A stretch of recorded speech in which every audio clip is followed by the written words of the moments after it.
Assalamualaikum warahmatullahi wabarakatuh.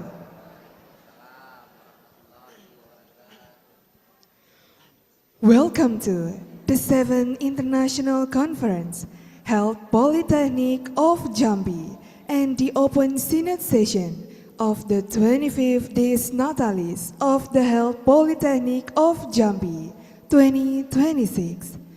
Jambi, Indonesia, 22nd of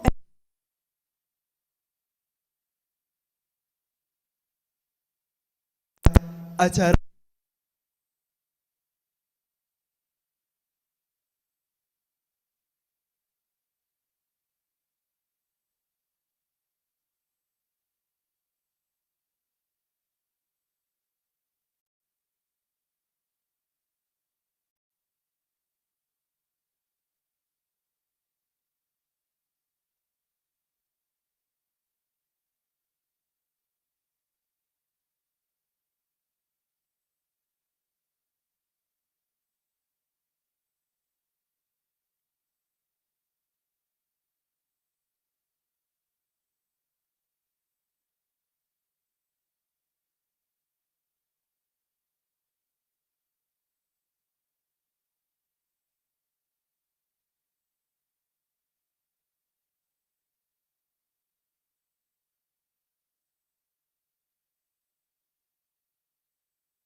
Jambi, para tamu undangan, serta peserta konferensi internasional Poltekkes Kemenkes Jambi yang ke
berbudaya, berbakti demi tugas mulia.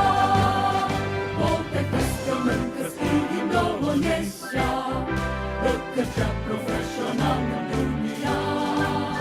Semangat juang tak pernah padam untuk kesehatan bangsa. Siap melangkah untuk berbakti di Dharma sebagai pedoman kami. Membangun hidup berdiri tak pernah henti untuk Indonesia tercinta.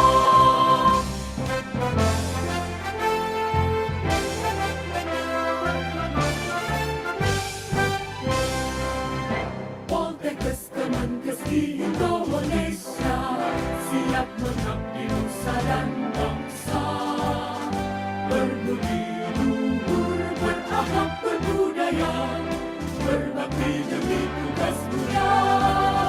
Politechnic Kemenkes di Indonesia, bekerja profesional mendunia.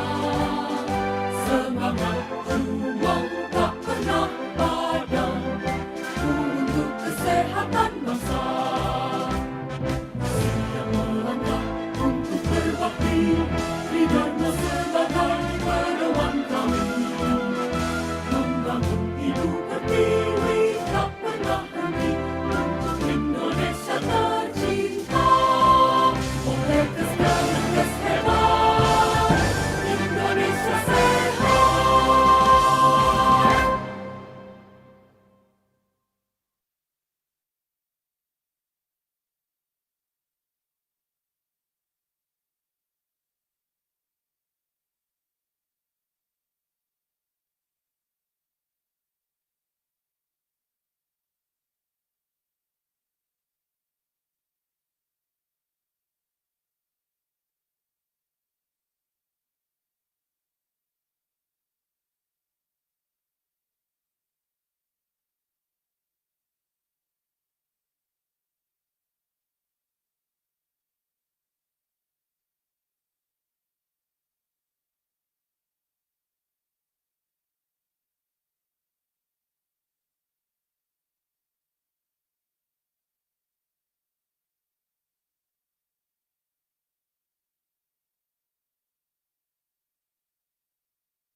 as useful science assembly.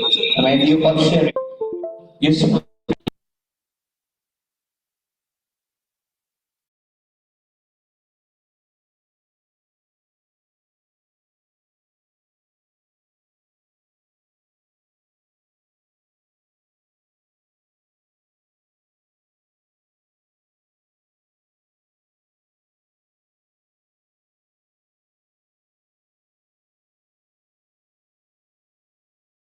our heart and our mind With the light of your guidance, impart your supreme wisdom upon our activities.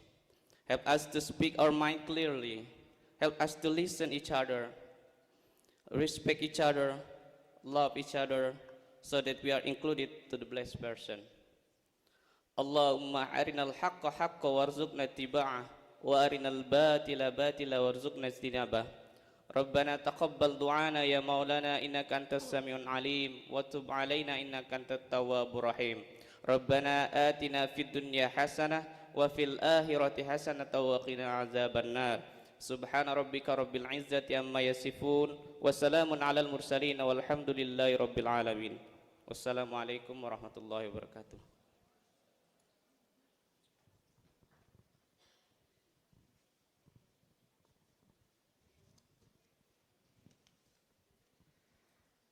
The head of Academic Senate will officially open the ceremony. Pembukaan sidang terbuka Senat oleh Ketua Senat. Dengan mengucapkan Bismillahirrahmanirrahim, sidang terbuka Senat Politeknik Kesehatan Kementerian Kesehatan Jambi dalam rangka Dies Natalis ke-25 hari Rabu tanggal 22 bulan April tahun 2026. Dengan ini saya nyatakan dibuka.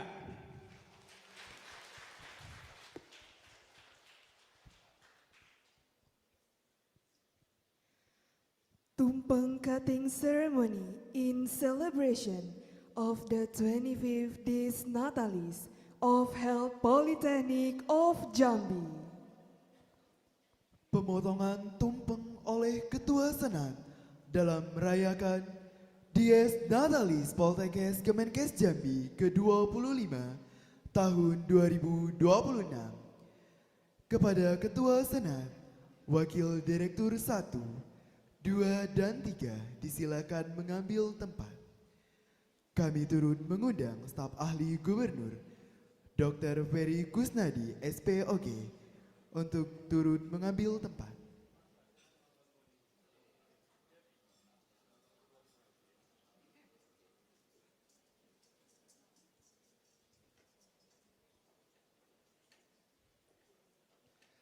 Diawali dengan penyerahan bukit bunga dari Ketua PUI PK mewakili Sivitas Akademika Poltekkes Kemenkes Jambi kepada Direktur Poltekkes Kemenkes Jambi.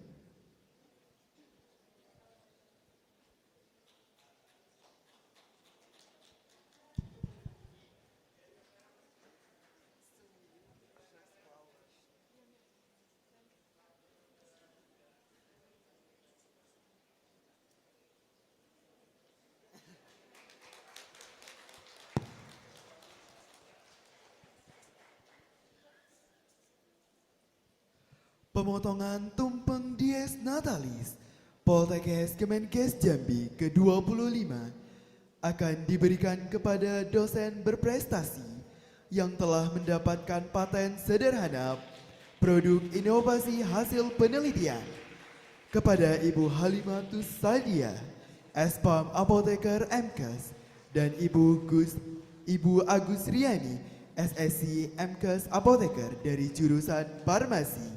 Disilakan mengambil tempat. Paten sederhana yang dihasilkan berjudul Komposisi Pasta Gigi Herbal Bebas Florida mengandung ekstrak daun sungkai Veronema cagnes Jack sebagai agen antibakteri.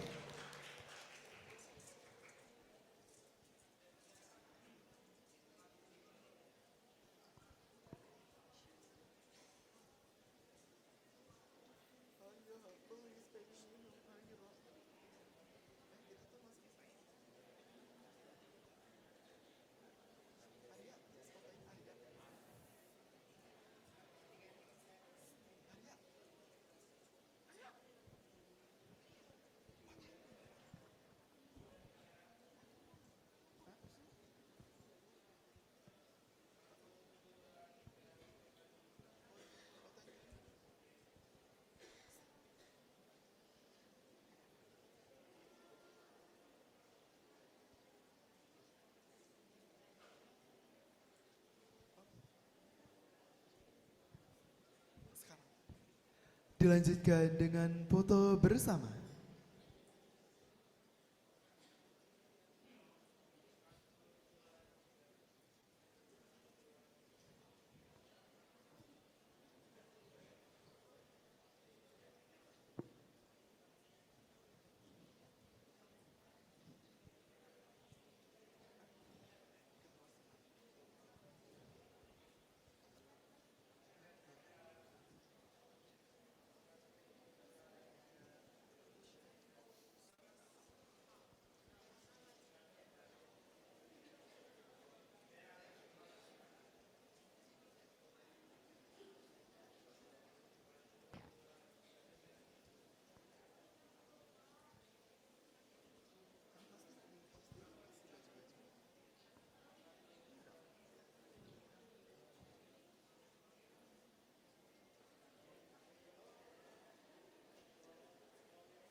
The head of Academic Senate will officially close the ceremony. Penutupan sidang terbuka Senat oleh Ketua Senat. Dengan mengucapkan Alhamdulillahirabbil alamin. Sidang terbuka Senat Politeknik Kesehatan Kementerian Kesehatan Jambi dalam rangka Dies Natalis ke-25 hari Rabu tanggal 22 bulan April tahun 2026. Dengan ini saya nyatakan ditutup.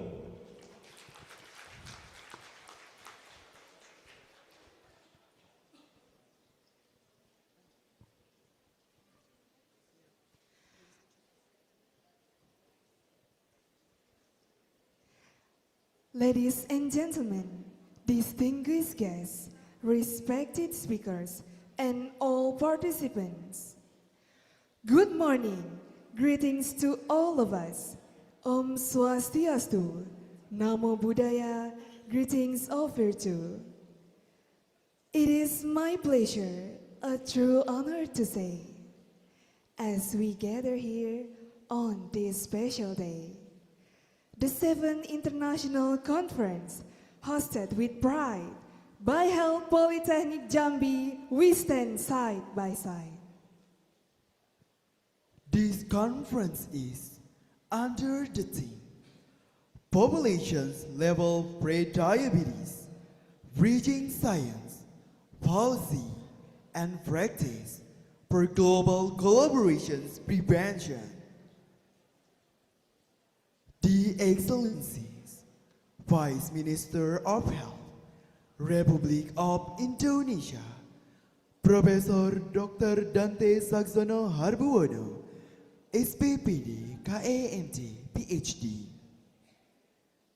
The Excellency, Governor of Jambi, Dr. Very Kusnadi, SPOK, the Honorable Director of Health Polytechnic of Jambi, Dr. Rusmimpong SPD STRK MKes, the Honorable Vice Director 1, 2, 3, and all Senate member of Health Polytechnic of Jambi. The distinguished all invited speakers, Professor Emily Chiayushu from Institute of Biomedical Informatics, College of Medicine, National Yang Ming Chiao Tung University, and Graduate Institute of Biomedical Informatics, Taipei Medical University. Professor Kemal N. Siregar, PhD, from Faculty of Public Health, Department of Biostatistics and Population Studies, Universitas Indonesia. Professor Dr. Asha Tapa from Department of Dental Surgery, National Academy of Medical Sciences, Bir Hospital, Mahabudha, Kathmandu, Nepal. Associate Professor Tang Nguyen, PhD, from Department of Pharmacology and Clinical Pharmacy, Chanto University of Medicine and Pharmacy, Vietnam. Associate Professor Maria Muhtar, from Lahore School of Nursing, Faculty of Applied Health Science, the University of Lahore, Pakistan. Dr. Paramita Banerjee, from Nutrition Information, Communication and Health Education Division, ACMR National Institute of Nutrition, Hyderabad, India. Dr. Candida Diniati BDN MCAP, from Politechnic of Jambi. The Honorable All Academics of Health Polytechnic of Jambi, distinguished participants, invited guests, valuable sponsors, ladies and gentlemen. All praise be to Allah Subhanahu wa Ta'ala, whose mercy and blessings have enabled us to gather at this international conference. May peace and blessings be upon our beloved Prophet Muhammad Sallallahu Alaihi Wasallam. We pray that we are among those who receive his shafa'at on the day of judgment. Amin ya Rabbal Alamin. Ladies and gentlemen, the next is report by the chairman of the 7th International Conference held Politechnic of Jambi 2026. Please welcome to Mr. Egi Sunanda Putra M. Gazet.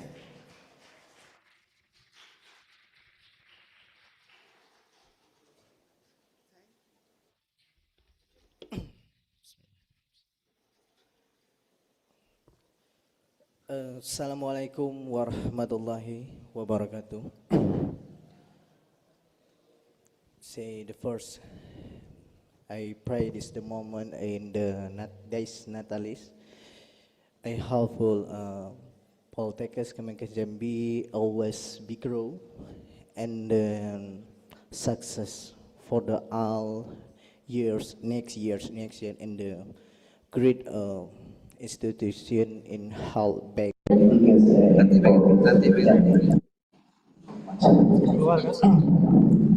Good morning, everyone. We are to be hosting this international conference today. This is a 7th international conference, which forms a part of our now program and provide and scientific research finding on the presentation of dissemination research. Your Excellencies,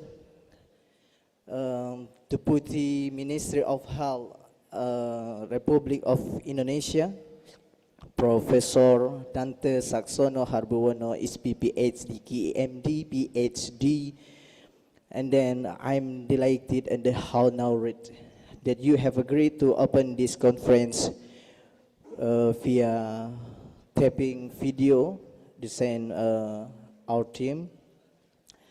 The Honorable Governor of Jambi Province, Dr. Haji Al-Haris Esos MH, represented Dr. Muhammad Ferry Kusnedi. Have a nice day, Dr. Ferry Kusnedi. Thank you. Thank you for the time to be here today. And then always supporting this conference, the Honorable Mr. Director Politechnic Kemenkes Jambi, Dr. Rusmimpong SPD, MKes STR Cap, and then all Vice Director, and then all Senate members. We are looking very happy today here Yes. And then thank you, a great thank you for the heads of all department, yeah, all department of pharmacy, medical technology, laboratory, and the health promotion, and then nursing, midwifery, this one, dental health. Yeah, thank you very much. Respectful invited speaker via Zoom meeting, my colleague, thank you very much to be here today. Professor Emily Chieshu from Taiwan University, Taipei Medical, and Professor Kamal N. Sregar from University of Indonesia, Professor Dr. Asatafa from Kathmandu, Nepal, Professor Tan Nguyen from Vietnam. This is Scope Pharmacy. Hello, Professor, all professor in Zoom. And then Professor Madiha Mukhtar from Pakistan, Dr. Paramita Banerjee. This is a colleague from Nutrition Information India.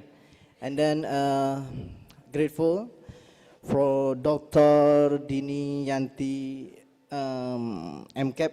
Yeah, this is a lecturer in Politechnic of Jambi. Is a very smart. Yeah. Thank you very much to be here today. I hope you give explain and a good presentation today.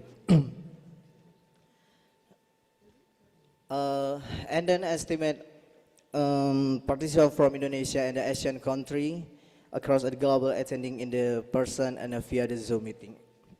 Thank you for joining today's conference. We have invited all academic from the Jambi Health Polytechnic, from the all of the world attending a person via Zoom. I am Egi Sunanda Putra. This is a head of this conference. The conference theme, population level pre-diabetes, bridging science, and then policy and practice. The international conference, the initiative Center of Excellence, Education and Technology, play as a critical role in the integration of applied research. The development and community-based health technology, and the promotion of cross-sectional collaboration. I'm very delighted. In the years, we have two innovation product. One is innovation product from nursing department, and thank you very much, and the support pharmacy, and in the years grow one innovation product again from Ms. Halimah and Ms. Agusrani. Thank you very much for the research finding. Ladies and gentlemen, and this event several peer review article will be recommended for publication in the Scopus Indexing and Sinta. We aim to provide an inspiring and educational publication platform alternate this conference. Together we explore in the field. We will explore a range topics related to the conference. We hope this event will offer depth insight and inspire meaningful discussion. And then conference, which will form part our annual program and provide a scientific forum, the international presentation of research finding. The last, this conference supported by PT Lukas Transmami Perkasa, BSI, Bank Syariah Indonesia, and Yakult Indonesia, and the last Kalbe Nutritional. Thank you very much to support. Ladies and gentlemen, before I close this speech, allow me to express my heartfelt gratitude to everyone who has contributed, all participants, all committee, all vice director, all director, and all guests join here today. Thank you very much. Enjoy this conference. Assalamualaikum warahmatullahi wabarakatuh. .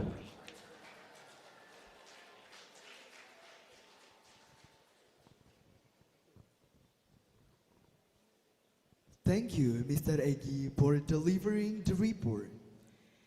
Excellencies, distinguished participants, ladies and gentlemen, the next is a speech by the Governor of Jambi Province that will be presented by the Governor's expert staff. To deliver the speech, please welcome Dr. Ferry Kusnandi, SPOG.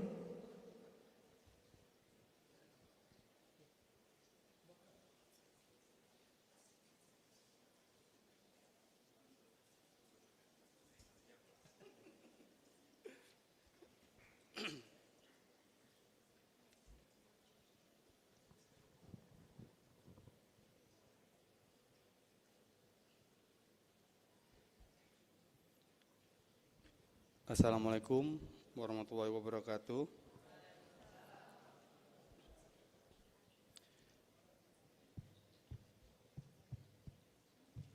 The Excellency Vice Minister of Health Republik of Indonesia, Profesor Dr. Dante Saksono Herbuwono, spesialis penyakit dalam, Excellency the Director of Politechnic of Jambi, Dr. Rusmimpong, on behalf of Jambi Health Polytechnic, I would like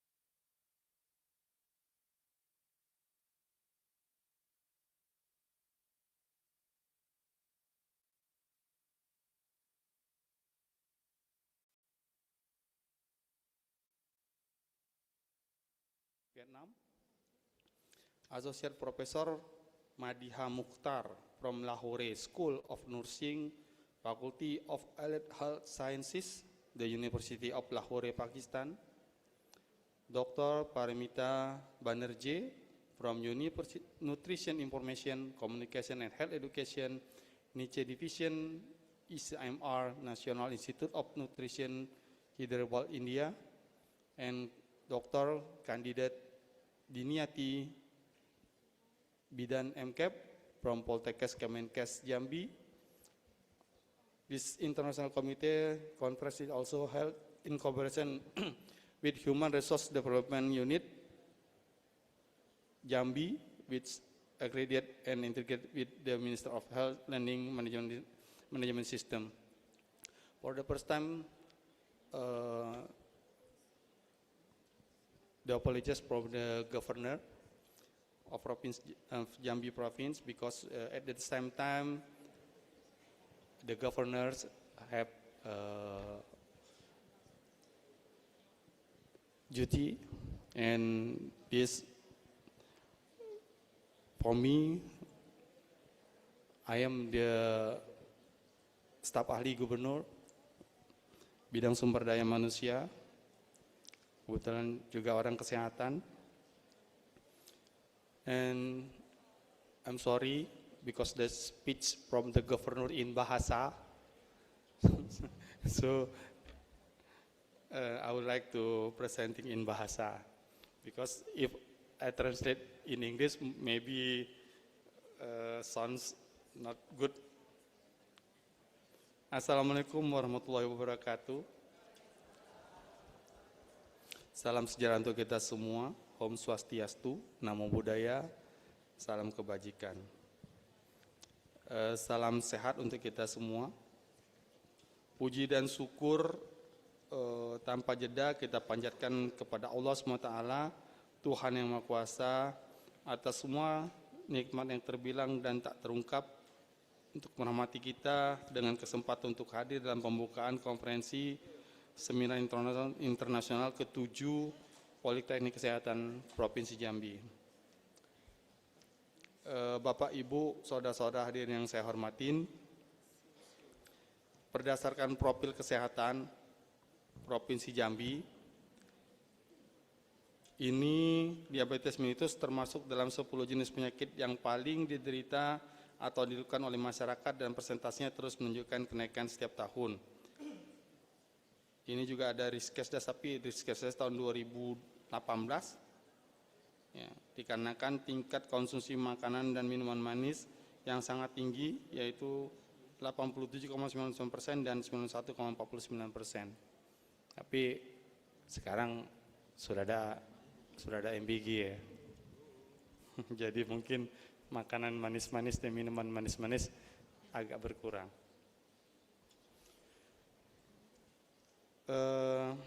Bapak Gubernur juga berpesan penyakit tidak menular itu juga sudah menjadi suatu tren.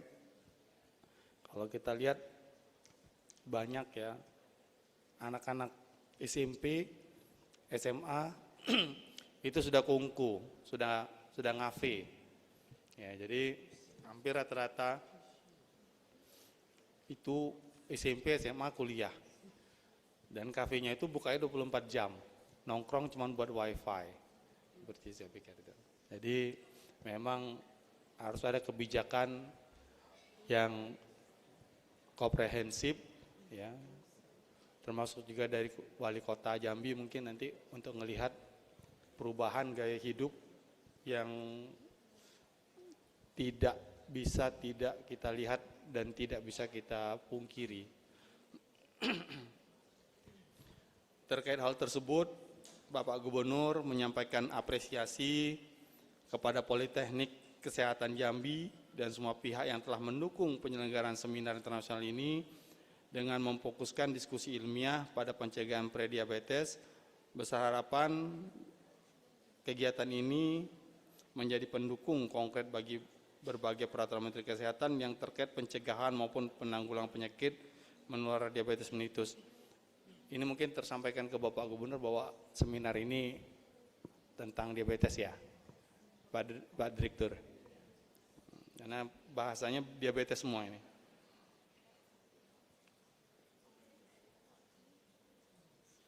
Dan tentu ini sepertinya kan seminar internasional untuk Ibu Diniati ini, karena dokter kandidat.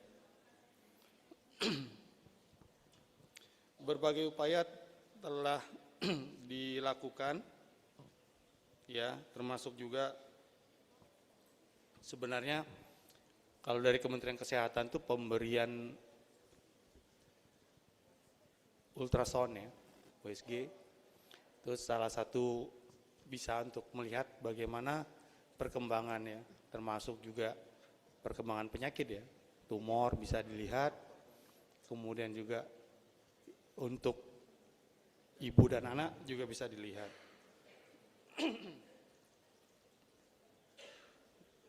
Ini ada tim pandu ya. Saya karena Dinas Kesehatan Provinsi ini tidak memegang puskesmas, tapi sepertinya di puskesmas ada tim pandu. Ada 11 ya kabupaten kota yang sudah melakukan pelayanan terpadu. Kemudian juga Bapak Gubernur menitipkan bahwa kesehatan ini kan bergerak terus. Jadi memang pembelajaran itu sangatlah terus-menerus dan long life study itu di kesehatan. Tapi ya saya berpikir hati-hati juga di kesehatan, semakin melek literasi masyarakat tentang kesehatan dan tentang digital. Nah nanti akan semakin banyak komplain akan pelayanan kesehatan. Satu-satunya profesi itu yang bisa digugat secara perdata, secara pidana, secara etika dan secara disiplin itu profesi kesehatan. Nggak ada profesi lain tuh yang bisa digugat empat-empatnya itu. Jadi kalau tidak kena di etika, bisa kena di disiplin. Ya, kalau sudah kena perdata, kena semua tuh, perdata kena, pidana kena, bisa disiplin kena. Jadi kita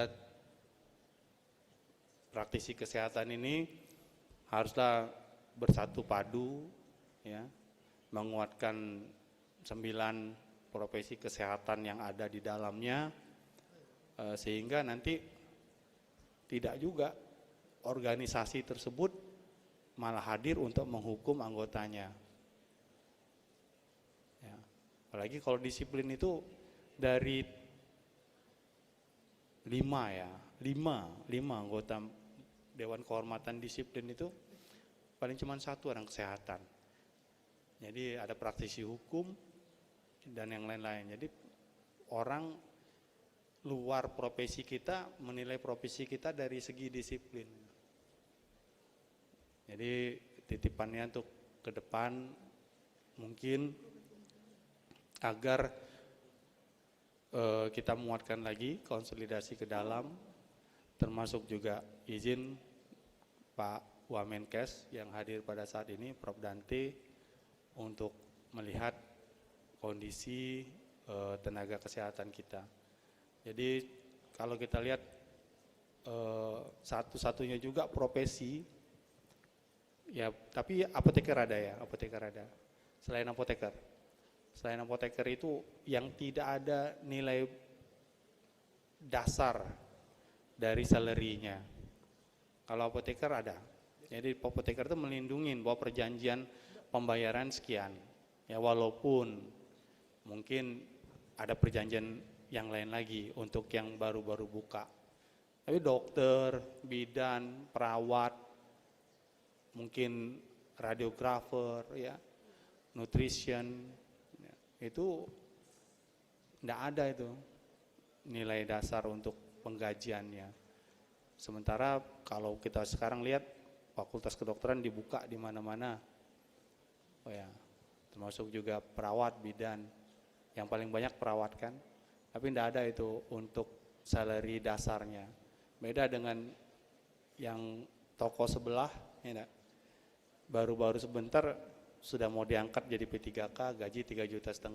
Jadi kasihan juga dengan perawat-perawat yang di desa itu, sama bidan-bidan yang di desa. Mungkin itu saja dari saya mewakili Bapak Gubernur. Terima kasih sekali lagi saya ucapkan kepada Poltekkes Kemenkes di Provinsi Jambi yang sudah melaksanakan seminar internasional, dan selamat hari jadi yang ke-25. Itu saja mungkin, lebih kurang mohon maaf. Bila taufiq hidayah, wassalamualaikum warahmatullahi wabarakatuh.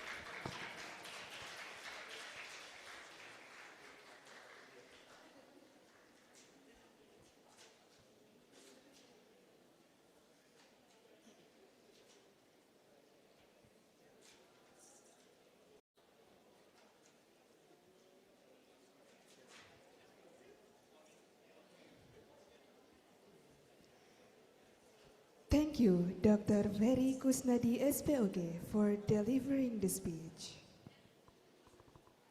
Excellencies, distinguished participants, ladies and gentlemen, we now move on to the next agenda, a keynote speech to be delivered by the Vice Minister of Health, Republic of Indonesia. To deliver this keynote speech and officially open the 7th International Conference held Politechnic of Jambi, please join me in warmly welcoming Profesor Dr. Dante Saksono Harbuono, SPPD KIMT PhD.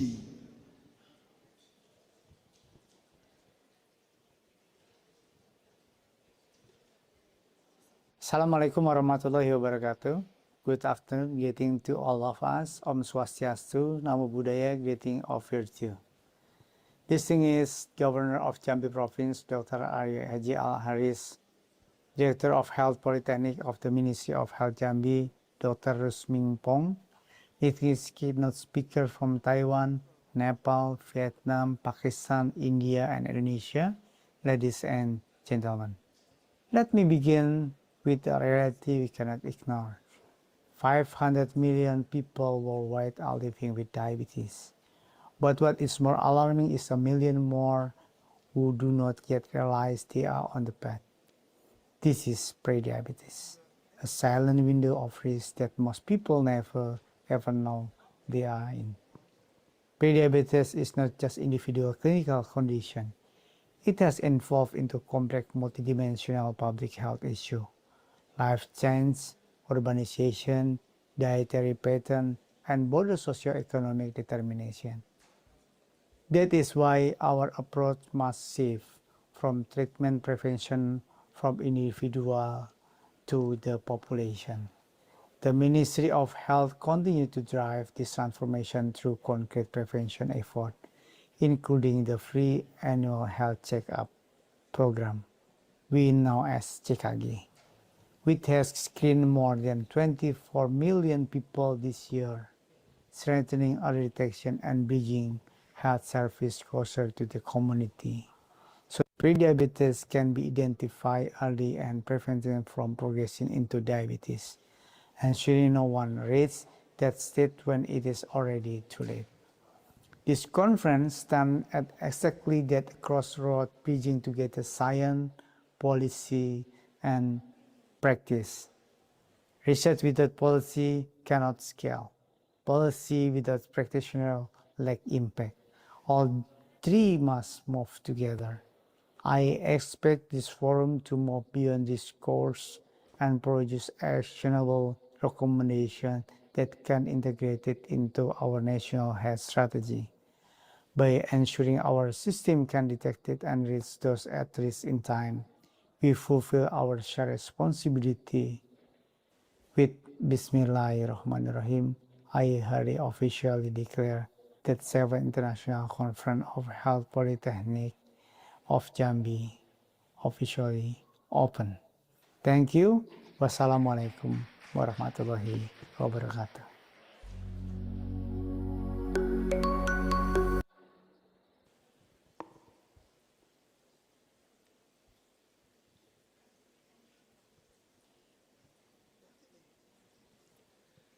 Thank you, Professor Dante, for delivering the keynote speech and officially opening the 7th International Conference.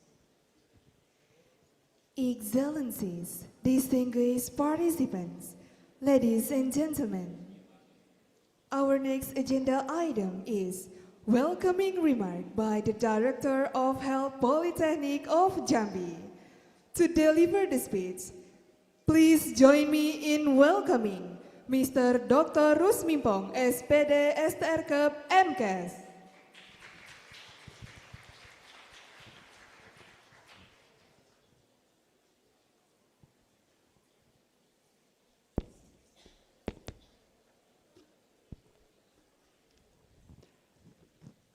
Bismillahirrahmanirrahim. Assalamualaikum warahmatullahi ta'ala wabarakatuh.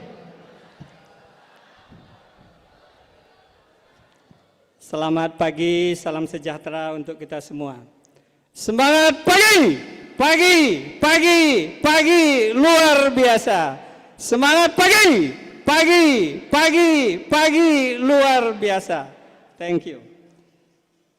Distinguished guest, esteemed speaker, and fellow participant, it is with great pleasure and honor that I welcome you all to the 7th International Conference of Jambi Health Polytechnic under the theme Population Level Pre-Diabetes, Bridging Science, Policy and Practice for Global Collaboration Prevention. All praise to Allah Subhanahu wa Ta'ala, who give us mercy and blessing to be gathered here in international conference. Then, salawat and salam to our Prophet Muhammad sallallahu alaihi wasallam, and we hope that we will bless it with his safat in Yawmil Akhir Amin, amin, ya Rabbal Alamin. The excellent Vice Minister of Health Republic Indonesia, Profesor Dante Saxono, Harbuono, SPPD, KMD, BSD. The excellent Governor of Jambi Province, represented by Governor Expert Staff, my friend, Dr. Ferry Kusnadi, SPOG, MM. The Honorable Vice Director 123, and all Senate member of Hill Polytechnic of Jambi, the head of Center of Excellence, all academic of Hill Polytechnic of Jambi, distinguished participants and fight guests, ladies and gentlemen. On behalf of Jambi Hill Polytechnic, I would like to express our deepest gratitude to all of the invited speakers. Professor Emily Chia Yusu from Institute Biomedical Informatics, College of Medicine National Yaming Chiao, Tung University, and Graduate Institute of Biomedical Informatics, Taipei Medical University. Professor Kamal N. Siregar, BSD, from Faculty of Health, Department of Biostatistics and Population Study, Universitas Indonesia. Professor Dr. Asa Tapa from Department of Dental Surgery, National Academy of Medical Science, Bir Hospital Mahabodho, Kathmandu, Nepal. Assistant Professor Tang Nguyen, BSD, from Department of Pharmacology and Clinical Pharmacy, Ken to the University of Medicine and Pharmacy, Vietnam. Associate from Madinah Mukhtar from Lahore School of Nursing Faculty of Health Science, the University of Lahore, Pakistan.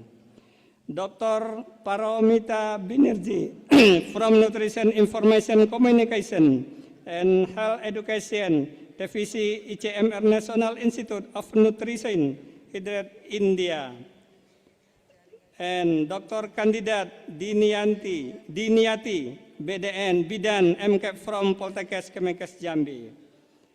This international conference is also held in collaboration with the Human Research Development Unit UPK SDMK Jambi, Dr. Solha Elrifda SPDMKes, which is assessed here and integrate with the Ministry of Health Learning Management System.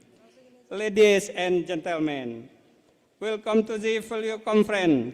I forum to exchange insight and innovation in global health research. And after the invite, the Vice Minister of Health Republic of Indonesia to have the honor to officially open the ceremony and give the keynote speak. Thank you, and wabillahi taufiq wal hidayah.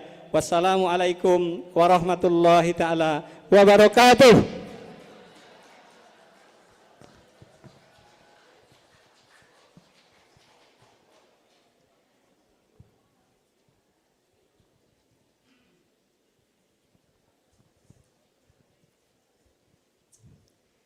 Thank you, Dr. Rusmimpong SPD Esterkep MKes, for officially opening the ceremony.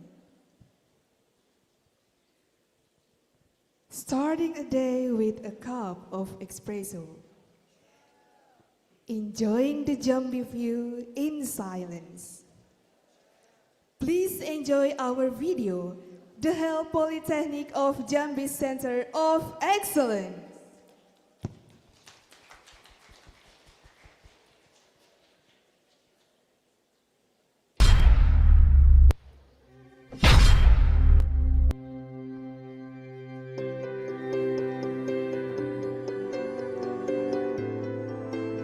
The Center of Excellence for Science and Technology, Health Polytechnic of Jambi, was established to respond to the challenges of the times by integrating applied research, the development of community-based health technologies, and cross-sector collaboration.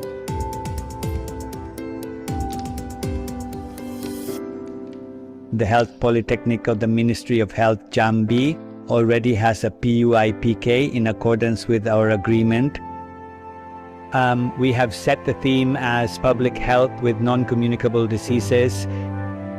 And we, as the leadership of the Jambi Ministry of Health Polytechnic, will continue to do our best and will always motivate and provide support for the development of PUIPK at the Jambi Ministry of Health Polytechnic.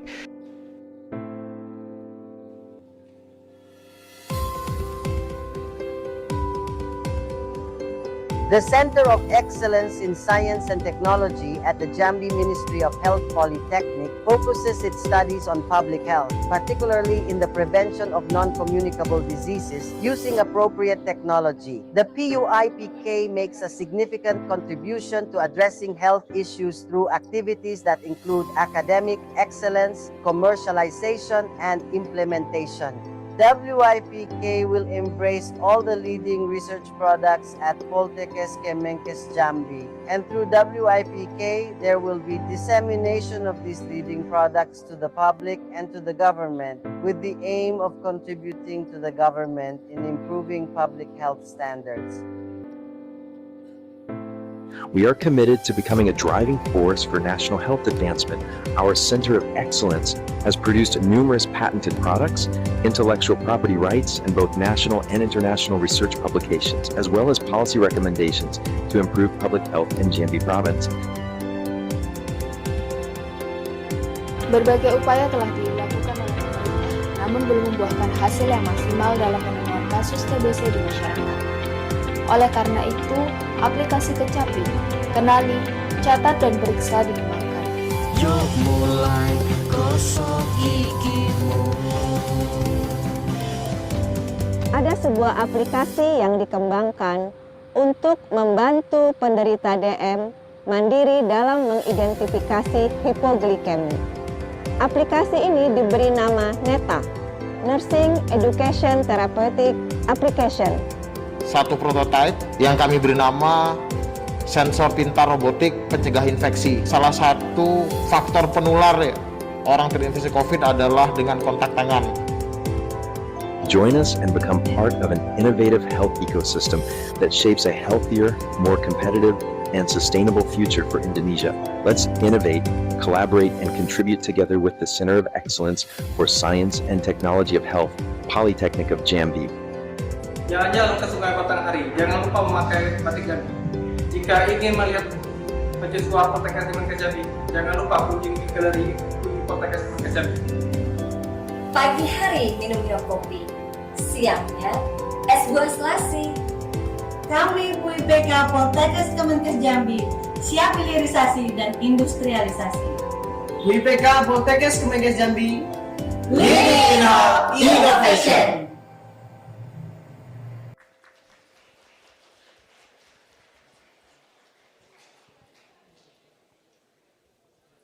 Feel the rhythm, the graceful art. The Jambi's grace will warm your heart. Ladies and gentlemen, please enjoy the show. The dance from Jambi, let the culture flow. Ladies and gentlemen, give a round of applause for Rentak Besapi Dance.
dari seberang ke kota Jambi, dari kereta bergoyang kaki, dari seberang ke kota Jambi, dari kereta bergoyang kaki, kami berdendam sambil menari di budaya dan kota Jambi.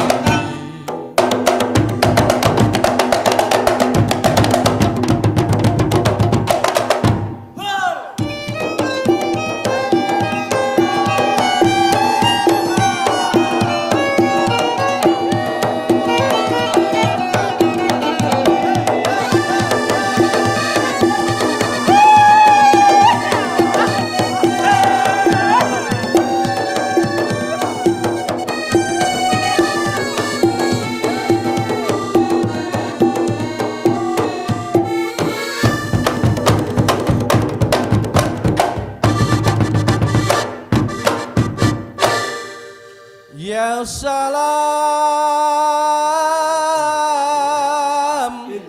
ya salam, ya salam, ya salam.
The Excellencies, distinguished participants, ladies and gentlemen, we have come to the end of the opening session.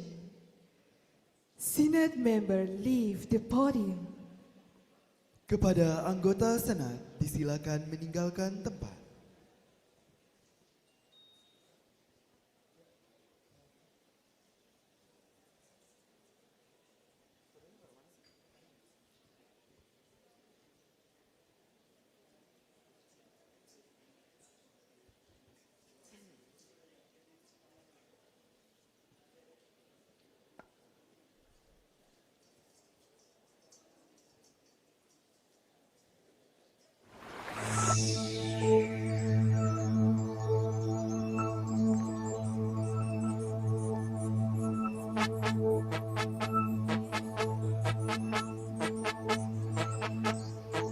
Hari ini hari yang kau tunggu, bertambah 1 tahun usiamu,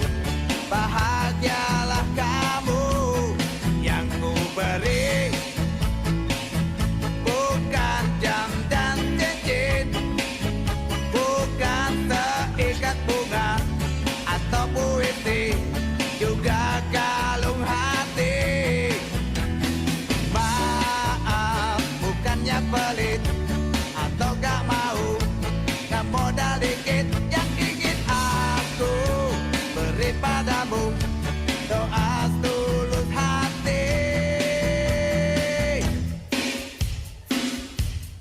Moga Tuhan melindungi kamu, serta tercapai semua angan dan cita-citamu. Mudah-mudahan diberi umur panjang, sehat selama-lamanya.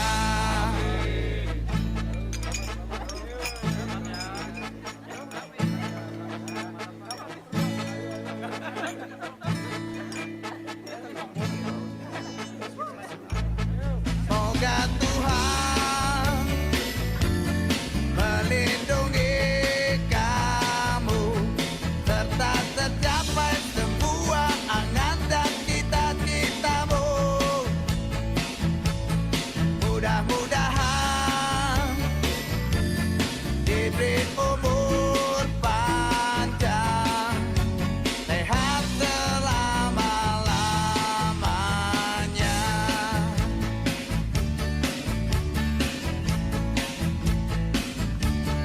Selamat ulang tahun. Happy birthday, sport. Selamat ulang tahun. Buon compleanno. Selamat ulang tahun. كل سنة وانت طيب. سلامات ulang tahun. Otanto Piamuto, selamat ulang tahun. Happy birthday, selamat ulang tahun. Şenolavorda ederse. Selamat ulang tahun. Daun lain Vietnam, selamat ulang tahun. Buon compleanno, selamat chúc mừng sinh nhật bạn. Julie Sender Thailand. Selamat ulang tahun. Bon anniversaire, selamat ulang tahun. Sinh nhật vui vẻ, selamat ulang tahun. Daud Laimas Education Vietnam. Selamat ulang tahun. Happy birthday para sa inyong lahat. Excellencies, distinguished participants, ladies and gentlemen. At this moment, we would like to express our sincere appreciations to our valued sponsors for the generous support in making this event possible. We would like to thank PT Bank Syariah Indonesia Tbk, Patimura Branch, PT Lucas Transmamin Perkasa, Regional Sumatera Jambi, PT Kalbe Parma Tbk, Jambi, dan PT Yakul Indonesia Persada Jambi. Your support and contribution mean a lot of us and play an important role in the success of this event. Thank you for your trust and partnership. Ladies and gentlemen, please give one round of applause to all our sponsors.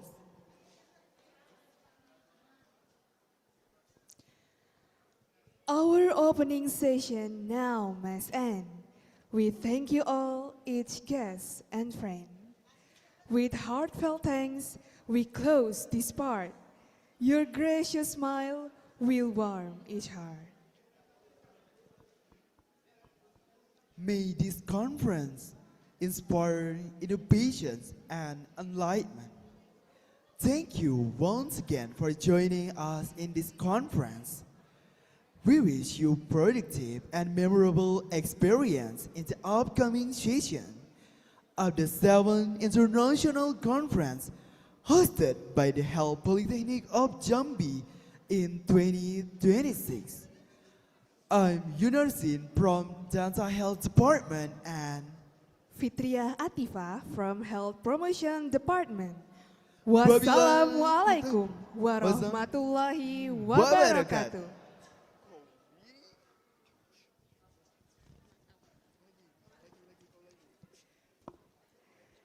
Starting a day with a cup of espresso, enjoying Jambi view in silence. While enjoying your snacks that have been prepared, we would like to show you the video profile of Health Polytechnic of Jambi, Ministry of Health Indonesia. Ladies and gentlemen, please enjoy.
Politechnic Kesehatan Kemenkes Jambi yang biasa disebut Polkes Jam adalah salah satu dari 38 Politeknik Kesehatan Kemenkes RI di Indonesia. Berada di Provinsi Jambi, provinsi strategis di wilayah segitiga emas, Indonesia, Malaysia, dan Singapura. Selamat datang di Poltekkes Kemenkes Jambi. Politeknik Kesehatan Kemenkes Jambi adalah satu-satunya institusi pendidikan vokasi milik pemerintah di Provinsi Jambi.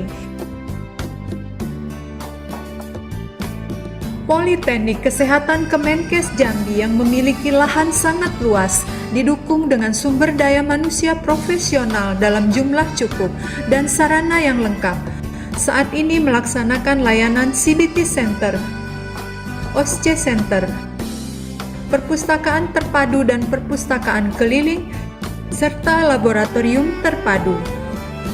Poltekkes Kemenkes Jambi memiliki 3 klinik pratama, klinik keperawatan, klinik kebidanan, klinik kesehatan gigi, serta layanan home care keperawatan. Komite Etik Penelitian Kesehatan Poltekkes Kemenkes Jambi yang sudah menerbitkan ribuan ethical clearance penelitian dari berbagai Poltekkes Kemenkes dan perguruan tinggi di Indonesia. Sebagai sarana publikasi, Politeknik Kesehatan Kemenkes Jambi memiliki jurnal ilmiah, jurnal nasional, jurnal Bahana Kesmas yang sudah terakreditasi Sinta, jurnal Bina Kesehatan, dan buletin Gema Kesehatan. Poltekkes Kemenkes Jambi juga melaksanakan pelayanan non-akademik berupa ATM Center, kendaraan minibus dan mikrobus, serta kantin sehat. Politeknik Kesehatan Kemenkes Jambi memiliki 7 jurusan dan 14 program studi. Jurusan keperawatan dengan unggulan keperawatan penyakit degeneratif dan tidak menular, serta rintisan kelas internasional program studi nurse 2023. Jurusan kebidanan dengan unggulan pemberdayaan perempuan di komunitas. Jurusan kesehatan gigi dengan unggulan peningkatan kesehatan gigi dan mulut anak usia dini dan anak berkebutuhan khusus. Jurusan kesehatan lingkungan dengan unggulan pengelolaan dan pemantauan lingkungan serta penanganan limbah. Jurusan farmasi dengan unggulan pelayanan kefarmasian dan pengembangan obat tradisional. Jurusan teknologi laboratorium medis dengan unggulan teknologi dan diagnostik laboratorium TB paru. Jurusan promosi kesehatan dengan unggulan promosi kesehatan anak usia sekolah. Dengan semangat transformasi, Poltekkes Kemenkes Jambi akan mengembangkan berbagai kegiatan dan fasilitas pengembangan gedung Direktorat Poltekkes Kemenkes Jambi.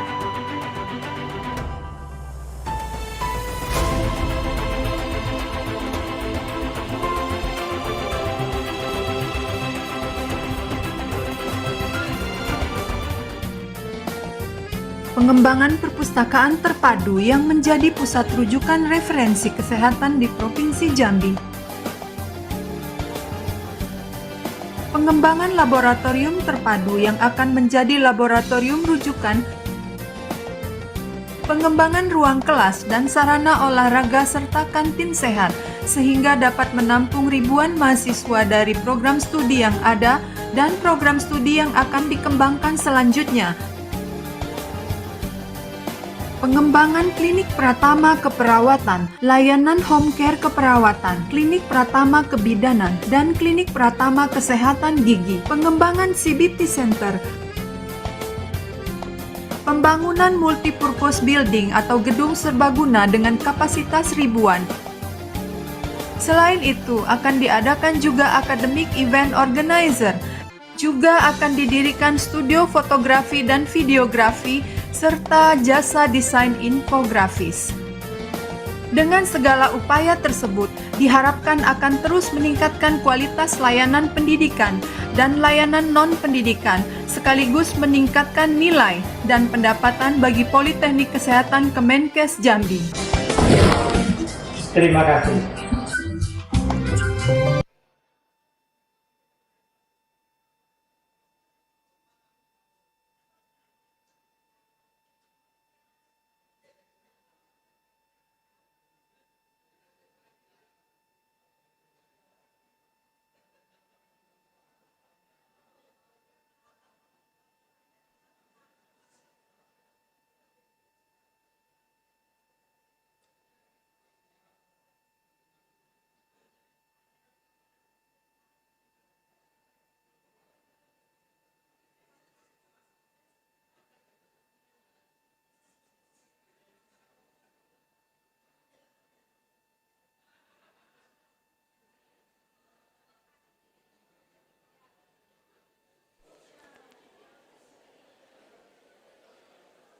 Hadirin yang berbahagia, saat ini kita sedang menunggu salah satu narasumber dari Taipei yang akan bergabung dalam waktu 10 menit. Kami persilakan kepada seluruh hadirin untuk dapat menikmati snack yang telah kami sediakan. Saat ini kita akan memasuki plenary session yang pertama yang akan dimoderatori oleh Apoteker Mesa Sukmadani Rusdi, MSc dari jurusan farmasi.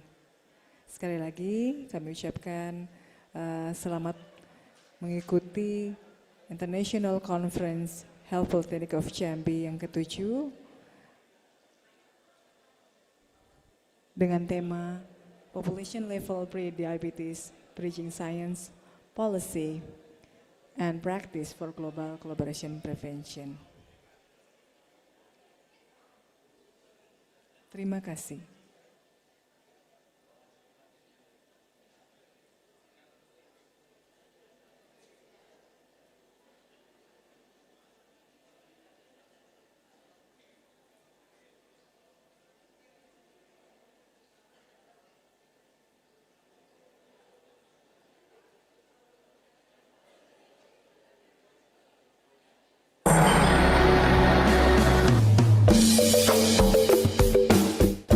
Politechnic Kemenkes Jambi is one of the 38 health polytechnic institutions under the Ministry of Health of the Republic of Indonesia and established in 2001.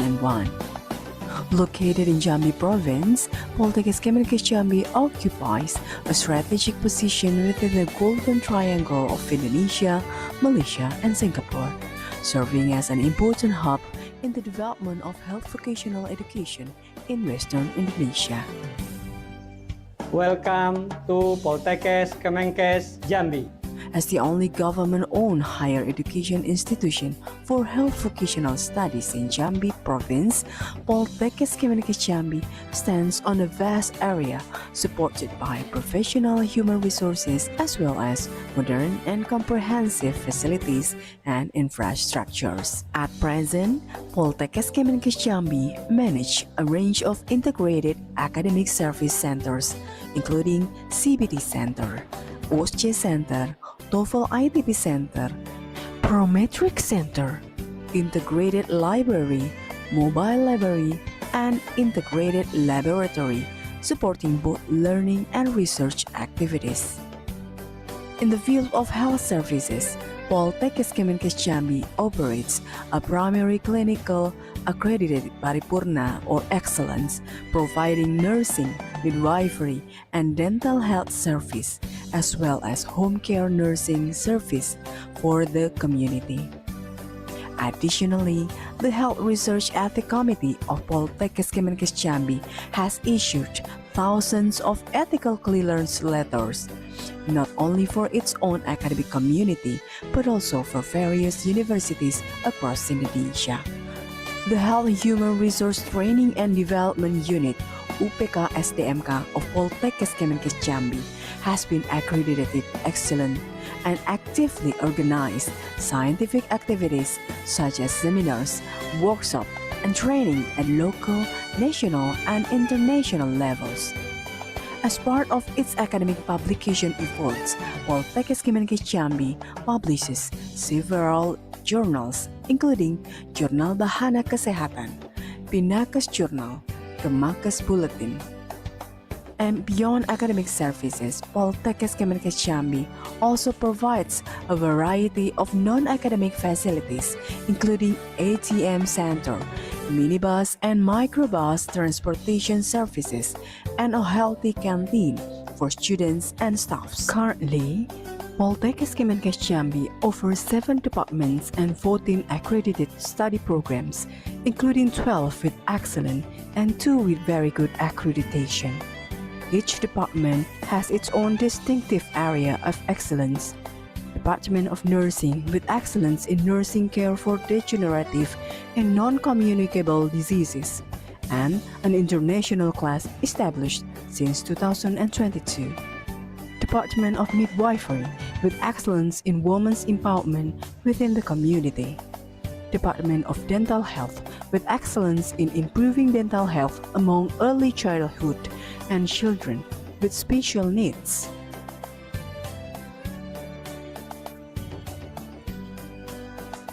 Department of Environmental Health with excellence in environmental management, monitoring, and waste handling. Department of Pharmacy with excellence in pharmaceutical care and the development of traditional medicines. Department of Medical Laboratory Technology with excellence in laboratory technology and diagnostics for diabetes mellitus. And Department of Health Promotion with excellence in health promotion among early childhood population.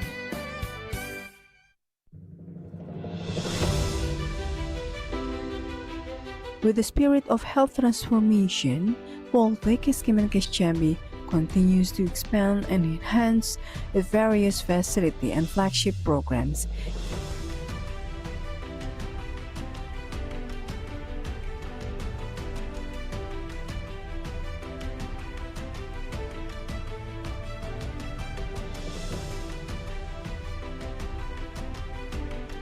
The development of integrated library as a health reference center in Jambi province, the strengthening of the integrated laboratory toward becoming a regional reference laboratory, the construction of new classrooms, sport facilities, and planned development of multi-purpose building as a center of academic and student activities can accommodate thousands of students from existing and future study programs. Through these strategic initiatives, Politechnic of Jambi is firmly committed to continuously improving the quality of its educational and non-educational services, while contributing to the institution value, competitiveness, and sustainable growth.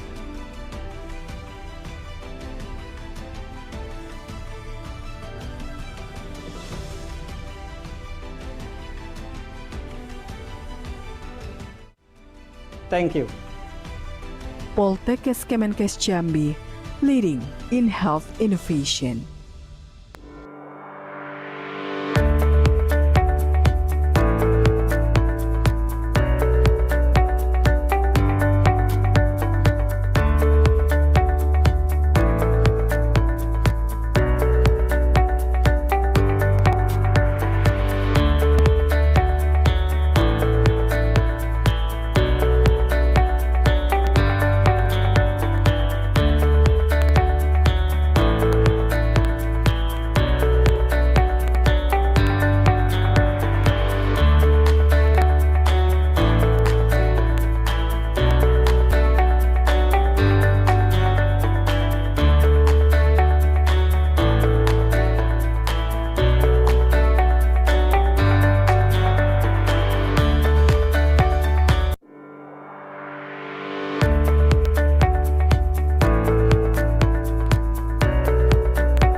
Welcome guests for near and far.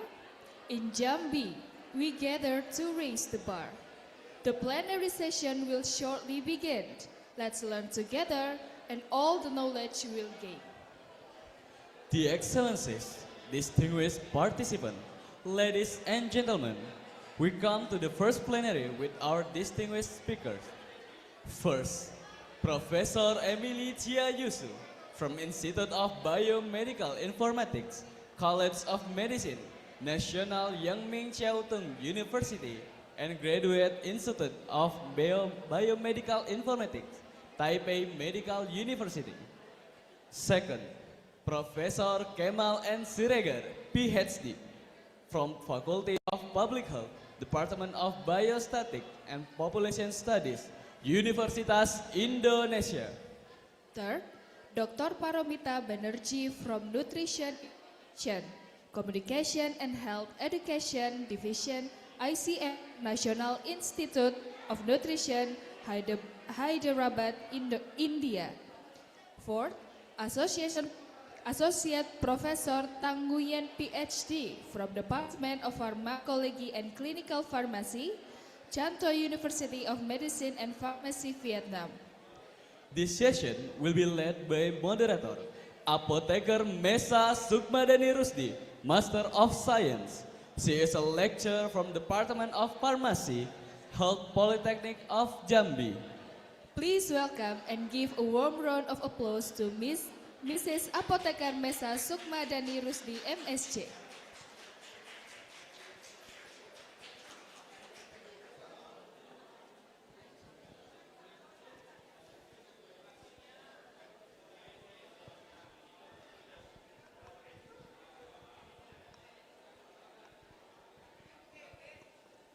Good morning, everyone.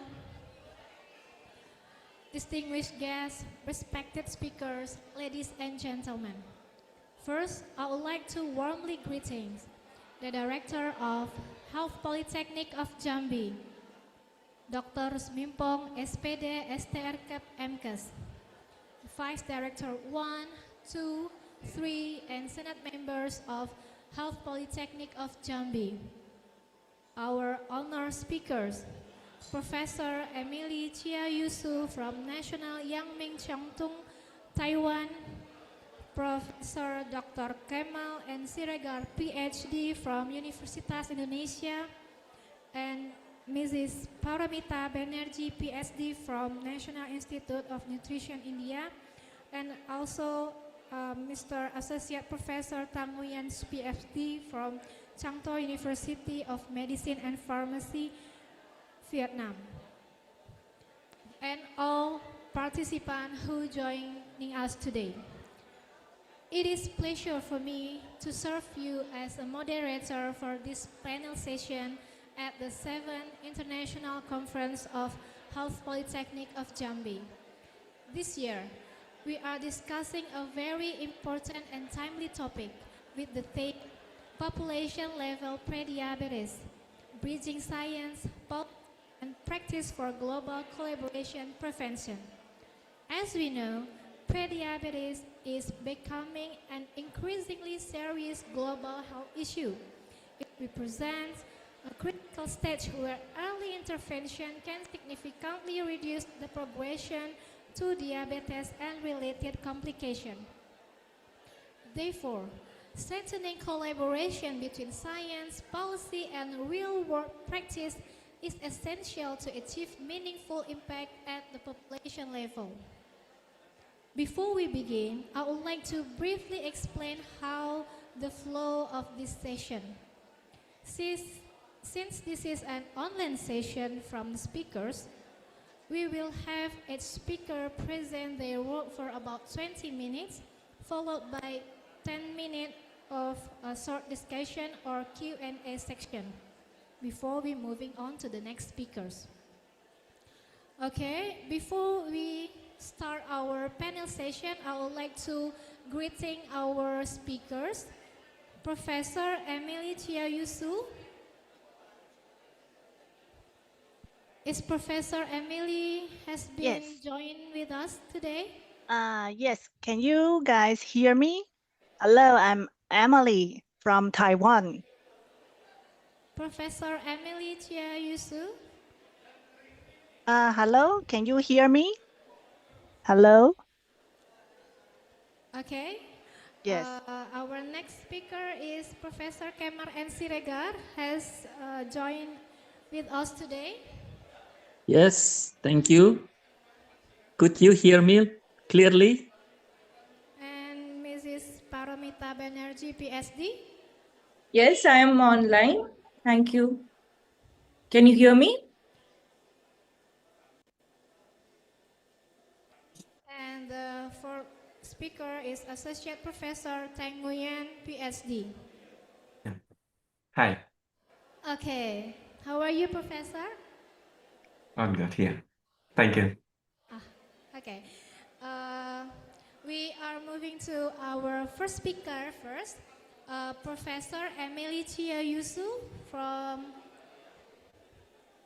National Yang Ming Chiang Tung University. Okay. Before I give her time to present their work, I would like to explain their curriculum vitae first. Professor Emily Chia Yusu is a professor in biomedical informatics affiliated with National Yang Ming Chiang Tung University and Taipei Medical University in Thailand. Her work focuses on artificial intelligence, biomedical data science, and precision medicine, with a strong contribution to international research in disease prediction, and health data analysis. She has published more than 70 journals in respected journals such as Computer Biology and Biomedicine, Neural Networks, and American Journal of Infection Control. Her research at Clinical Big Data Research Center and AI in Medicine program supports the development of explainable AI system for clinical use. It is our pleasure to have you here, Professor.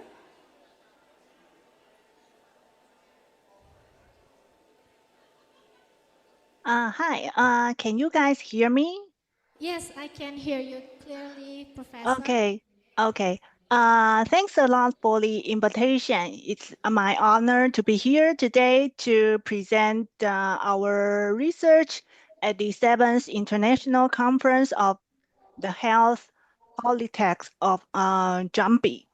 So I know that the theme of the conference is pre-DM. However, I would like to share more of our studies related to the field of medical informatics. And I'm sorry that before today, I thought I have 30 minutes for the presentation, but now it's only 20 minutes, right? 20? Yes, followed by Okay. 10 minutes to Q&A section. Okay, so I will try to shorten my talk to 20 minutes.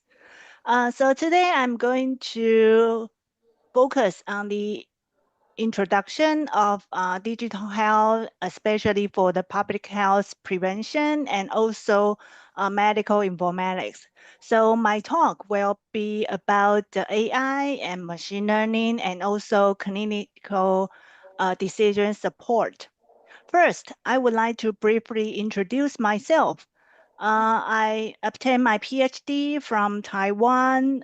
It's a National Jiao Tong University. After that, I work as a postdoc fellow at one of the top research institute in Taiwan, that is Academia Sinica. After that, I joined the Taipei Medical University for 15 years. At 2024, I shifted to National Yang Ming Jiao Tong University. And currently, I also serve as the supervisor at Taiwan Association for Medical Informatics. And also, I also went to NIH at the United States for short visiting scholar exchange. So my research will focus on clinical decision support, bioinformatics, and text mining, also medical image processing, and also public health. So next, I will talk about how AI or machine learning can help in the field of biomedicine. So as we know that the traditional field of AI contains machine learning, text mining, speech recognition, and etc. But nowadays, we can see that with the advance of large language model, now the development of AI shift from the traditional perceptual AI to generative AI. And nowadays, we are working on many topics related to agentic AI. And hopefully, in the future, we can have some real applications in the field of physical AI. So these large language models, maybe many of the participants or researchers use them quite often, almost every day. And we want to make use of those tools to help us develop more applications in the field of health informatics, including personalized medicine, drug discovery, disease prevention, and many others. So next, originally, I would like to divide my talk into three aspects, especially from the basic research about bioinformatics. And then we will talk about the individual patient level in which AI can be used in medical informatics. And finally, for a larger scale, we can apply it on the population level for disease prevention. However, now I only got 20 minutes, so I will skip the basic research part and directly move on to the medical informatics. So please excuse me for a few seconds. Okay. So let me begin to talk about several examples of how we apply AI in the field of medical informatics. So since the theme of the conference is pre-diabetics, so I will first talk about one example that we developed to predict the diabetic retinopathy. We collaborated with hospitals here in Taiwan and we collect data from DM patient. After that, we use several machine learning models, for example, like decision tree, neural network, logistic regression, and others to predict who are the DM patients who might develop diabetic retinopathy problem. So this is our paper, and our paper is able to propose a rule for people to easily understand. If you want to predict or if you want to know your risk of having diabetic retinopathy problem, first we can take a look at whether you have used insulin injection yet. If you have used insulin to treat your DM, then our model suggested that there is a higher risk for you to have retinopathy problem. However, if you haven't used insulin as one of the treatment and your duration of DM is over 7.5 years, then you still have a higher risk compared to those have duration of year less than 7.5. So this suggests that based on our model, we can suggest clinical decisions or we can provide suggestions for patients with different characteristics. So next, besides the theme of the conference, I would like to share our study about in vitro fertilization, IVF. People in Taiwan, many couples try to have children, but they can't. So they went to the IVF treatment. And we collected data from IVF. We try to predict who are the women. It's easier to have pregnancy success rate compared to other women. So we collected data from the IVF treatment, including the cause of infertility, the ovarian stimulation protocol, and other demographical features, including age and their total number of eggs, for example. So this is our results. Our model can accurately predict who are the women who have higher pregnancy success rate. Besides that, we can also identify the critical factors affecting whether we can have the whether we can see the important features. So from these findings, it is interesting to observe that this is our partial dependency plot in which we can know the effect of different variables on the pregnancy success rate. So if we take a look at the female age, we can see that if a female is above about 38 to or 40 years old, if we can see a line that is below 0, it indicates that the success rate for pregnancy is lower. In addition, if we look at this feature, this F represents whether a fresh or frozen eggs affects the success rate of pregnancy. Before I conduct the analysis, I will assume that maybe the fresh taken eggs have higher pregnancy success rate. However, after our study, our results show that the frozen eggs performs better. It means that usually the frozen eggs were taken when the mothers were younger. So if the quality of the eggs are better, we will have a better pregnancy rate. Besides that, from our analysis, we also see that when women gets older, it's more difficult to have pregnancy success after IVF treatment. So we also apply for a patent here in Taiwan, and hopefully we can develop an application that can help women who try to get pregnant outcome after IVF treatment. So the third study I would like to share is that we also collaborated with different physicians in the hospital. For example, this one, we try to predict the robotic neural rehabilitation outcome. So meaning that the patient go through this robotic rehab program. Some of them can walk in a short time after a few treatment, but some cannot. So we try to develop an AI model to provide clinical decision supports for the patients who try to take the robotic rehab treatment. So we collected data and we apply several machine learning algorithms.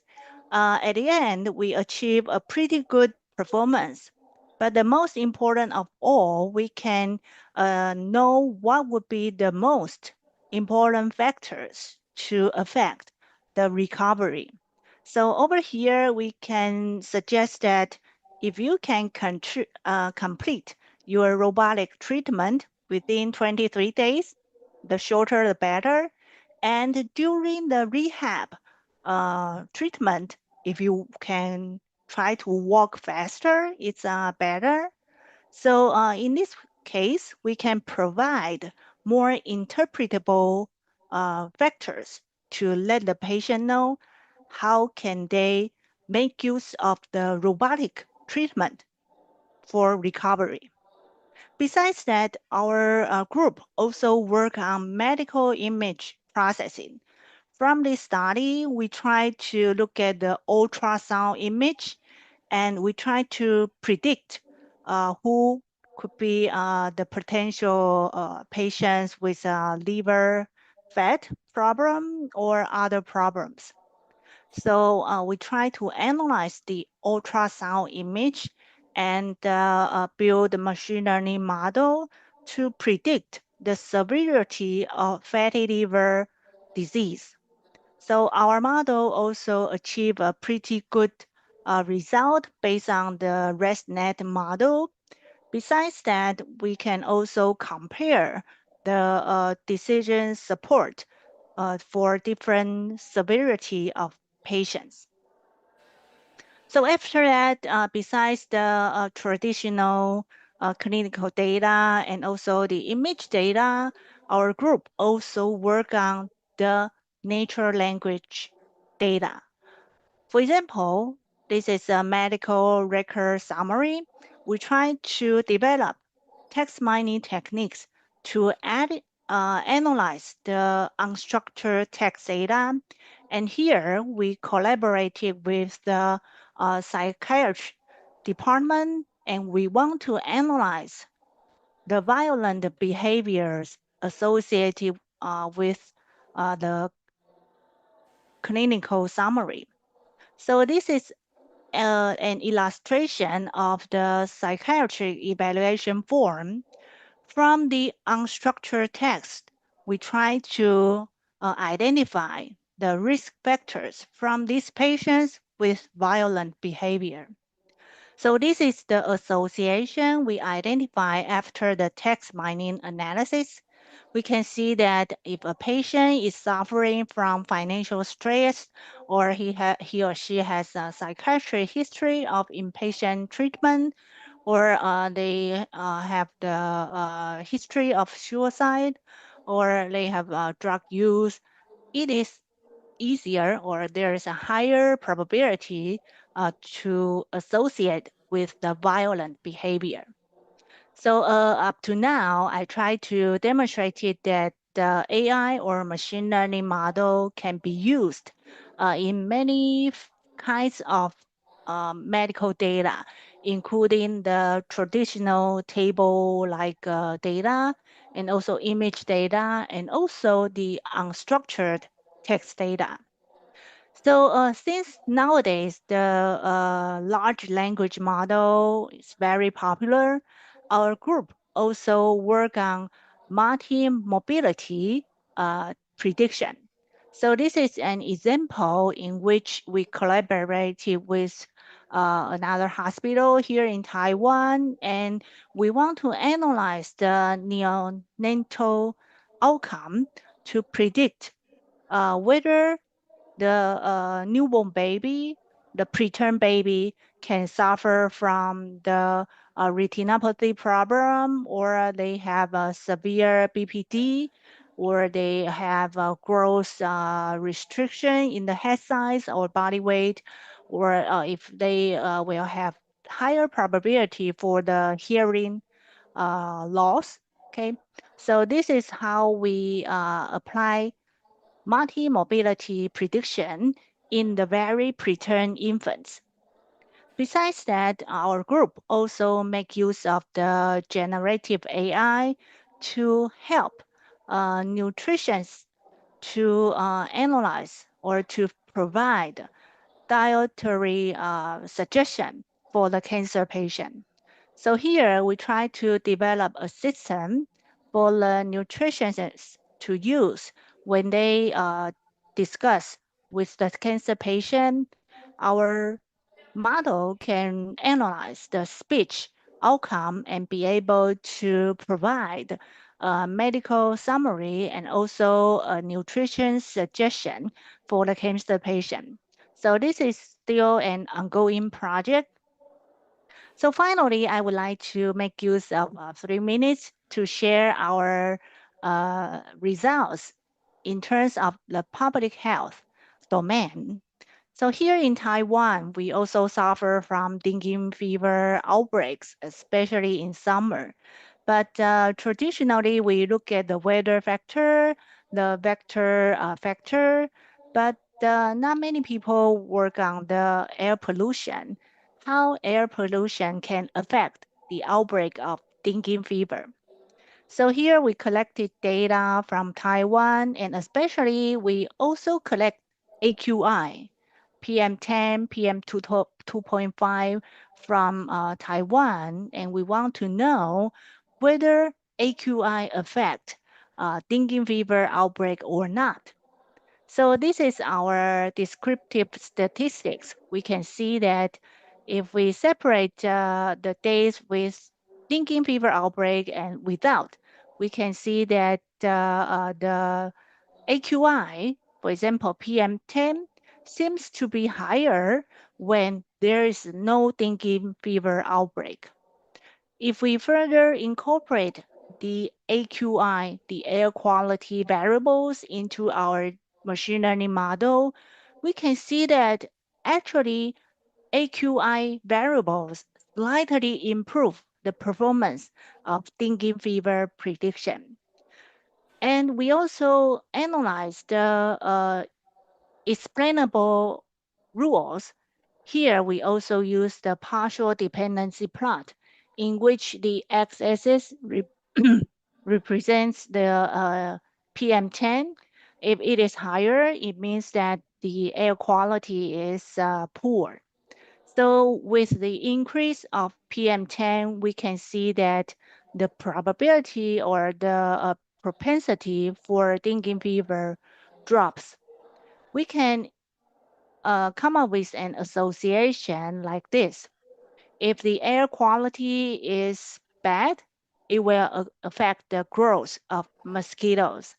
With less mosquitoes, and we will see the outcome of less dengue fever outbreak. Another study we work on for several years is the COVID-19 analysis. Basically, we make use of the Google Internet search terms and try to analyze the association between the Google search terms and also COVID-19. So these are our related COVID publications, and I will talk about two.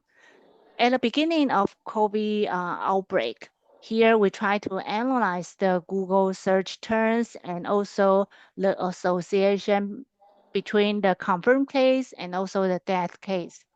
We can also use this kind of heat map to look at the time lag correlation between people from different areas of Taiwan. After that, we collaborated with scholars from, for example, Indonesia and the Philippines and also South Korea to further analyze the correlation between COVID-19 and also the internet search terms. Besides that, we also developed a special cluster analysis in which we can analyze the transmission of an infectious disease.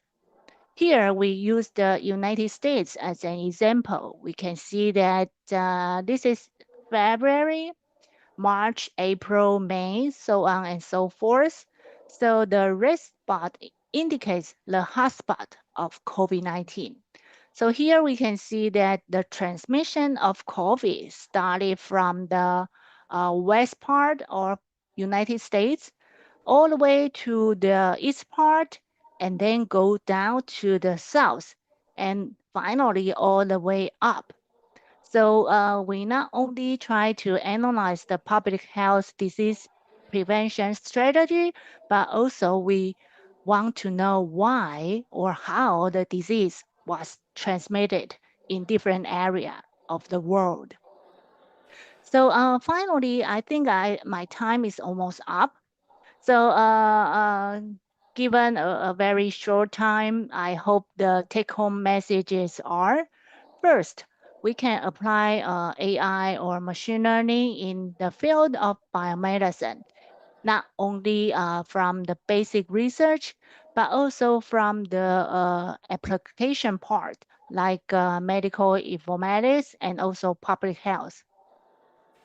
The second part is that with the advance of AI and machine learning, Now the focus shift to we want to have an explainable AI in which we can explain even to the patients why or how they can treat their diseases, not only in the chronic disease, but also many other applications.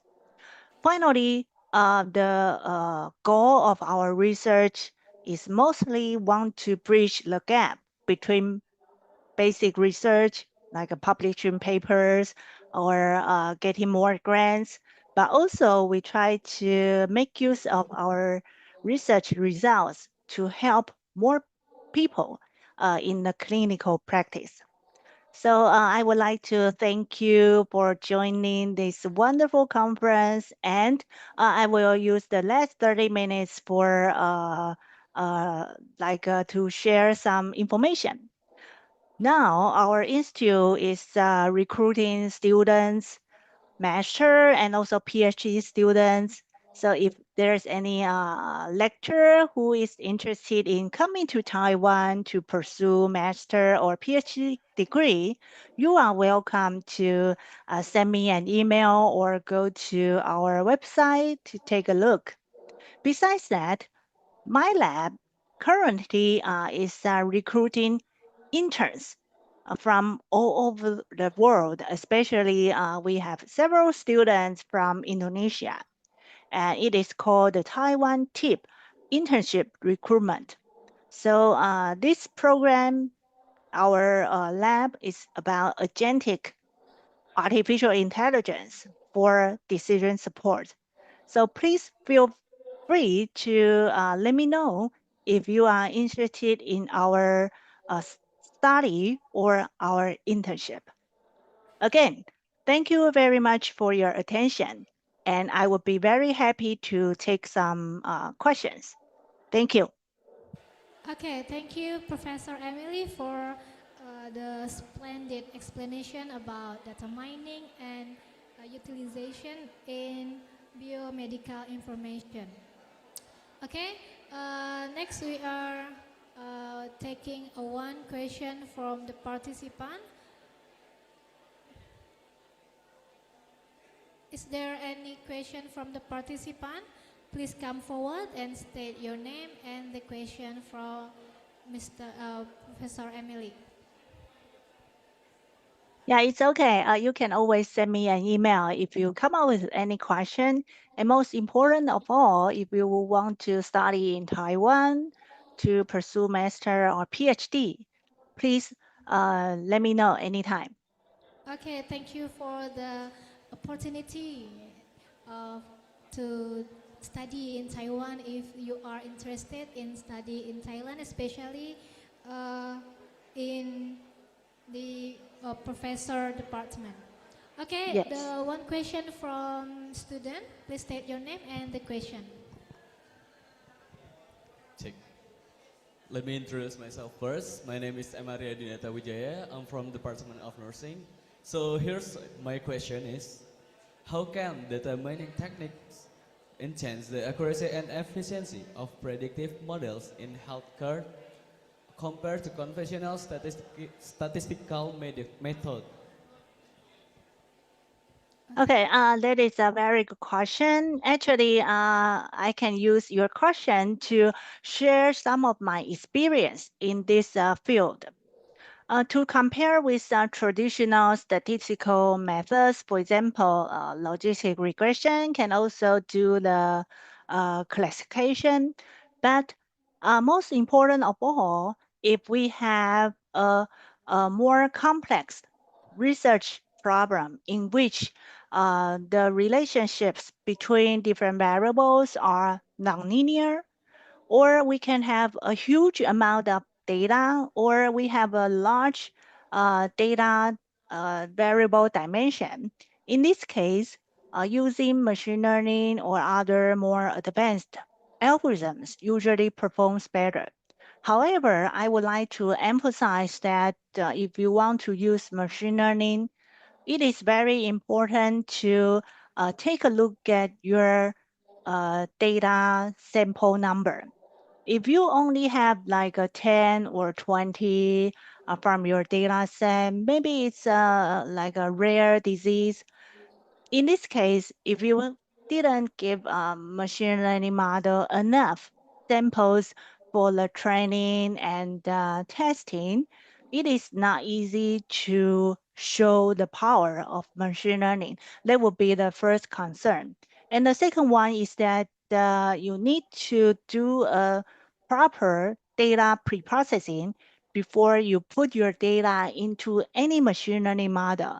If you didn't clean up your data or look at whether your variables were are suitable for this research question, it will still be garbage in, garbage out. So having a clear look at your data or variables before you apply any machine learning model is also very important.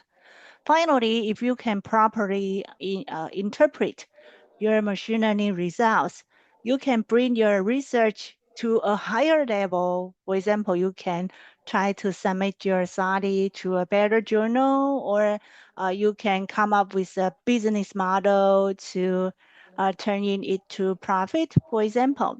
So here I briefly share my experience. So did I answer your question? Thank you for the wonderful answer, Professor. Okay, thank you for the explanation, Professor Emily. I would like to conclude our session from Professor Emily that it is important for us to know the source of the data and also how to interpret the data so that we can have integrating result. Okay, once again, I'd like to thank you for the explanation and the material you have shared with us. Okay, thank you. It's my honor to be here today. Thank you. Hope to see you in the future. Bye. Okay, see you, Professor Emily. That's all from Professor Emily from Changtung University. We are moving to the next speaker, Professor Kemal N. Siregar, PhD. Is Professor Kemal already with us? Yes, thank you. Okay, before I give your time, I would like to explain the brief from Professor Kemal. Professor Dr. Kemal Nazarudin Siregar, SKM MA, PhD. He is a professor at the Faculty of Public Health of Universitas Indonesia. He is recognized for advancing biostatistical application and digital health analysis to support national health initiative and United Nations Sustainable Development Goals. His research covers epidemiology, maternal and child health, infection disease prevention, and also digital health innovation. He leads the Department of Biostatistics and Population Studies at Universitas Indonesia and has authored more than 90 published in respectable journals, Scopus, including peer-reviewed paper in BMG Open and Frontier in Computer Science. Wow, a splendid achievement, sir.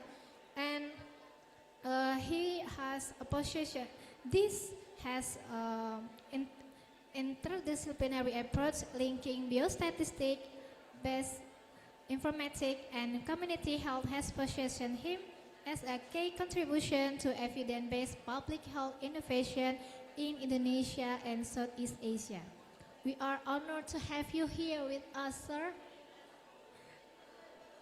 Okay, I would Thank like you to so much. remind you that we will have a 30 minute, including 10 minute to Q&A section in later after you present your work. So, without further ado, let's welcome the second speaker, Professor Kemal N. Siregar, PhD. Thank you, Ms. Moderator. First of all, to the honorable leaders of the Indonesia Ministry of Health, the director of the and all teachers and lecturers at the Jambi Health Polytechnic, the chairperson of organizing committee and the entire committee of the 7th International Conference Health Polytechnic of Jambi 2026, I would like to thank you for the opportunity that has been given to me to fill this event. I would like also to thank Dr. Rusmimpong, the directors of Jambi Health Polytechnic, for the invitation. Thanks also to Dr.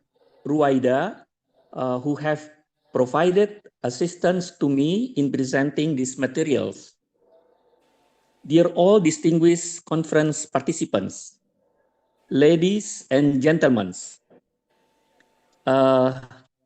could you help me to present the PowerPoint? Yes, okay. Every development in society will invite the needs for research and policy development. And the topic of the materials that will be presented here involve a fairly broad discussions, namely the population level pre-diabetes facts and prevention policy. The presentation structures, next please, will be an introductions and population level facts, then determinants and drivers. After that, prevention policy, digital and innovation in policy, and ends with conclusions. Next, please. Ladies and gentlemen, I would like to convey that in today's world of AI and big data that we have received the presentation before, we often look for signals amidst the noise. In healthcare, the most crucial signal we must capture right now is pre-diabetes. We have been too focused on extinguish the fire when diabetes has already occurred.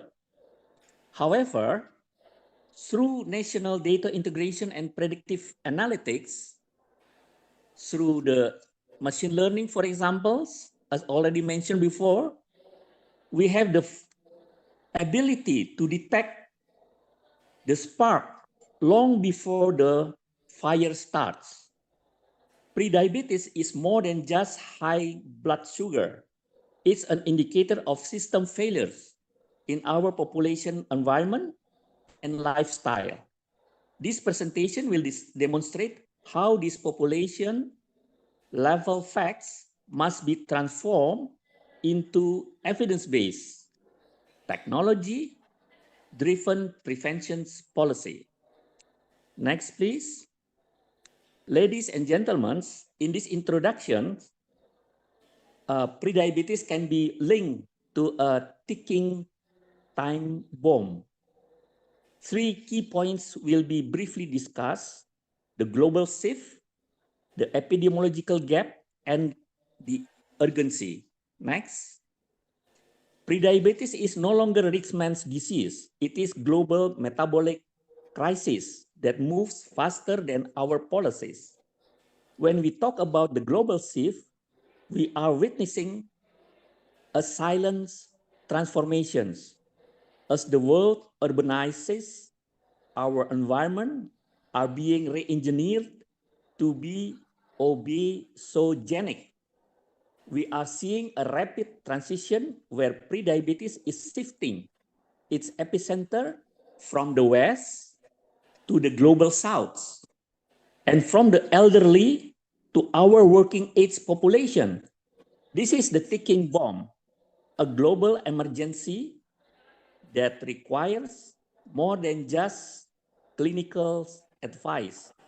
It requires a systemic policy revolutions. Next, please. The gap, what we know and what we do, is where the epidemic grows. The epidemiological gap is the most dangerous part of this time bomb. It is the fast space between the million of people living with prediabetes and the few who are actually being managed by the systems. We are facing a massive undiagnosed populations, a lack of follow-up after screening, and misallocations of funds that prioritize expensive cures over affordable prevention. Closing this gap is just not a medical necessity. It is a strategic imperative of our national health security. Next, please. Next. Yes, the urgency of prediabetes cannot be overstated. We are in a narrow window of opportunity where the disease is still reversible. Every year, we hesitate. More of our productive workforce falls into chronic illness, creating a fiscal burden that will eventually become unmanageable. We are not just fighting a blood sugar level, we are fighting for the economic and systemic resilience of our nation. We must transition from management of disease to the protections of health, and we must do it now. Next, please. Ladies and gentlemen, these population level facts sections will cover the data and trends. Three topics will be discussed here: prevalence and demographics, conversion rates, and economic burden. Next, please. Prediabetes doesn't discriminate, but it disproportionately affects the young and the working class, threatening our future economic productivity. There are figures here in this slide, but I would rather go to the next slide, please. Next. Yeah, talking about the conversation rates from prediabetes to diabetes is our most critical metric. Currently, we are losing up to 10% of these populations to full-blown diabetes every year. However, the good news is that prediabetes is reversible. By implementing structural policies, we are not just slowing down a clock, we are resetting it, preventing a surge in chronic disease cases that our healthcare system cannot afford. Next, please. Now about the economic burden. Investing in prediabetes prevention is not a cost. It is a strategic economic safeguard. The economic burden of prediabetes is often invisible but devastating. While direct medical costs are manageable, the indirect costs driven by the productivity loss in our working age populations threaten our national GDP. We must realize that the cost of inaction far outweighs the cost of interventions. By shifting our budget toward prevention now, we are essentially protecting our future fiscal sustainability. Next, please. Ladies and gentlemen, in this section, we will present a big picture of determinants and drivers, which will discuss three main things, namely pillars of prevention policy, digital intervention, and learning from other countries. Next. In prevention, it's not just about telling people to eat less sugar. It is about building a structural framework that makes the healthy choice the easiest choice for every citizen. There are four main pillars here, namely fiscal and regulatory, environmental transformation, health system infrastructure, and community empowerment. Next, please. And here we could learn more about the digital interventions. That's already mentioned before that it is very important. It will scale up our prevention measure. Digital prevention is the only way to scale preventions at the speed of the epidemic. It transforms passive healthcare into proactive population health management. Important digital innovation for managing prediabetes are digital screening and risk stratifications, mobile health and digital therapeutics, telemedicine and virtual support groups, and health information exchange and policy monitoring. Next. And learning from other countries, no single country actually has the perfect solutions, but a combination of Singapore's regulation, for instance, and then UK's fiscal policy and Finland's community spirit would provide us a roadmap for a successful national prediabetes prevention strategy. Next, please. Ladies and gentlemen, the prevention policy sections will discuss about fiscal policies, continue what we already discussed before, environment redesigns, screening integrations, and food labeling. Next, please. First, about fiscal policy.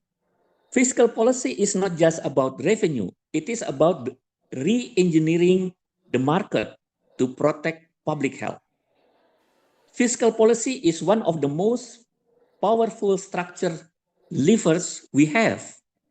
By implementing sugar-sweetened beverage taxes, for instance, we create an economic environment where the unhealthy choice is more expensive, and through subsidies, the healthy choice becomes more accessible by citizens.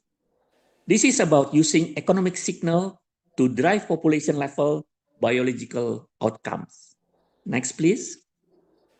Now about environment redesign. Environment redesign is about moving from an obesogenic to salutogenic environment. We cannot expect people to walk more if there are no safe sidewalks, or eat better if they live in a food desert. Structural intervention means redesigning our cities so that physical activity and healthy eating become default, effortless choices for every citizen. Next, please. Now about screening integration. Screening integration is about moving from wait and see to search and intervene. By embedding glucose monitoring into primary care infrastructures and national health insurance, we can close the gap of undiagnosed prediabetes.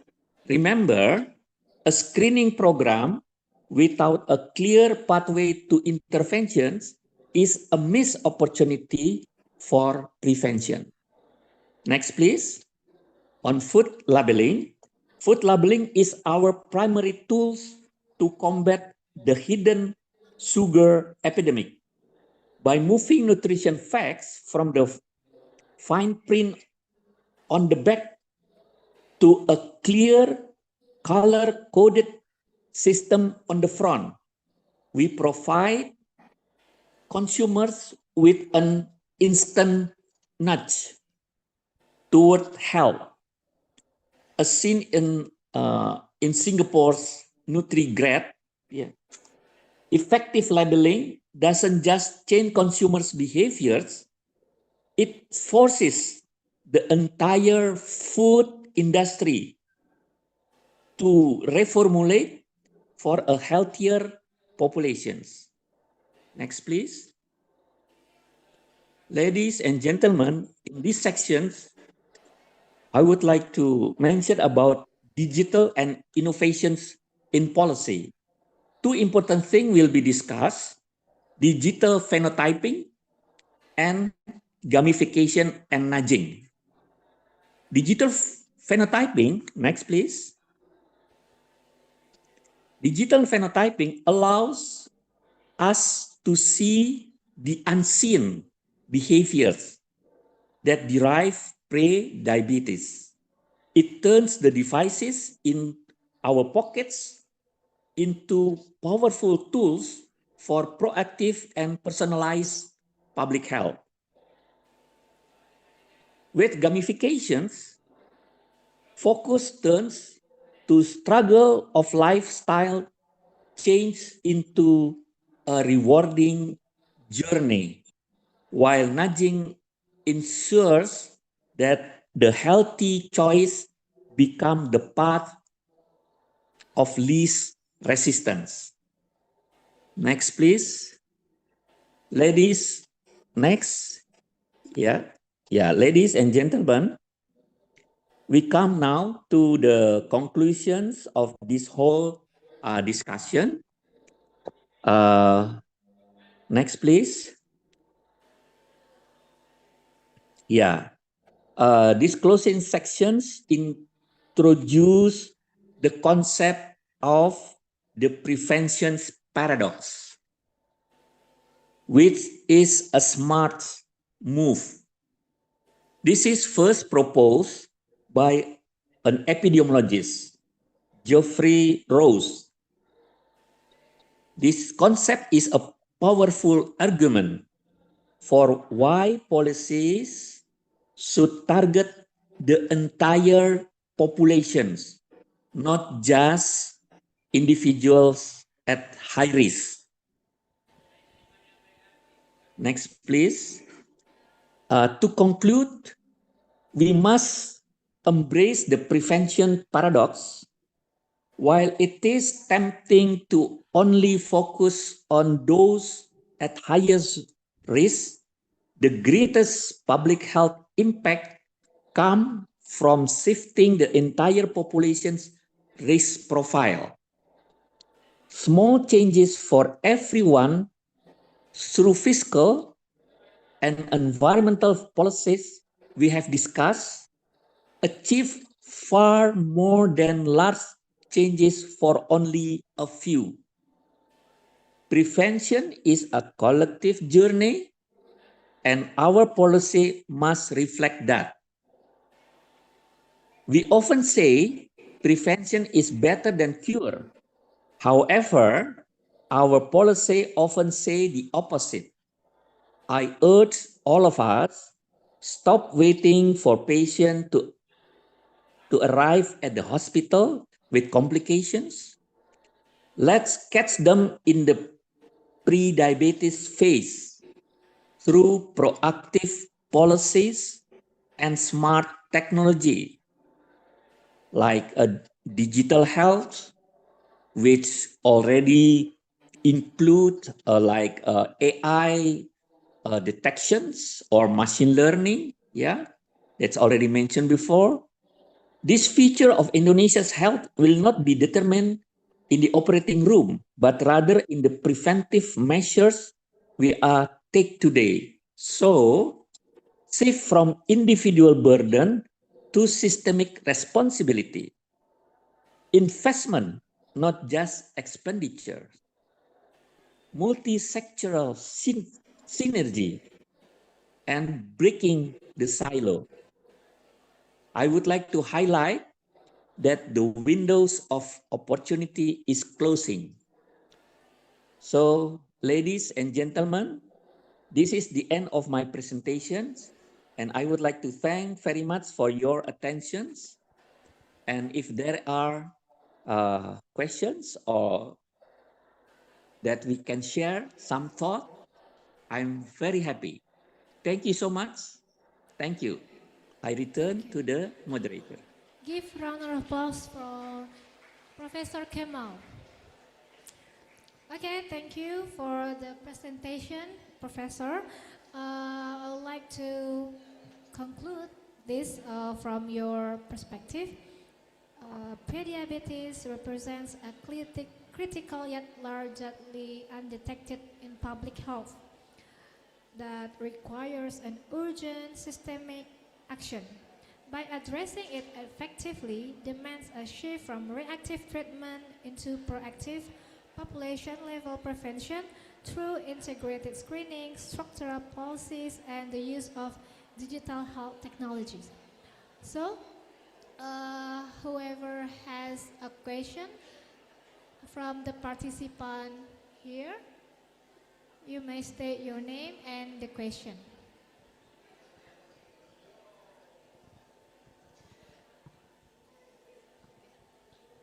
Thank you for the opportunity. Allow me to introduce myself first. My name is Amanda Azara Putri from Midwifery Department of Jambi Health Polytechnic. And in this opportunity, I want to ask that how does the concept of pre-diabetes reflect broader systemic issues in population health rather than just individual lifestyle factors? Thank you. Okay, Professor, I will repeat the question again. How does the concept of pre-diabetes reflect broader systemic issues in population health rather than just individual lifestyle factors? Yeah. Okay. Well, actually, I don't want to make a contrary between the individual lifestyles, but what we learn from many individual lifestyles, for instance, in Indonesia, the occurrence is the prevalence of the sedentary, for instance, the prevalence of a habit of with high sugars in our diet makes most of us suffer of diabetes type 2. Well, actually, the condition is not suddenly become a diabetes type 2. Actually, pre-diabetes already occurred, but these conditions very hidden, undiagnosed, and this cover most of us in Indonesia. And if we look at to the survey by the government, the prevalence of pre-diabetes increasing. Even the age is getting younger.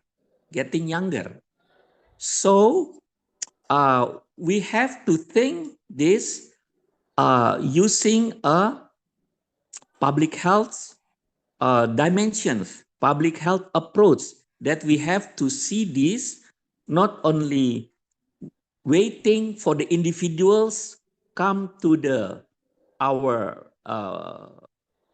hospitals because he or she suffer from certain conditions, but we have to act now to really protect our people health. So this is why systemic approach is become more important. And moreover, when we do the prevention policy, we have to see or we have to adopt the concept of prevention paradox, meaning that once the policy is released, this will cover the whole populations.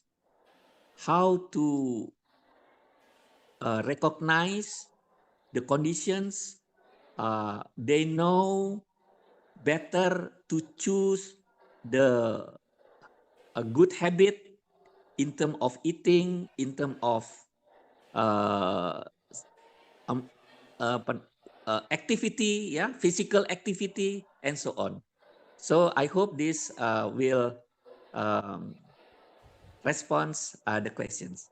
Thank you so much. Thank you, Professor. Thank you, professors, for your amazing answer. Thank you. Thank you. Okay, I conclude again. To prevent the prediabetes is not just only by modification our lifestyle as individualism, but also systemic policy to regulate the prediabetes so that the prevalence is not high enough. Okay, we have another question from the lecturer. Please, operator, give the microphone to the Dr. Solha.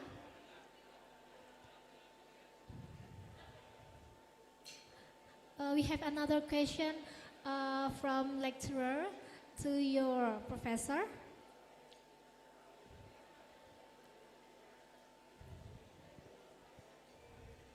Assalamualaikum warahmatullahi wabarakatuh, Prof. Waalaikumsalam. I'm Rifda. I'm alumni of Faculty of Public Health Universitas Indonesia. Oh, thank you for meeting 2015, this. Prof.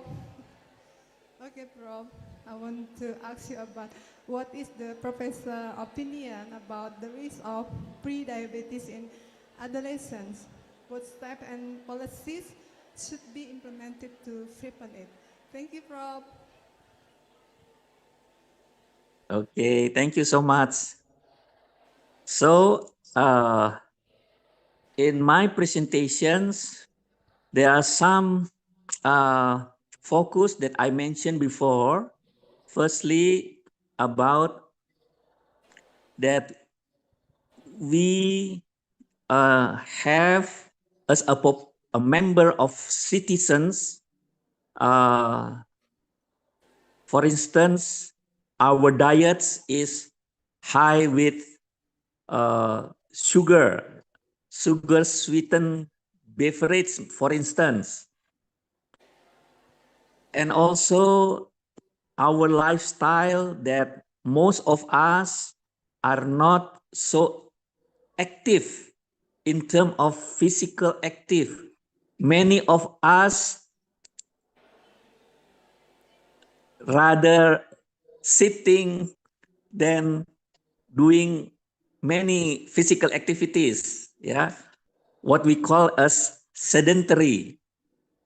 So this kind of unhealthy behavior, we call it obesogenic environment. So that's why obesity among Indonesian people are increasing the prevalence. Even the young age, yeah, the students, yeah, the primary school, from the primary schools. So this is that we have to fight this kind of conditions in terms of lifestyles, in terms of diet, in terms of physical activity, in terms of environment, how our cities are more people friendly to do healthy, active activity. Yeah. So this is our condition that so in my presentations before, that we are not only fighting to eat less sugar, but how we fight to have a better environment a better situations, a better physical infrastructures, a better of beverages in the market that more friendly to the preventions. Now many food and beverages in the market is highly in terms of sugar sweetened products. Yeah. Okay. So that's our challenges at the moment. But then my idea is how we could act now. So this is the idea, how we could act now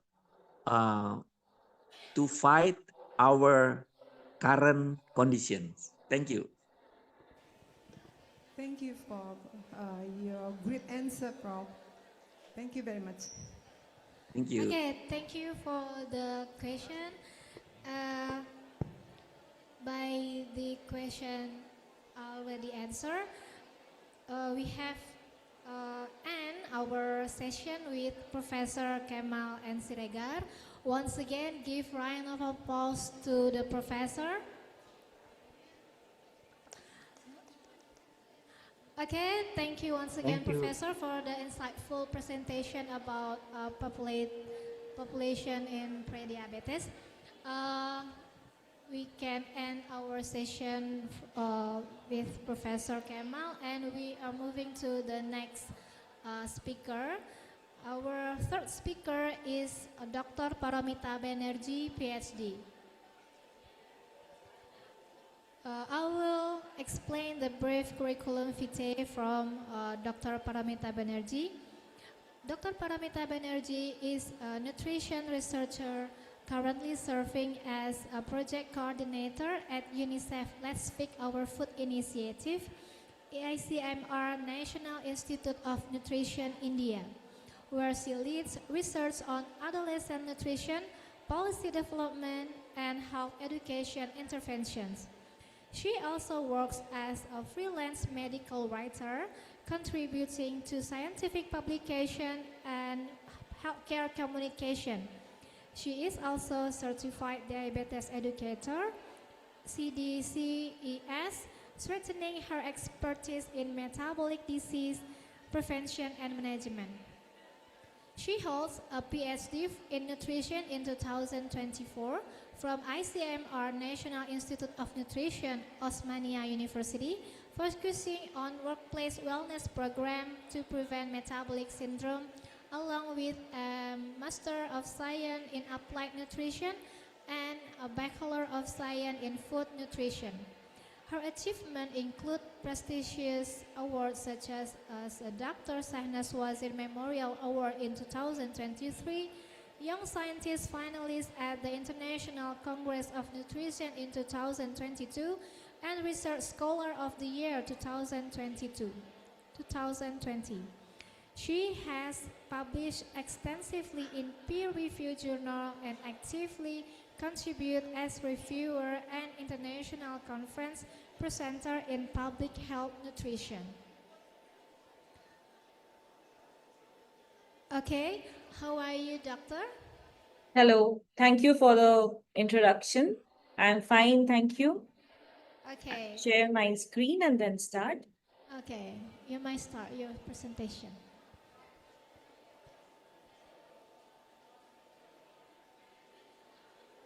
Can you see my screen? Yes, we can see your screen. Okay.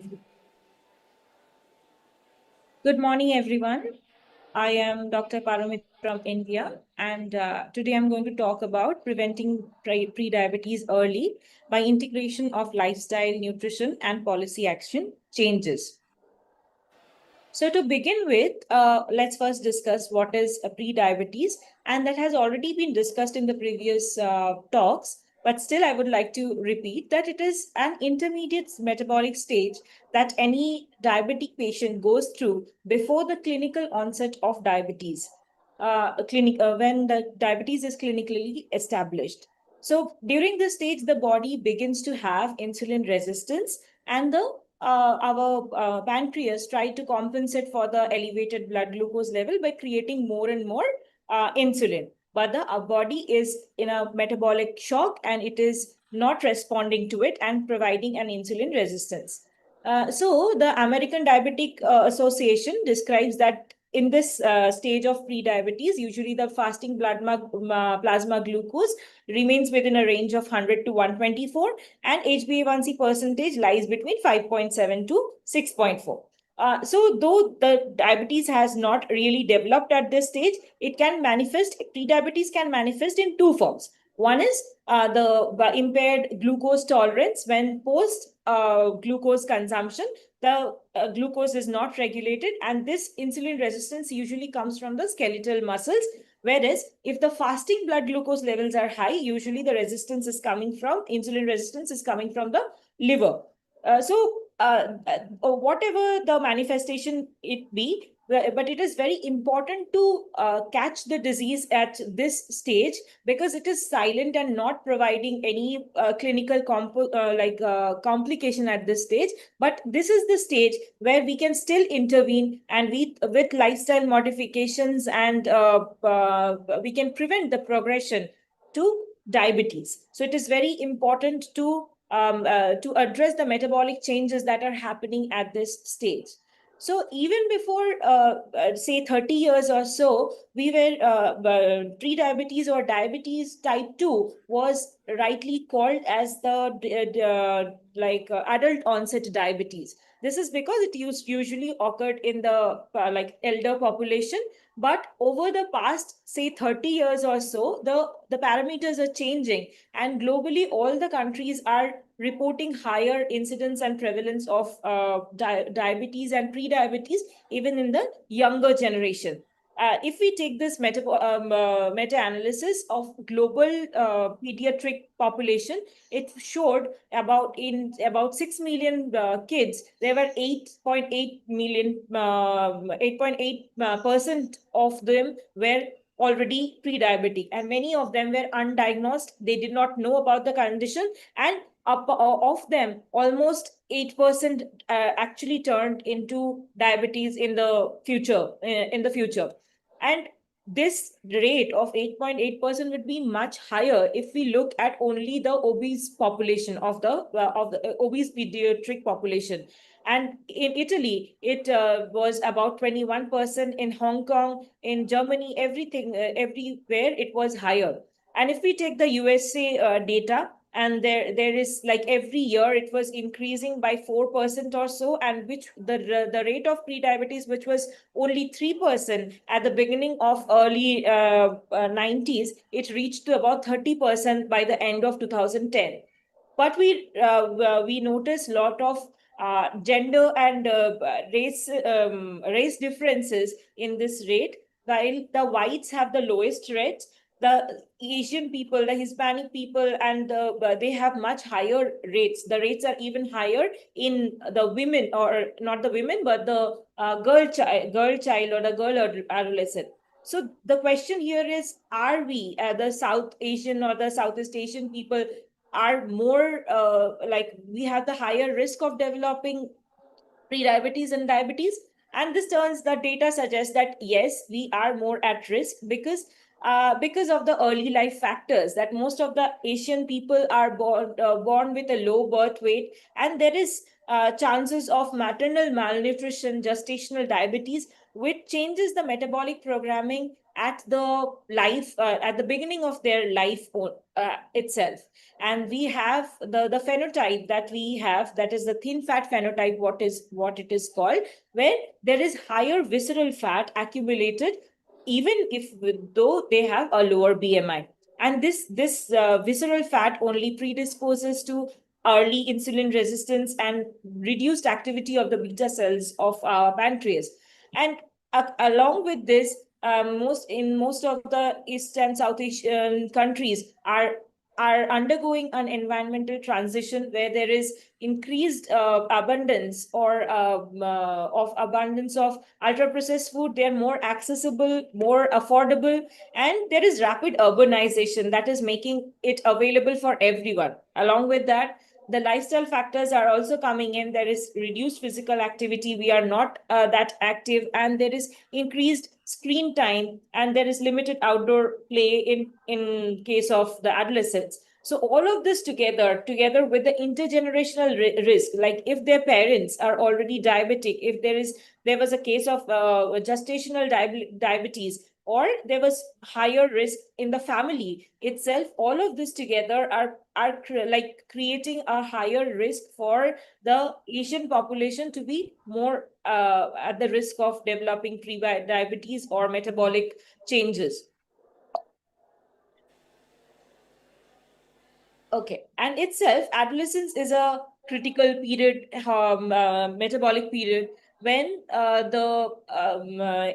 both in boys and girls there is production of testosterone and follicle stimulating hormone, and the growth hormone, which on one side creates the rapid growth spurt which is occurring at this stage. And it has been seen that it is very normal for adolescents to develop insulin resistance at this stage, but at the beginning of the puberty, and as it progresses, it gradually resides after the puberty settles. So this change of and the glucose levels are usually, or the insulin resistance is usually high during the pubertal period, but and this is reversible under normal condition. But because of the growth insulin like growth factors and the environmental factors, when an adolescence is gaining adiposity a lot, are gaining a lot of weight, and obesity is there. So this is changing and causing an irreversible change, which is making their risk of development of diabetes in the future more. They are being more prone to development of diabetes and pre-diabetes at this stage. So, and along with that, this is not just adolescence is not just a period of metabolic changes. It is also the first time of change of, there is a nutrition transition. They are gaining independence. They are gaining access to money, pocket money, whatever. And there is peer influence, which if the friends are eating something very HFSs or high fat, sugar and salt food, and or ultra processed food, or which is very not nutrient dense, but empty calories and a lot of sugar and salt in it. So all of the adolescents are more prone to grabbing these habits at this stage. And in India also, we see that 10% of the calories what an adolescent eats, it comes only from the packaged ultra processed foods, and this is gradually increasing day by day. And if we look at their lifestyle factors also, there is decreased physical activity. They are not at this period, they are not as active as they were as a child, and there is poor sleep because maybe because of study stress, or sometimes because of increased screen time during the the late nights and so on. They have their own stress, and all of these factors together are making a scenario which is termed as obesogenic environment. So the nutrition transition, the lifestyle factors, the increased screen time, the lack of physical activity, and the poor sleep, all of this together is creating an ideal scenario where more and more insulin resistance and pre-diabetes can occur. The problem here is that pre-diabetes is a silent challenge, because it is most of the adolescents live a very healthy life, and they do not. That is why it is not usually detected. But the key here is that the screening of the high risk adolescents is the most critical and preventive strategy that we can have in any country, and that can be done by the school or the family or anybody. So who are more at risk? Mainly the adolescents who are overweight or obese, and those who have a family history of diabetes. and if they are showing signs of insulin resistance, especially acanthosis nigricans, what we call it, that is a dark velvety skin that develops usually in the neck or the armpits. This is the first visual sign of metabolic change that a child can show. And or there is central obesity, maybe he's lean otherwise, but there is a central obesity. This kind of adolescents must be screened with responsibility for, this screening can be easily done by testing the HbA1c or the fasting blood glucose level or oral glucose test. This is the first thing.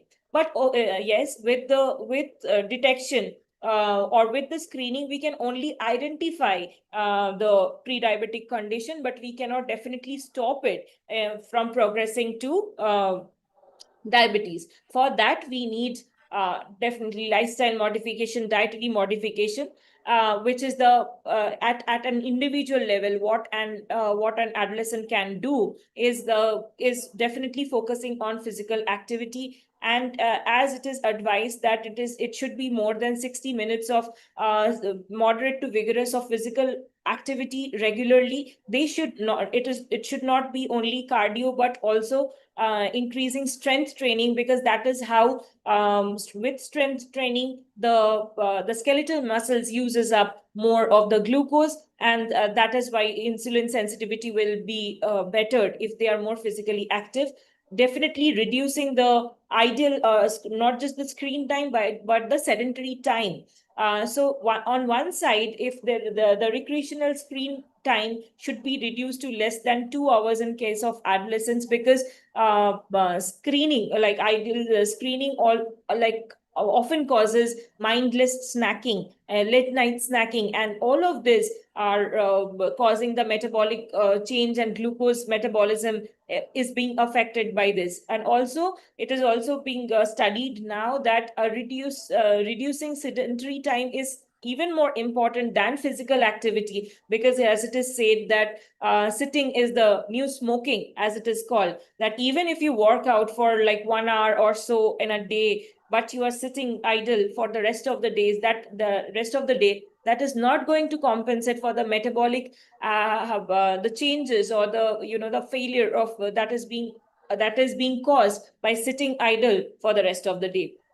So fixing the sleep pattern is also very important. 8 to 10 hours of sleep, and to avoid late night snacking or late night eating that cause the glucose dysregulation, to fix the circadian rhythm. And for especially in case of adolescents, the role of family and social environment is very important, which is called the parental modeling. And what they do, ideally what they see at home. And so it is very essential to have a good home food environment, and what their peers or their friends are doing. The role of all of this are very important. If we talk about the dietary modification, then it is not just the quantity of the carbohydrate they are eating. It is not just the staple or the amount of the staple. It is also the quality of the carbohydrate, which is what they are eating. And especially there should be reduction of ultra processed food, and focusing on whole grains and more than the polished grains. And they should emphasize on low GI foods, or the low glycemic index food. That can be done when it is combined, when staple is combined with high protein or healthy fat diet. And that is the most important thing. And then there is a reducing of ultra processed food, the sugar sweetened beverages, and which is coming mostly in packages and ultra processed packaged foods that they are getting. We have to try to reduce that as much as possible. Coming to protein and healthy fats, including protein in every meal is important, because that improves the satiety, that gives better satiety, that increases the glycemic control. And having good fats from the nuts and oil seeds can reduce inflammation in the body that was causing insulin sensitivity. As the new area of interest is the role of gut, and especially fiber and gut in controlling the glycemic load or glycemic index, and having a better glycemic report. So fruits, vegetables, and having prebiotics are very gut friendly, and these are the major dietary areas that should be focused on in case of any adolescent. So while we design anything that can change their dietary environment or influence the adolescents, we have to understand that it is not just the individual behavior, it is not just giving them awareness. Their food environment is being shaped at multiple levels, be it at home, be it school, community, through digital media. So if we need any intervention with those materials of communication should address all of these factors which are affecting their dietary consumption and the food environment. And in case of adolescents, we cannot ignore the role of schools. It is the place where the adolescents are spending most of their time. They have the peer influence there, and school can provide a very structured way of prevention and lifestyle modification. So this is what we developed, and or the 5E protocol for the schools, what the schools can do for by providing ideal school meals and school education, physical activity. So there is 5E of action, which says that the first step is to evaluate. Then the responsibility of screening, the responsibility of how what deficiencies, apart from other nutrient deficiencies, even pre-diabetes can be included in the part of evaluate scale in this program, where the school evaluates and presents a report, just like an academic report at the end of the year, that these are the concerns a child is going through in form of a report card maybe, and then educate them that what can be the consequence of this whatever the lifestyle factors or whatever the anthropometric or pre-diabetic factors, whatever they are going through, what is the consequence and how this can be prevented. So that is the education part that they can give, apart from a structured nutrition curriculum for all the children or for all the adolescents. And then there comes the empower. It is not enough to just educate them or aware them. To empower them, they should have the ideal skills that can be used as a habit building or for their adult life or learning phase. In this, they can ideally learn what combination matters, what is the meal planning, how to cost effectively, how they can procure the good food and which is good or which is bad, reading the food label. And this is the empowering skills that they can give them.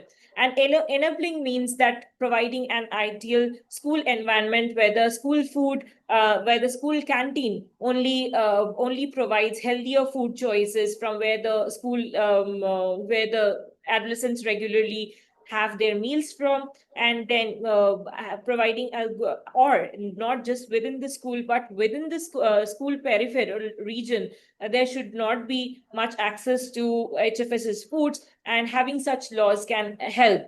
And definitely to engage, and the last step is engaging the adolescents and as well as their parents in all of the nutrition education. So this is the role of the school in good nutrition as well as as a preventive strategy of pre-diabetes for the adolescents. Then coming to the policy action, the WHO calls it the five best buys of best buys, which then that comes with taxation or the fiscal measures of the sugar. These changes are mainly to alter the obesogenic environment or the availability of the ultra processed food and sugar sweetened beverages that are being available, very accessible and very affordable for the adolescents. And it has also been seen in India that the adolescents are the largest consumers of this kind of ultra processed food among all age groups. So if there is taxation is huge, and it has been seen in many countries that once the sugar sweetened beverages, a tax was implemented, it was not that affordable for the consumers, and gradually it was successful in reducing the sugar sweetened beverage consumption in different countries. And globally now almost 60 countries or more than 60 have implemented some sort of sugar tax on various goods, on various food goods. And as a result of this, it has been seen it has reduced the consumption of sugar sweetened beverages. And apart from that, not just sugar but alternatives of sugar which has been used sometimes in for adolescent drinks or beverages, that has also been taxed. Not just it is like non-nutritive sugar or supplements and artificial sweeteners, because this also though can there have been studies that it can cause metabolic changes, and as a result is this has been taxed in the same way, and it has the consumption of sugar sweetened beverages is being reduced gradually. So The other you have 1 minute left for the presentation. 1 minute Yeah, left. I'll wrap up. And the marketing regulations, but there are many ways in which the industry allures the child, which is the vulnerable target, and there should be rules on it, such as that it should not the nutrition claims cannot be just random. It has to be supported by some, and they cannot make that they can avoid normal eating and drinking and rather focus on HFSS foods. This should be regulated according to the country's marketing regulations. Food labeling also, it has been talked about before, and we have to promote that how a child can read and make sense of this food label information that is there, and then make their conscious ethical choice that which is good for them and what harm it can make.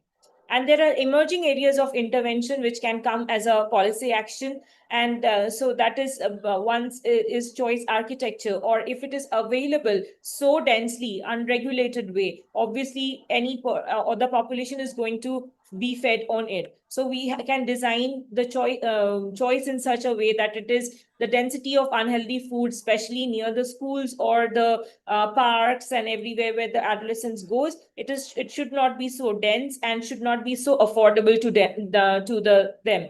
And one area which is not regulated at all is regulate the online food marketing, or what is being called, or the social media, the food that is being seen, or the role of the influencers. This is called an area which is called a food porn, and this which affects the adolescent age group like anything. So we should be having like such digital food environment reforms to target the HFSS market or the ultra processed food market for the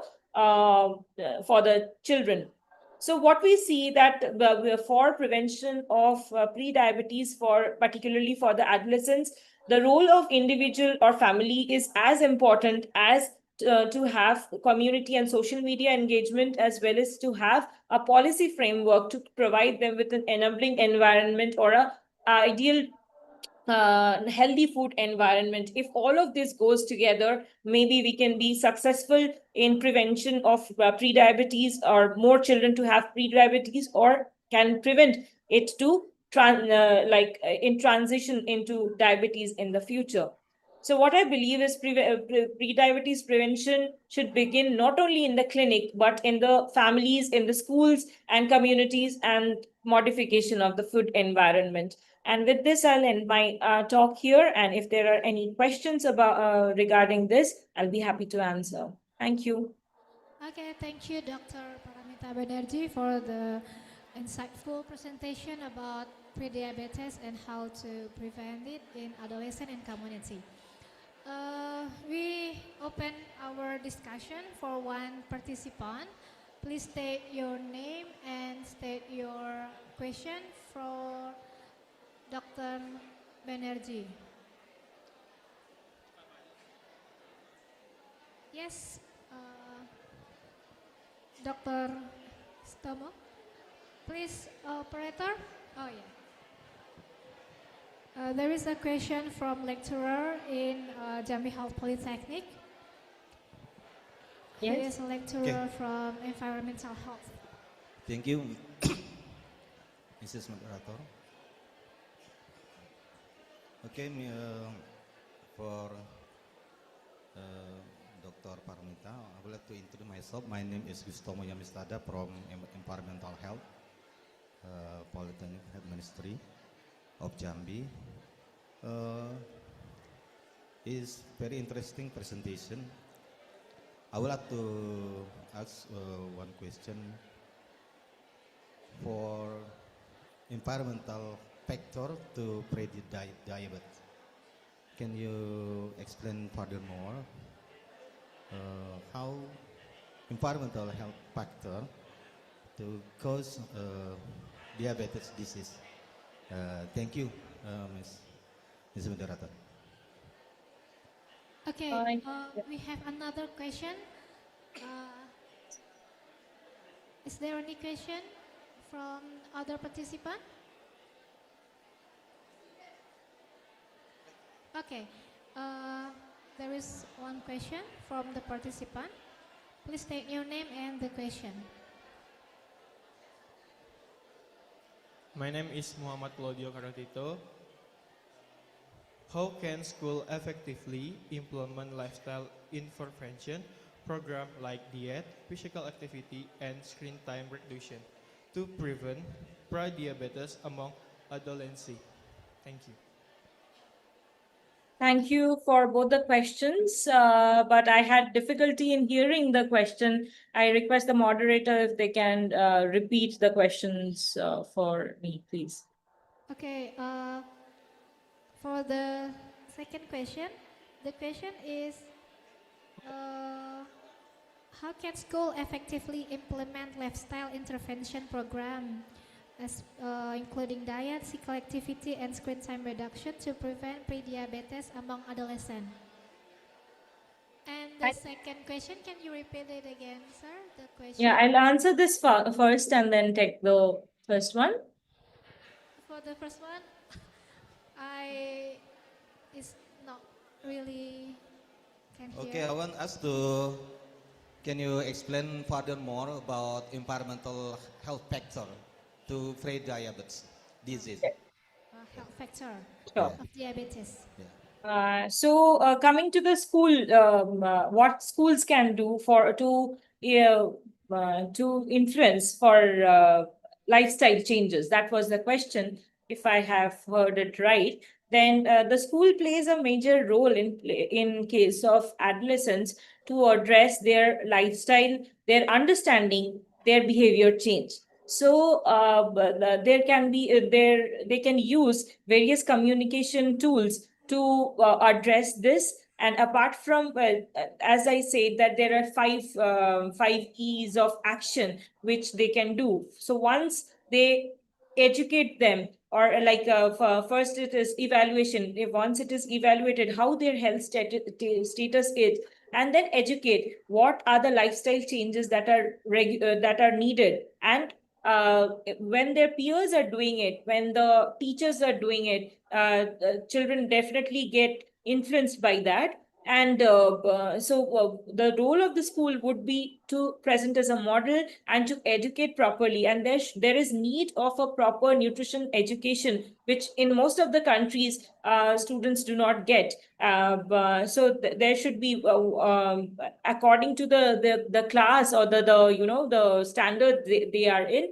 there should be a regulated nutrition curriculum that should be taught as a part of the curriculum along with other subjects to all the children. And it has been seen in many countries where there are nutrition education and food being given to the students. They function very fine, and they have better nutrition education, better understanding, and better lifestyle in comparison to children who are not being introduced to this in the school.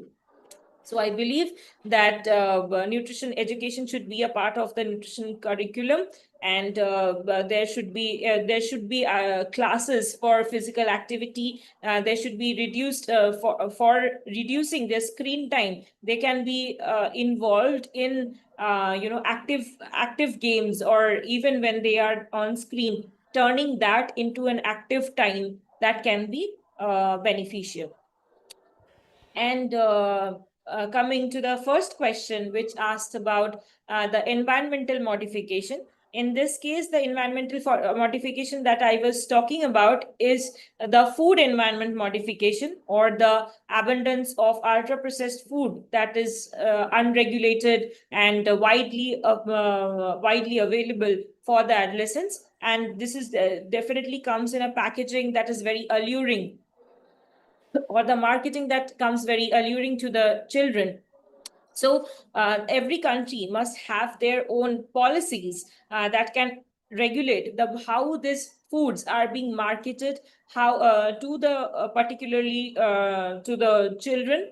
And different countries have different regulations, like prime time viewing. Like there are standard programs which children view more than or children or adolescents view more than adults. And during this time, particularly on the television, or there should be regulation on which food is being marketed, what are the nutrition claims they are making, whether it is right or not, or whether they are showing that you can ignore your normal diet and healthy diet and rather feed on this packaged foods.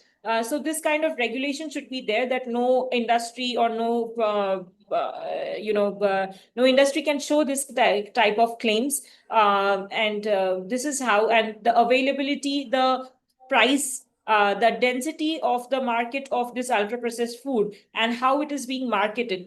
This all should be regulated to change the food environment of the adolescents. And if it is not available, definitely, if there are healthier options available, they will be habituated to consume that. And as a result of it, there will be lesser risk of developing metabolic syndromes in the future. Okay, thank you. What a splendid answer from Dr. Banerjee. Thank you. Okay, thank you, Dr. Paramita, for your incredible explanation. Thank you.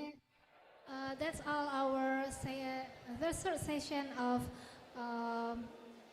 speaker, Dr. Paramita Banerjee. Thank you once again for the explanation about pre-diabetes among the children and adolescents.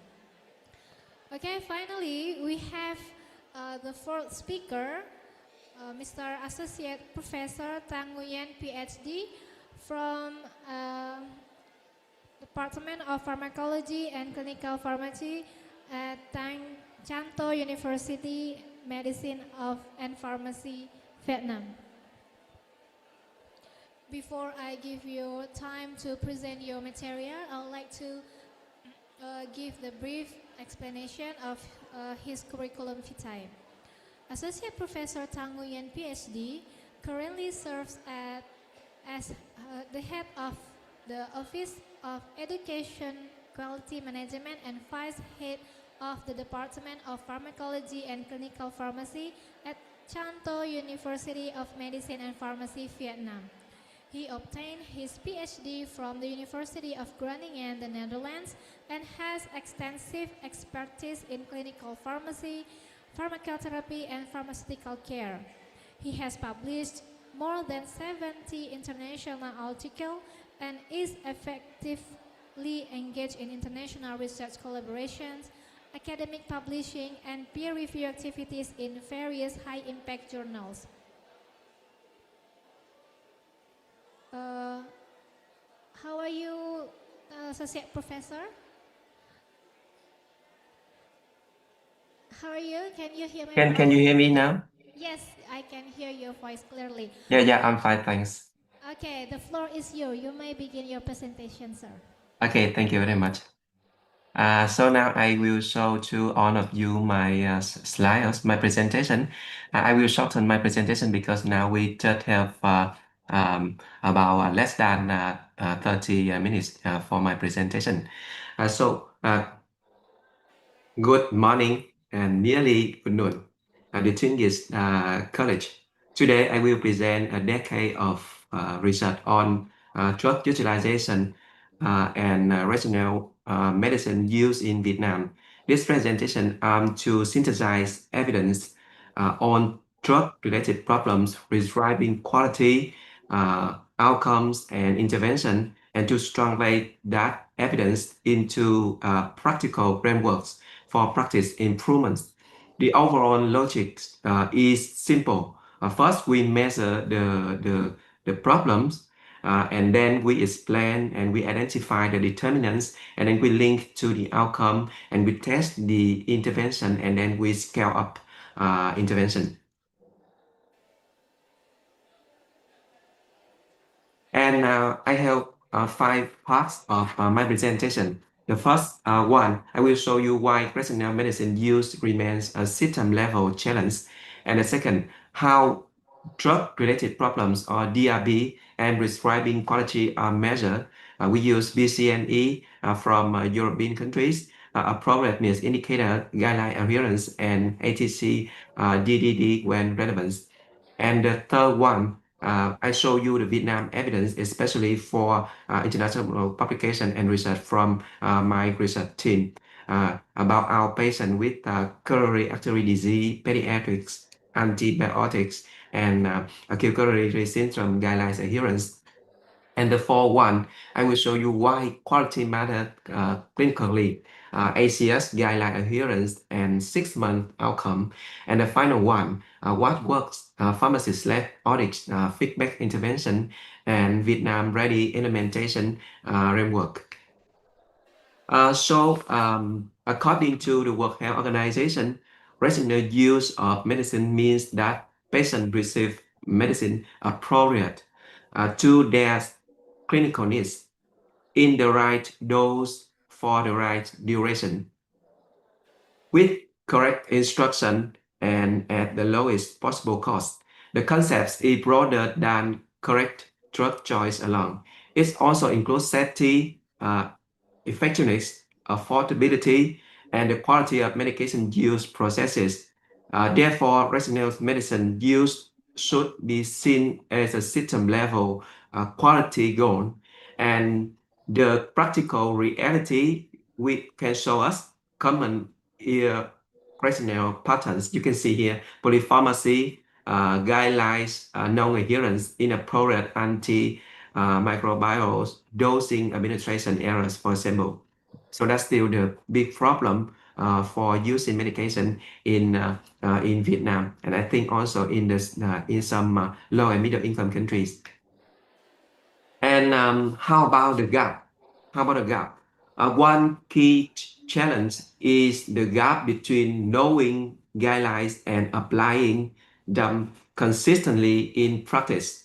Even when clinicians are aware of and agree with the recommendation, prescribing may still evidence because of time pressure here, and the incomplete clinical information, formulary limits, and workflow barriers. This means that education alone is usually insufficient. More durable change require audits, feedbacks, reminder, and institution support. How about in Vietnam? The burden of drug-related problems is substantial. Among coronary artery disease outpatient and also for pediatrics outpatient, you can see here more than 60% of patients had at least one drug-related problems. The figure are too high to be interpreted as the isolated mistake. Instead, they suggest a recurring and measurable quality gap in routine prescribing, and especially for the system-level quality gap. And drug-related problems are important because they have real clinical consequences. You can see here in the pediatric study. The pediatric study, I show you the study here, published already. In the half of prescription half of prescription with DRB were just to reduce safety. Nearly 1/3 increased cost and almost 1/4 reduced effectiveness. This shows that DRPs are not merely technical issue in prescription review. They are closely related to patient outcomes and healthcare efficacy. And drug-related problems, you can see the definition here, is any events and circumstances related to drug therapy that may interfere with desired outcome. Drug utilization research helps us to evaluate how medicine are prescribed and used, while PCNE system provide a structure. You can see the structure here to classify drug-related problems. This standardized taxonomy is important because it makes prescribing problems comparable across study and setting. It also helps target intervention more precisely. And in Vietnam, after some years of doing research on drug-related problem, Ministry of Health in Vietnam also issue one decision important for the classification of all kinds of drug-related problems and also intervention from clinical pharmacists. And drug utilization research can be approached through three lenses. You can see three lenses here. The volume, the first is the volume, the second is the quality, and the third one is outcome. Volume tells us how much medicine is used. Quality tells us how appropriate the prescribing is, and outcomes show whether prescribing affects patient outcomes.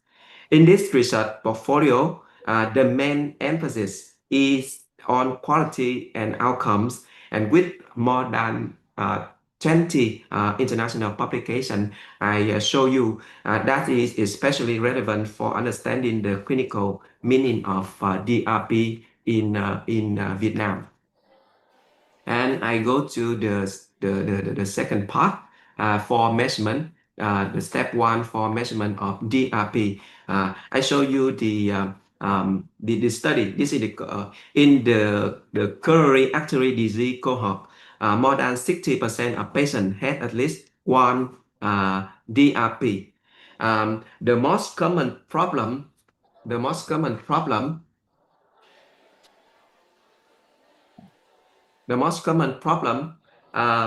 were wrong frequency, inappropriate doses, drug interaction, and incorrect timing around meals. These are mainly process-related problems rather than rare therapeutic disaster. So that makes them important targets for routine quality improvement. This is really important for us to focus on this point. And for the polypharmacy, you can see here, polypharmacy was one of the strongest predictor of DRP in this study. You can see on the slide, the slide here for references.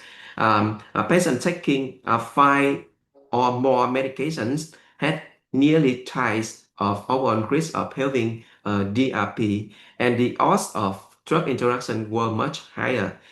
This clinically useful because medication counts is simple and easy to identify in practice. It can therefore serve as a practical screening tool for prioritizing pharmacist review.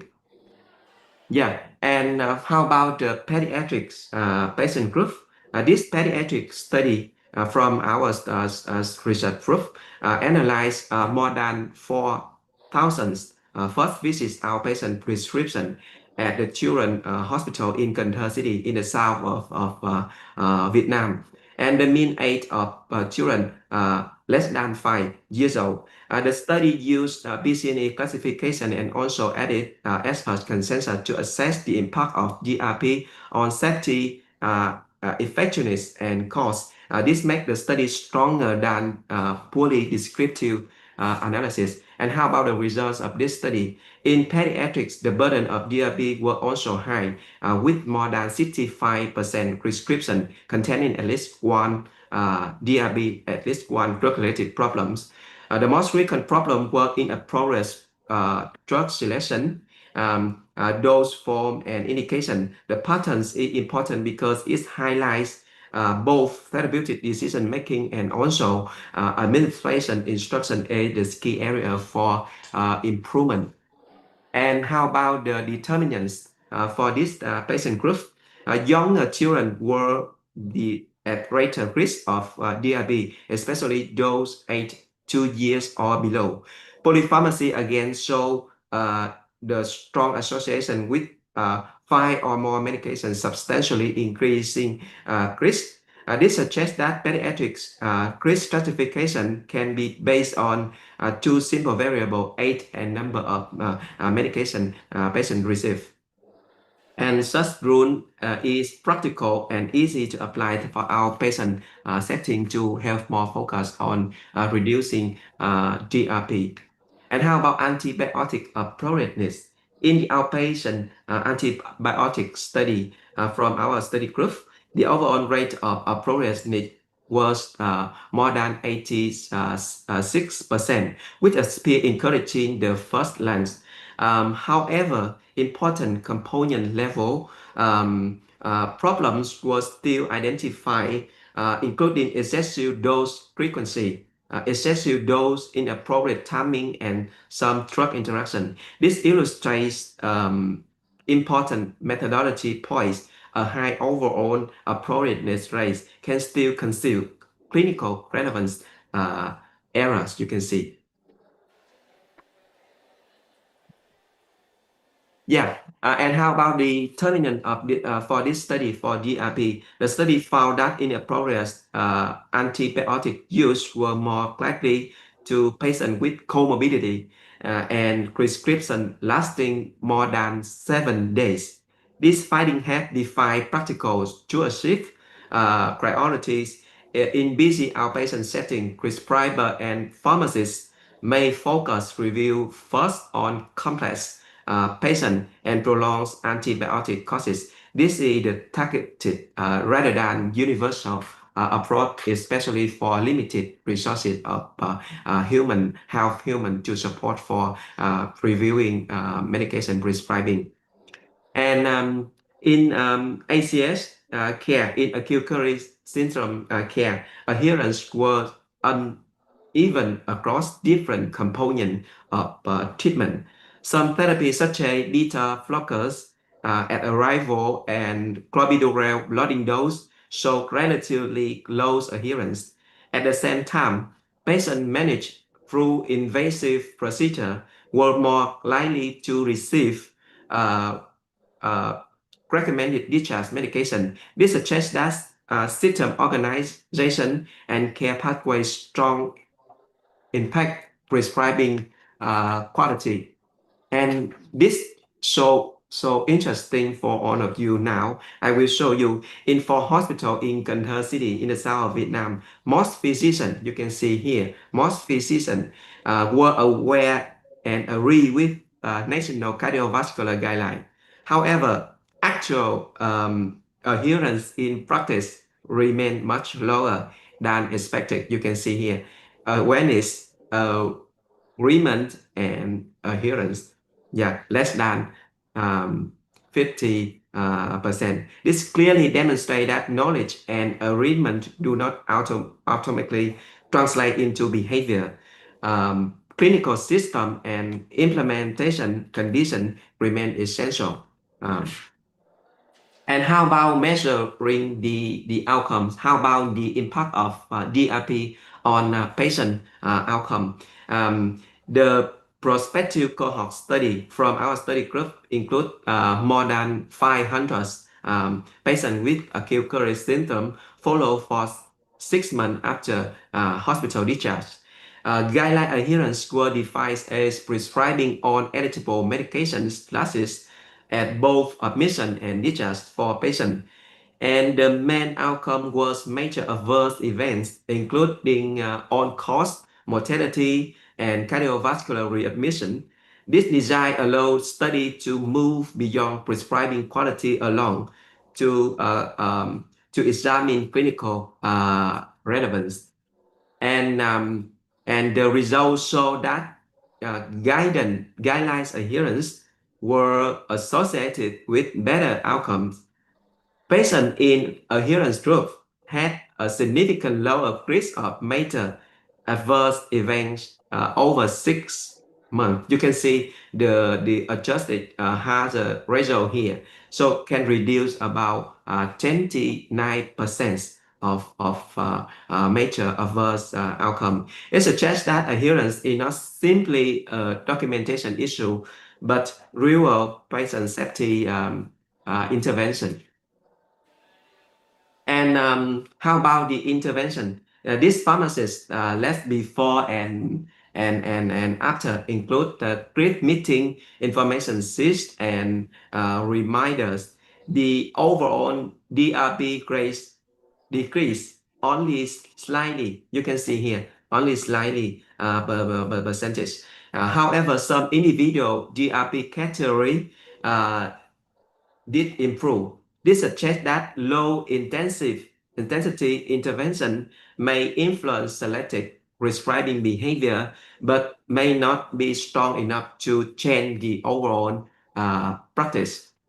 And why? Why low intensity can still move some needles? In this study, improvement was seen in the drug selection and some timing-related problems, but the total DRP burdens were largely unchanged. A likely explanation is limited implementation intensity, short duration, and incomplete coverage. In other words, some messages may have reached prescriber, but not with enough strength or repetition to reduce the broad changes. This highlights the importance of implementation dose, especially for the structure intervention. And then in construct a larger and more structured intervention package. You can see the publication here.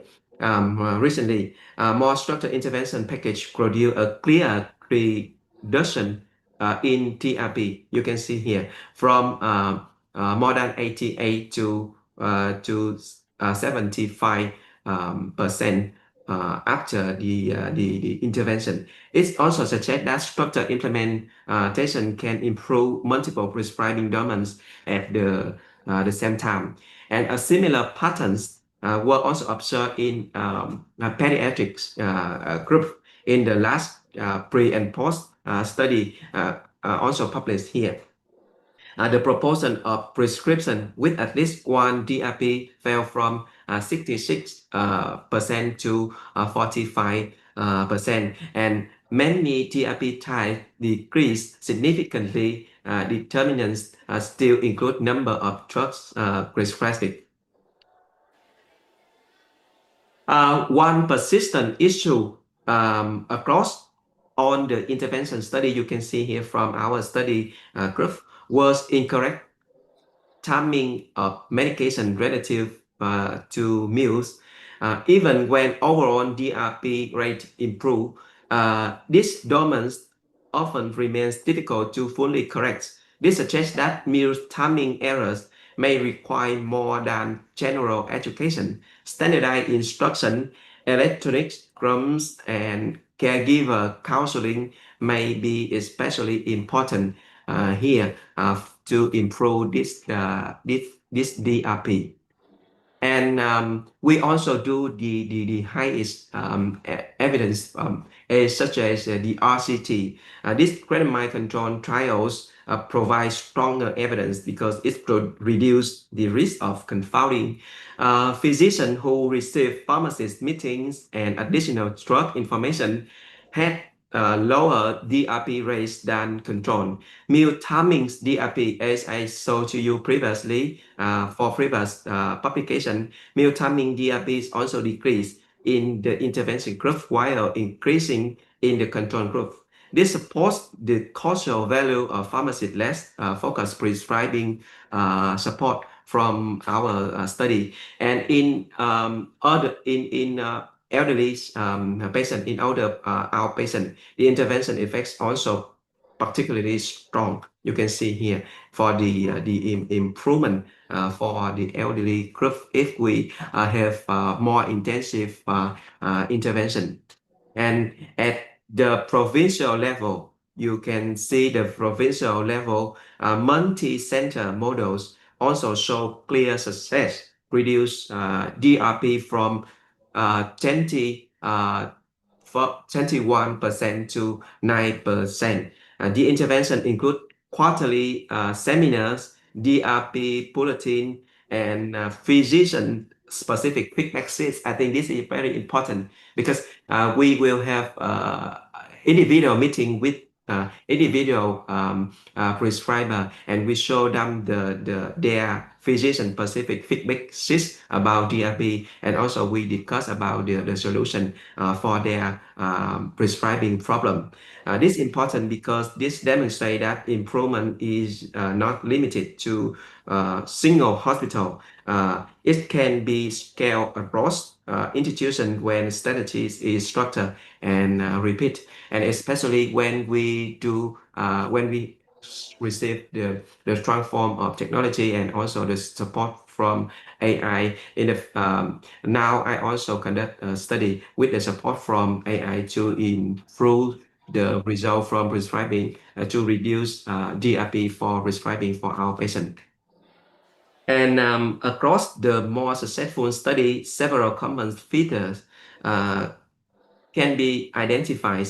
These include standardized DRP measurement. You can see here DRP measurement, repeat education reinforcements also important, and physician-specific feedbacks and targets focus also important for intervention. These elements are also consistent with international evidence on audits and feedbacks. So the Vietnam research findings align well with broader implementation science, and we conclude that the evidence support the practical four-step framework for Vietnam. The first step, we should standardize measurement, and when we standardize measurement, we base on some kinds of international guidelines or classification such as BCNE, and also we have the Ministry of Health classification of drug-related problem. And when we standardize, we can input on into the prescribing system, electronic prescribing system, for example, and then we can receive the support from artificial intelligence in near future. In Vietnam, we can do, because now I also supervise one study group, one PhD student to do this job. And for the second risk factor, also important, I want to inform to all of you, because now we also have limited number of clinical pharmacists or physicians to review all kinds of problems. So the risk stratification also important to choose the high risk group to have intervention. And the structure audits feedback circles also important, and we can, if we have the structure audit feedback circle, we can also integrate with the system, the electronic system, and reassess, institutionalize, really important to make the consistent or the total changes for prescribing for hospital prescribing. So we should reassess and institutionalize on the important thing we do. And on the results, as I showed to you from 20 international publication previously, and now and in the future, I still have worked with drug-related problems in Vietnam and in some low and middle income countries, and with the implementation of using artificial intelligence, and also to use electronic prescribing support system, and the summary of this experience from 10 years for my studying, that first we should measure the situation, the prevalence, and then we try to explain, to identify, or to determine the determinants, the high risk patient, and also we should demonstrate the link, the impact on patient outcomes, and then we test the small or the low intensive intervention, and then we increase month by month or year by year, for example, and then we can scale up the intervention, and then we can sustain through government and digital support. This is all of my presentation. Thank you very much, and you can contact me via my email address and on the information here for more details of the study from our research group. Thank you very much. Thank you for the explanation. Give a round of applause to Associate Professor Tang Nguyen for the inspiring knowledge. Thank you. Okay, let me make a summary about what he shared with us. Rational use of medicine is essential to ensure optimal therapeutic outcome. Strengthening pharmaceutical care, improving prescriber and patient education, and integrating evidence-based guidelines into clinical practice are critical steps.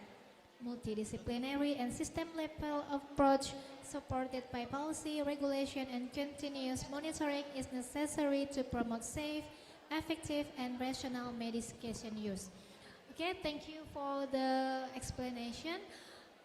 We would like to open our discussion. Please, anyone? Yes, please state your name and the question. Okay, thank you to moderator for opportunity. Thank you for Mr. Tang Nguyen. My name is Arthur Putroginting. I'm Department of Nursing International class. I want to ask some question for you. Okay, Mr. How can digital health tools and prescribing guidelines be integrated into routine clinical practice to improve rational drug use and patient safety? Okay, maybe that's all, Mr. Tang Nguyen. Yeah. Oh, okay. Thank you very much for your question. So for the digital support, because now still on the under the process of doing now in Vietnam, because as you know that since the 2025 in Vietnam we transform for all hospital in Vietnam, we transform to use electronic medical records. And now for the data for inputting to electronic medical records in Vietnam still limited. So now we don't have enough data to do many kinds of things for support. But now for the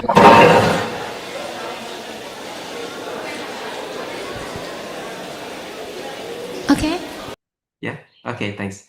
But now for studying, we try to standardize the measurement, standardize the process of intervention, and then we also work with some digital technicians to support to integrate the measurement tool and also the measurement machine together to detect the problem. But the fundamental thing that we still need to standardize the drug-related problems. We still design the intervention, and I just show you one important for intervention, such as for the process of prescribing from physician. We can do the intervention as the prevention before doctor prescribe medication. For example, when patient with acute coronary syndrome, and then we use AI to suggest some kinds of medication for this patient based on their medical history and also their system and diagnosis now. And we predict and we suggest some kinds of medication for medical doctors. Or we can do after prescribing.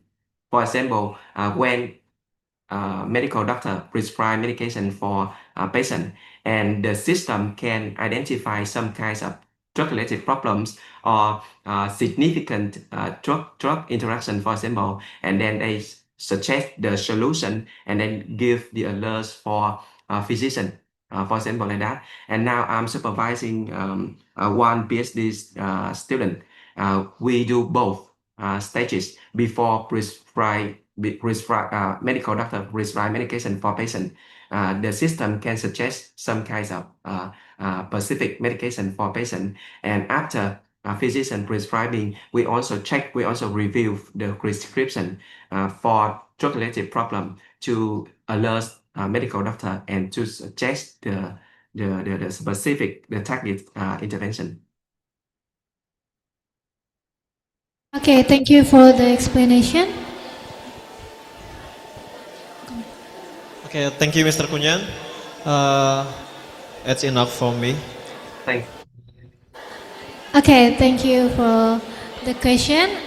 Is there any question? Okay, one last question from the student.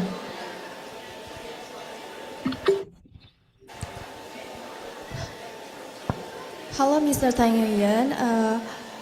My name is Savitri. I am Department of Nursing International class. I wanna ask question for you.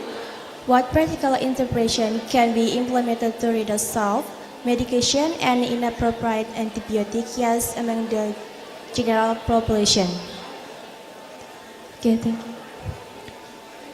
Moderator, can you help me to rephrase the question? Okay, I can rephrase the question.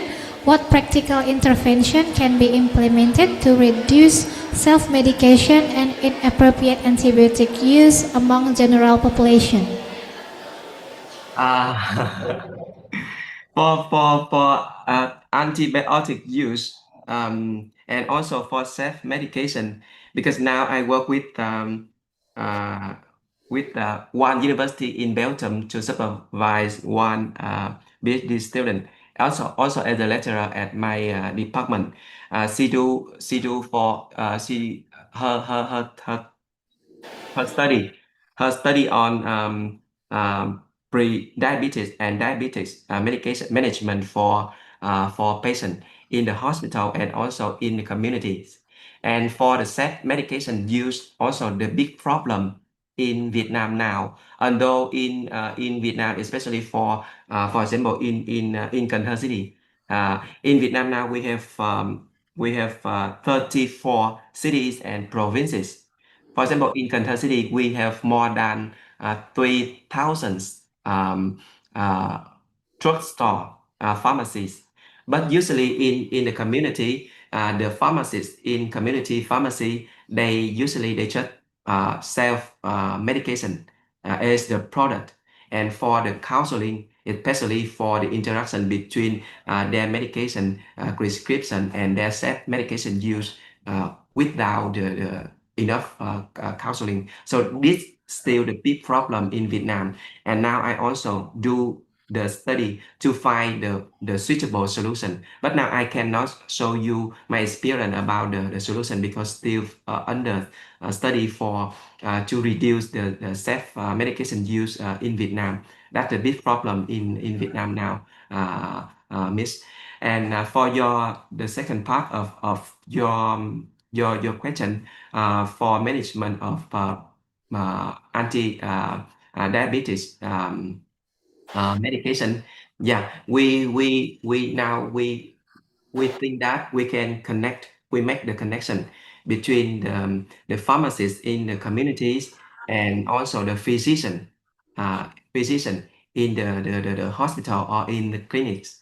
And then because now in Vietnam, we also in the state of digital transformation, that we hope that we can have enough data, and then the pharmacists in community can have enough data of patient, and then they can provide counseling for patient to reduce the self medication use to reduce some kinds of, for example, herbal medicine can have significant interact with their medication also. Yeah. Okay, thank you. Okay, thank you, Mr. Tang Yen. Okay, thank you. A very insightful explanation about polypharmacy in Vietnam. Yes, this is our problem too, Mr. We have so many DRP, especially in self-medication. We don't have any strong regulation to prevent this from happening. Okay, thank you once again for the presentation. Our first speaker, Associate Professor Tan Nguyen, PhD. And thank you for all the other speakers who present their study for the insightful and thought-provoking presentation today. I would like to conclude our session today. We can see that addressing prediabetes at the population requires truly integrated approach, combining data-driven innovation, strong public health strategies, and effective nutrition intervention, and also clinical perspective. It is also highlight the importance of collaboration across disciplines and countries to translate knowledge into real-world impact. I would like to thank all the participants for your active engagement and for the valuable questions. Once again, our sincere appreciation goes to Professor Emily Chia Yusu from Taiwan, Professor Kemal N. Siregar from Indonesia, and Dr. Paramita Banerjee from India, and also Dr. Tang Nguyen from Vietnam for sharing their expertise with us today. With that, I would like to conclude this session and thank you very much for your attention. I am giving back to the Master of Ceremony. Thank you. Thank you, Apoteker Mesa Sukma Deni Rusdi, Master of Science, for guiding our first interactive session. We'll now like to invite you to receive a certificate as a token of appreciation for your valuable contribution as moderator. Please kindly come forward. We'll now like to invite the Director of Health Polytechnic of Jambi to kindly come forward and present the certificate.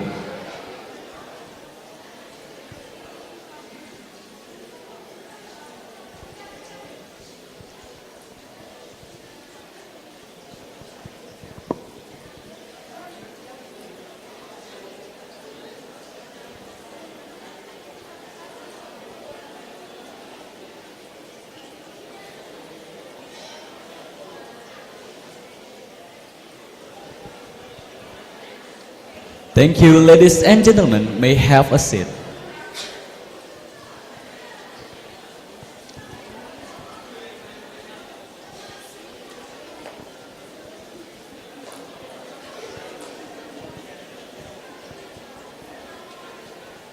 Ladies and gentlemen, in this moment we want to express our sincere appreciation to our valued sponsor for their generous support in making this event possible. We would like to thank PT Bank Syariah Indonesia Tbk Patimura Branch, PT Lukas Transmamin Perkasa Regional Sumatera Jambi, PT Kalbe Pharma Tbk Jambi, and PT Yakult Indonesia Persada Jambi.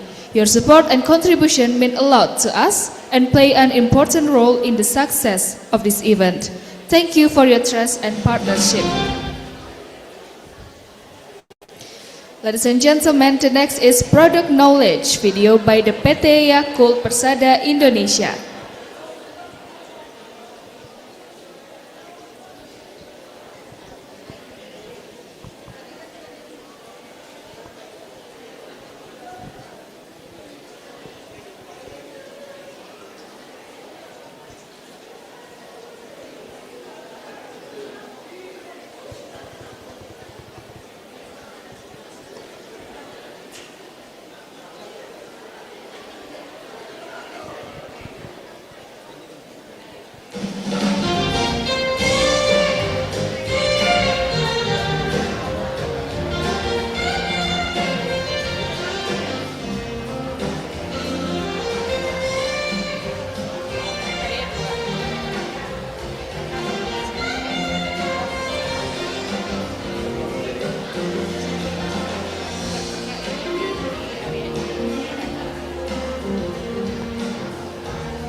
Dear Excellencies, distinguished participants, ladies and gentlemen, the next is the second session plenary with our respected speaker. First, Professor Dr. Asya Tapa from Department of Dental Surgery, National Academy of Medical Sciences, Berhospital Mahabudha, Kathmandu, Nepal. Second, Associate Professor Madiha Mukhtar from Lahore School of Nursing, Faculty of Allied Health Science, the University of Lahore, Pakistan. The third, Dr. Candidate Diniyati BDN MCAP for Health Polytechnic of Jambi. This session will be led by the moderator, Mrs. Atika Fadila Danas Nasution MCAP. She is a lecturer from Department of Midwifery, Health Polytechnic of Jambi. Please welcome and give a warm round of applause to Mrs. Atika Fadila Danas Nasution MCAP.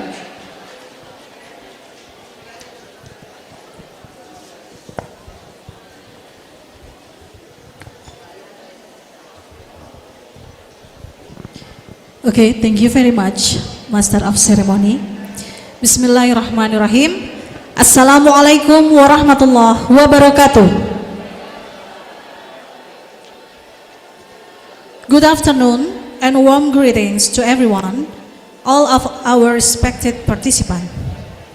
Now, we are entering plenary session 2 of the 7th International Conference of Health Polytechnic, Ministry of Health, Jambi, with the theme Population Level Pre-Diabetic, Bridging Science, Policy and Practice for Global Collaboration Prevention.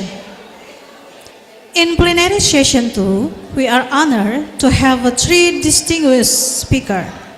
First speaker, Professor Dr. Asya Tapa from Nepal. Second speaker, Associate Professor Madiha Mukhtar from Pakistan. And third, Dr. Candidate Diniyati Magister of Midwifery from Jambi, Indonesia.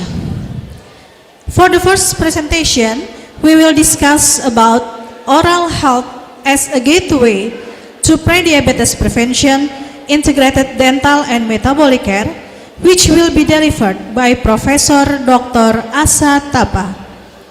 Good afternoon, Professor. Good afternoon, Professor Asya. Good afternoon, everyone. Good afternoon. Yes, Professor, before we begin the presentation, allow me to brief your CV before. Professor Dr. Asya Tapa, BDS MDS, is a professor of conservative dentistry and endodontics at the National Academy of Medical Science, Bir Hospital, Kathmandu, Nepal. She is also a consultant endodontics at the Root Canal Center, Lalitpur.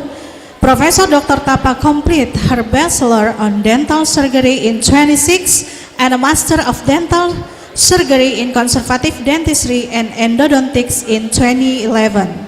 She has authored 1 academic book and published more than 20 peer-reviewed articles, including original research and case report in national and international journal.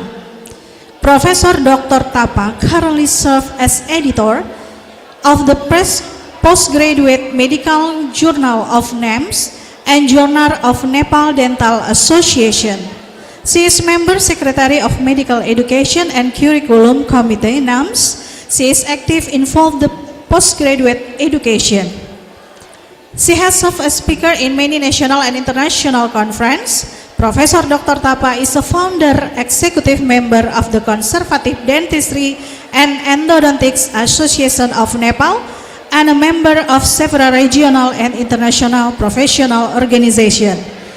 Professor, I would like to kindly remind that the presentation will be conducted within 20 minutes, followed by a 10-minute discussion and Q&A session. All right, Professor, time is yours. Thank you so much for the introduction. Now let me share my screen and start the presentation.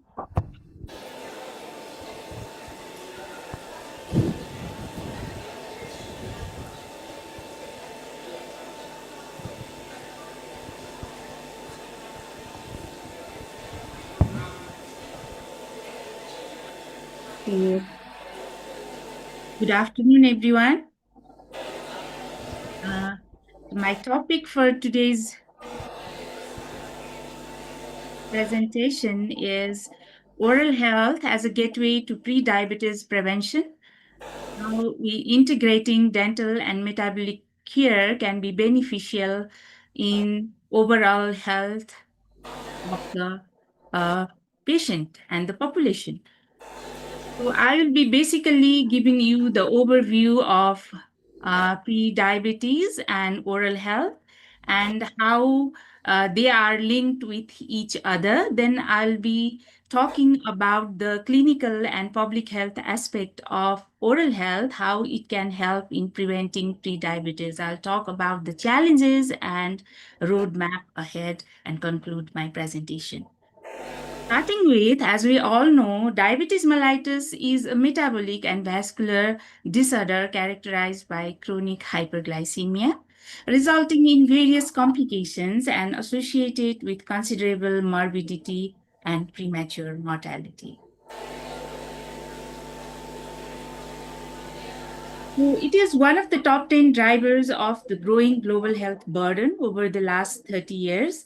And 1 in 9 adults is living with diabetes. 1/3 of the people are not aware of their status. It is rising day by day, and it is leading to a global health burden in terms of the death rate as well as the economic burden.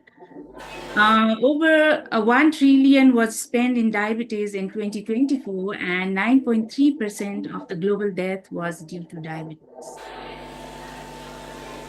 Type 2 diabetes mellitus is the most commonest form of diabetes mellitus, and it doesn't happen suddenly. Rather, there is a progressive increase in blood glucose level. So if we can diagnose it early, it can help us prevent and delay the complication of the diabetes. Diabetes, the values given by different organizations based on the fasting plasma glucose, 2-hour glucose value during oral glucose tolerance test, and glycemic and HbA1c. So these are the various values. As per 2024 update, 9.2% of the global adult population has impaired fasting glucose, which is projected to rise to 9.8% by 2050, similar with impaired glucose tolerance. Now, what is important, as we have already learned from previous speakers also, that pre-diabetes, there is a higher chances of reversion to normoglycemia than to progression into type 2 diabetes. And this is strongly influenced by the modifiable risk factors. Hence, different lifestyle and medication intervention has been proposed and are found to be effective in preventing and delaying the type 2 diabetes mellitus. However, the problem lies in case of identifying the high risk individual. So to identify high risk individual has been a challenge, and from our earlier presentation, I could come to know that in Indonesia you have a free health screening, whole body health screening, from where it helps in diagnosing the pre-diabetes. However, that facility is not there provided by Nepal government. Now, different investigators have given different guidelines of criteria for screening diabetes and pre-diabetes in asymptomatic adults. And it has been validated by multiple researchers also. Apart from this, oral health indicators and oral health can also be helpful in identifying this pre-diabetic patient at an early stage. That's what I feel by going through different researches.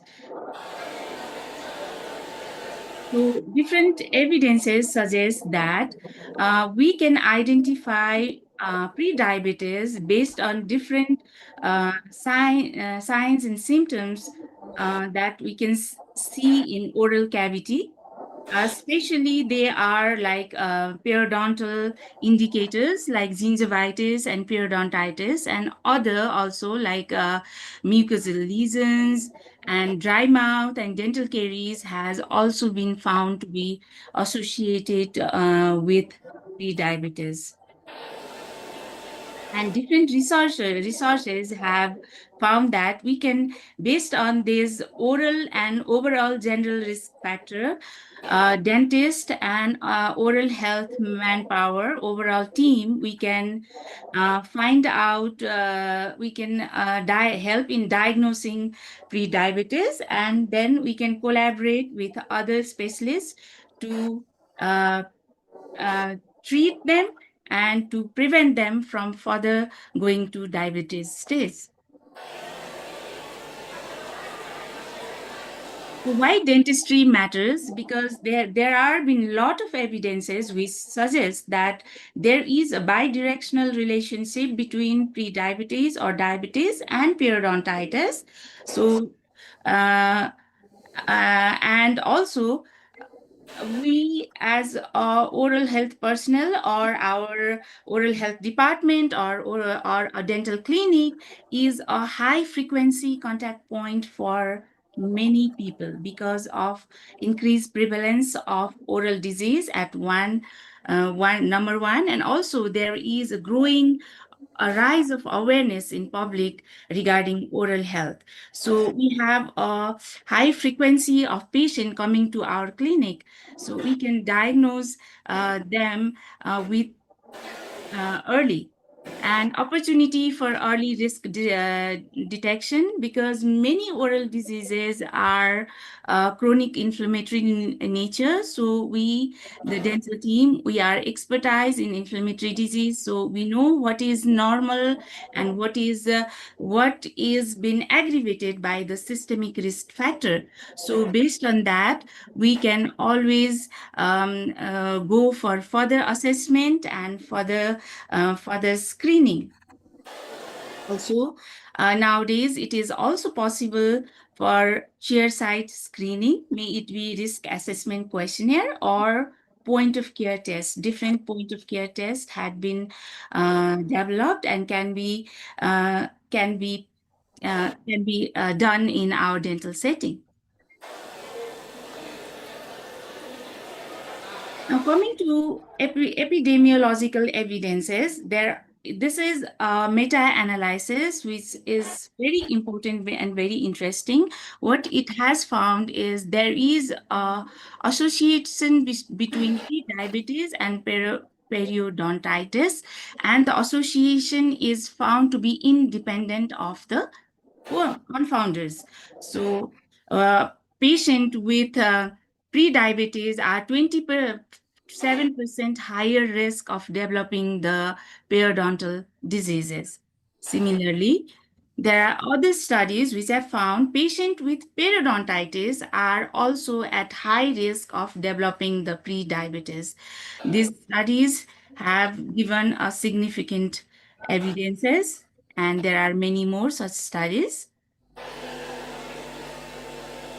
So higher dysglycemia prevalence in periodontal patient, oral health professional can be the first person to diagnose the prediabetes and diabetes, and also good management of the periodontal status, that is the preventive and the treatment of the periodontal diseases has found to reduce the occurrence and development of prediabetes.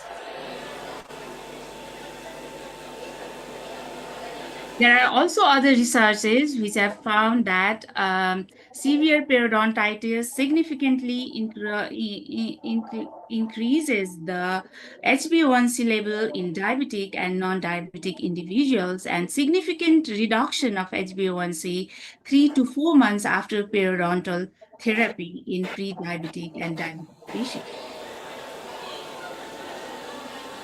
Now, as we have learned about different evidences, so how these are happening, the biological mechanism behind the oral health and the diabetes or pre-diabetes is basically the inflammation is the linking factor.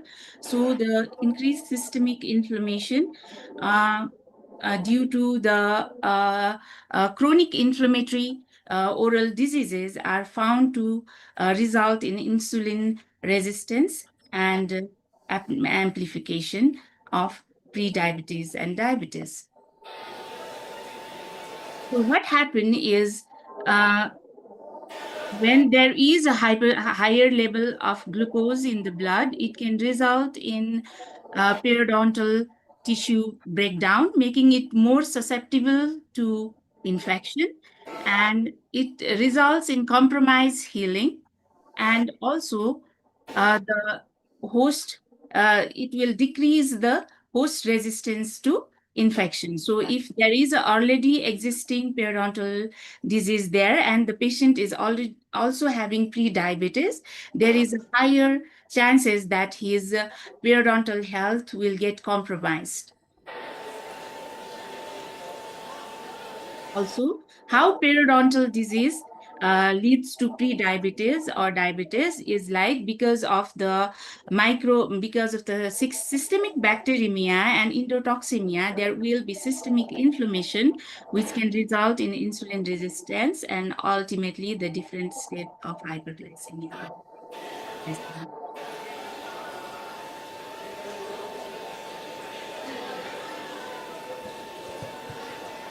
So this picture shows potential effect of periodontal infection and periodontal therapy on glycemia in patient with diabetes. So this elaborates that this makes it clear that if there is a disease, periodontal disease, it will worsen the glycemic control. But when you treat the periodontal disease, it will ultimately help in improving the glycemic control as well. This was one study done in my institute long back, 2017, where it was found that simple scaling and root planing that we call SRP, it is a non-surgical treatment in diabetic patient.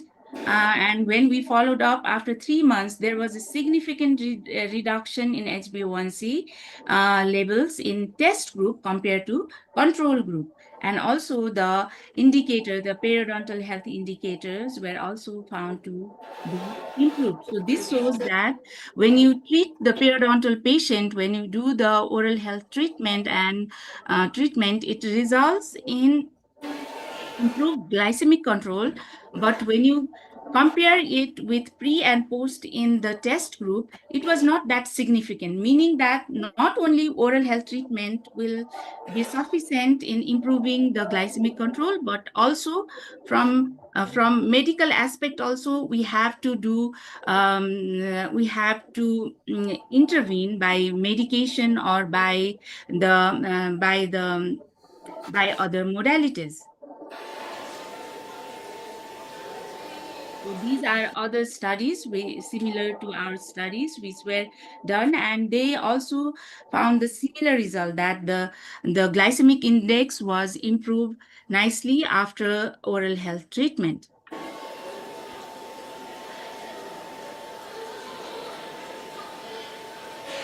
So inflammation reduction alone was insufficient for complete glycemic control. However, it acts as an adjunct in successful treatment. That was about periodontal disease. Now also dental caries. It is also found in our day-to-day practice. We come across a patient with like recurrent caries, and when we when we send them for glucose test, we found out they come in the category of pre-diabetes or diabetes, many of them. So, however, there is no clear scientific theory which explains the association between pre-diabetes and dental caries. However, we can explain it by this way that when there is a dental caries, there will be pain, infection, tooth loss, difficulty in eating, nutrition, patient will be lacking proper nutrition. So these may all affect in glycemic control indirectly. So that may be one of the reasons for that. And one other study has also found a higher DMFT index, that is decayed, there were higher percentage of decayed teeth in patient with pre-diabetes. However, the link is still not clear. So the link still is the dental caries or decayed teeth or missing teeth related consequences, and also the diabetes part consequences like poor periodontal health and dry mouth may be the reason that the patient is developing recurrent and new dental caries. Studies have found that different oral mucosal diseases were also prevalent in patients with prediabetes and diabetes, like Fisher tongue, lichen planus, and oral candidiasis. The association may be due to the immunocompression or suppression or due to the delayed healing or salivary dysfunction. Now, they have found in these studies that significant number of patients were having oral lichen planus. So oral lichen planus can be an early sign for diagnosis of pre-diabetes. Also, there were systemic reviews and meta-analysis on apical periodontitis. Apical periodontitis is a condition which has been created by infection in the pulp tissue, and that is the dental caries leads to pulpal infection, and that when it aggravates, it will lead to the periapical periodontitis, infection at the bottom of the root of the tooth. So as an endodontist myself, I have been facing this problem personally also, like when there is a patient comes for root canal treatment, and we find it very difficult to control the infection if the patient is not diabetic control. So there has been few case report I could found in the internet that when the root canal treatment was completed, it helped in controlling the diabetes, as well as from my personal evidence, for personal experience, I have faced that when diabetes was controlled, then root canal treatment infection can be better controlled. Now, I have divided the implication into public health and clinical implication of this relation. So, oral health personnel can help in diagnosis, prevention, and control of prediabetes by integrating the systemic health in oral health. So how they can help in early detection, because as I have already explained, there are different oral indicators which we can examine while examining. We can see in the patient's mouth, and who based on that we can send them for further screening. So we can also do the chairside screening by asking risk assessment questionnaire, and also we can provide them with the random blood glucose testing in the dental setting itself if they comes under the high risk category. So if there is a suspicious finding, we can refer them to physician or endocrinologist for further management. Some of the early signs and symptoms of prediabetes found in oral cavity are xerostomia, that is low saliva, and delayed wound healing, recurrent oral infection, and gingival inflammation and periodontitis are the most important and most prevalent signs. Now, coming to prevention, we, the dental team, the oral health team, always focus on preventive aspect. So, by continuing our preventive and curative aspect, we can help in inflammation control, and also we can help. Excuse me, Professor. You have 5 minutes left. Thank you. Thank you. And also lifestyle modification. Early intervention helps in breaking down the vicious cycle by collaboration, and also with the help of lifestyle modification, we can help in controlling the prediabetes. So this is the overview of whatever I have said so far. Now, how we can integrate it in public health aspect, because as there is a bidirectional referral pathway, and by advocating the bidirectional referral pathway, by sharing the medical and dental record, we can benefit from this. Also, integrating oral health screening program in community health screening program, that can be beneficial. Also, policy level integration, integrating the oral health policy into different medical policies can also be beneficial. The barriers in this is the fragmented health system. We oral health personnel are not that much used to work in the team. We work as a separate integrity in the health system, which is not good. So we should work on this. And regulatory limit on chairside testing. Different countries have this regulatory limit. So we find it difficult in chairside testing. Also, the training limitation is one of the barrier in this. So we can go through different longitudinal trials on effect of combined medical and dental intervention on patient outcomes. Also, salivary biomarker screening can be helpful in early diabetes diagnosis. AI risk stratification can be another modality, and integration of oral health into non-communicable disease framework can also be helpful in this aspect. The key takeaways of my presentation is periodontitis may signal early metabolic disinfection.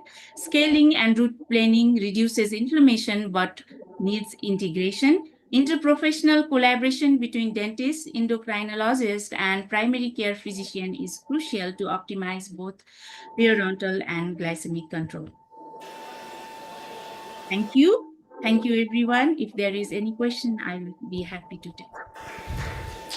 Okay, thank you very much, Professor. Ladies and gentlemen, now we will open Q&A session. If you have any question, please raise hand and mention your name and your institution. Okay,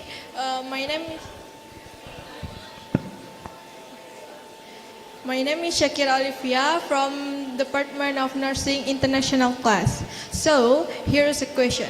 What are the early signs in the oral cavity that may indicate a risk of metabolic disorder? Okay. Professor, we have one question from the participant. Shall I answer? Can you repeat the question again, please? What are the early signs in the oral cavity that may indicate a risk of metabolic disorder?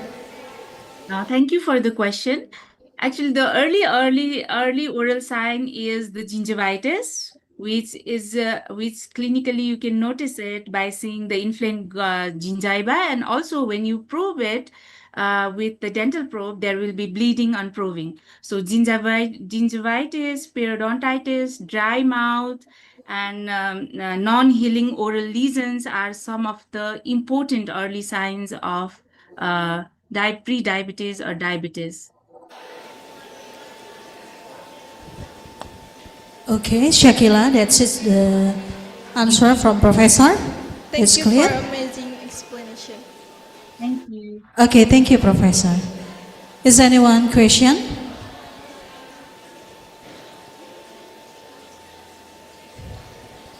Okay, Professor, I think that's all the question for the participant. I will conclude the topic about today. Dental healthcare professional play an important role in pre-diabetic prevention with oral serving and as a gateway to early detection with the identification of early signs of oral inflammatory and their link to metabolic disorders. Dental professional healthcare can support timely intervention with the integration of dental and metabolic care. Screening patient with the education and the referral can be improved, ultimately helping to prevent the progression and to diabetic and enhance overall health outcomes. Okay, Professor, thank you very much for the insightful presentation today. We would like to express our deepest appreciation. Thank you very much, Professor, and see you next time.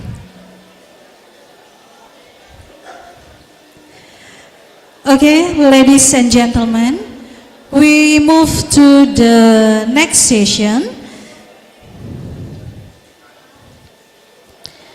This session is about and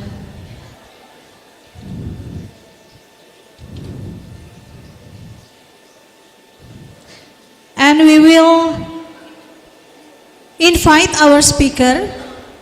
Please welcome Dr. Candidate Diniati, Magister of Midwifery from Health Polytechnic, Ministry of Health Jambi.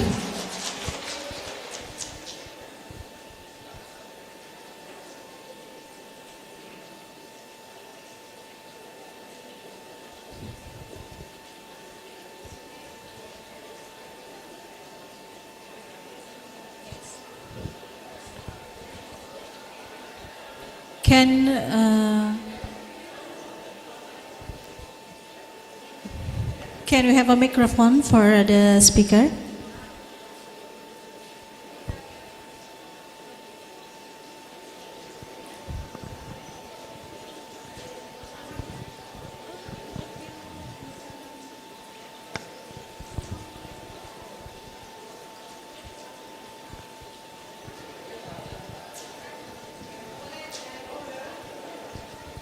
Okay, ladies and gentlemen, now with Dr. Candidate Diniati, Magister of Midwifery, I will explain about her CV before. Mrs. Diniati is a doctor candidate from University of Diponegoro, Semarang, and now she is a lecturer in Politechnic of Jambi since 25 and until now, and she has a lot of article publication. One of them is pharmacological mechanism of sungkai leaf extract as immunostimulant enhancing to body defense system. Okay, to our speaker, time is yours. Okay, thank you, Miss Atika. Assalamualaikum warahmatullahi wabarakatuh. Good afternoon, ladies and gentlemen, and peace be upon us all. I'm thrilled to be among such great thinkers today. I believe every seminar is an opportunity to exchange ideas and broaden horizon. Thank you to committee for the opportunity and trust given to be a part of the 17th International Conference held Polytechnic of Jambi 2026. Slide, right?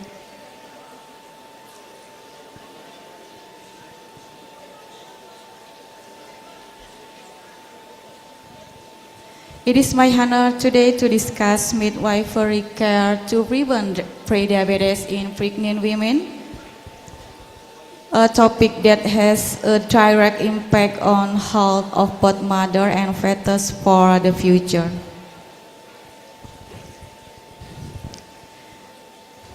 The incidence of diabetes in pregnancy has increased, and this has negatively affected the health of women and their babies.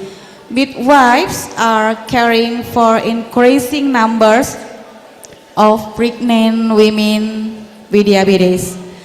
The complexity of care of pregnant women with diabetes requires special knowledge and personalized approach.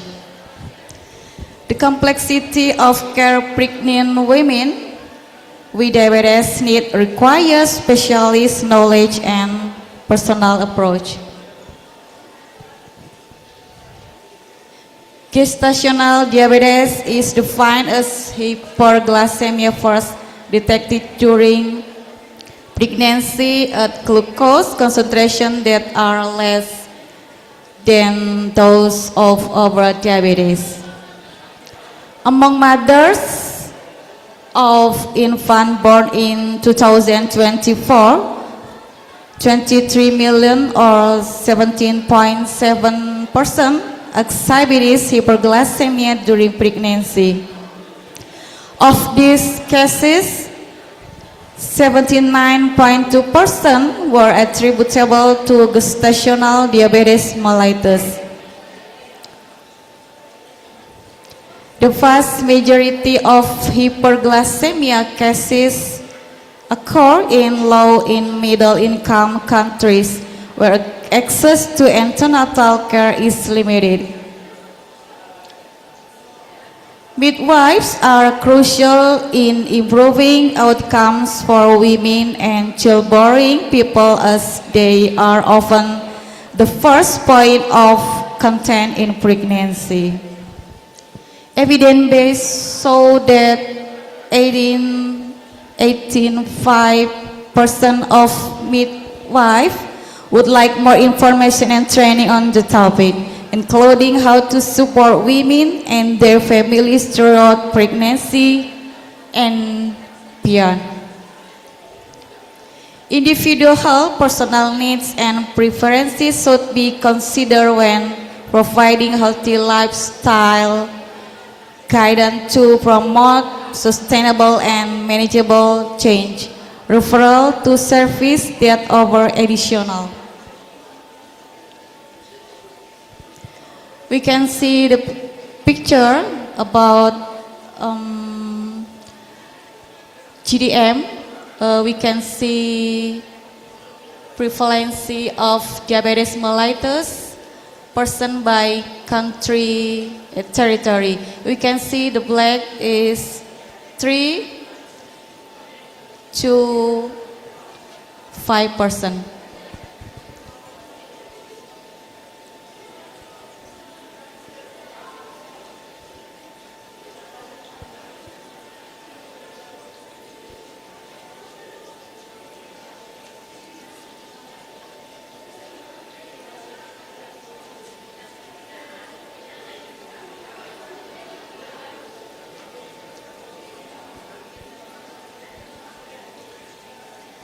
Okay, next.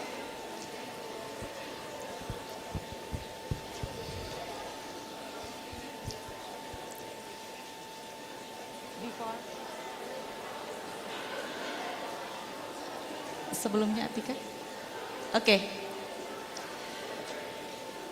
The World Health Organization released its first global guidelines for the management of diabetes during pregnancy, a condition affecting about 1 in 6 pregnancy or 21 million women annually. The new recommendation provide a critical roadmap to tackle this growing health challenge and prevent serious complications for both women and their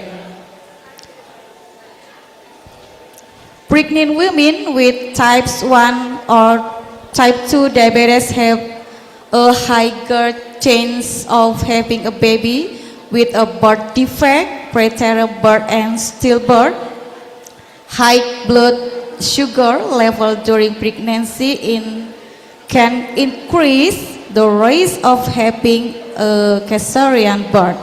A large for gestational age baby and going on develop obesity or type 2 diabetes in the future.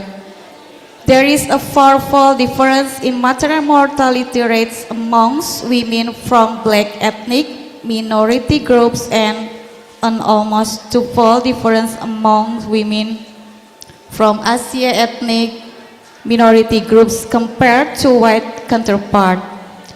A continued focus on action to address this disparity throughout pregnancy, birth, and the postnatal period essential. Research has shown that non-pharmacology intervention for pregnant women with diabetes, such education, dietary advice, physical activity advice, and weight management may not lead to major clinically meaningful improvement in maternal and neonatal outcome. We can see diabetes education, diabetes specific education aims to improve women's understanding of the condition, favor self-management, and improve adherence to recommended care.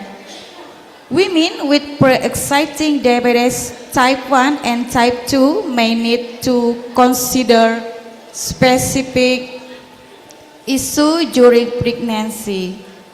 Pregnant women with type 1 are at increased risk of hypoglycemia, particularly during the first trimester. Like all pregnant women, they have altered counterregulatory hormonal responses during pregnancy that may impair hypoglycemic awareness.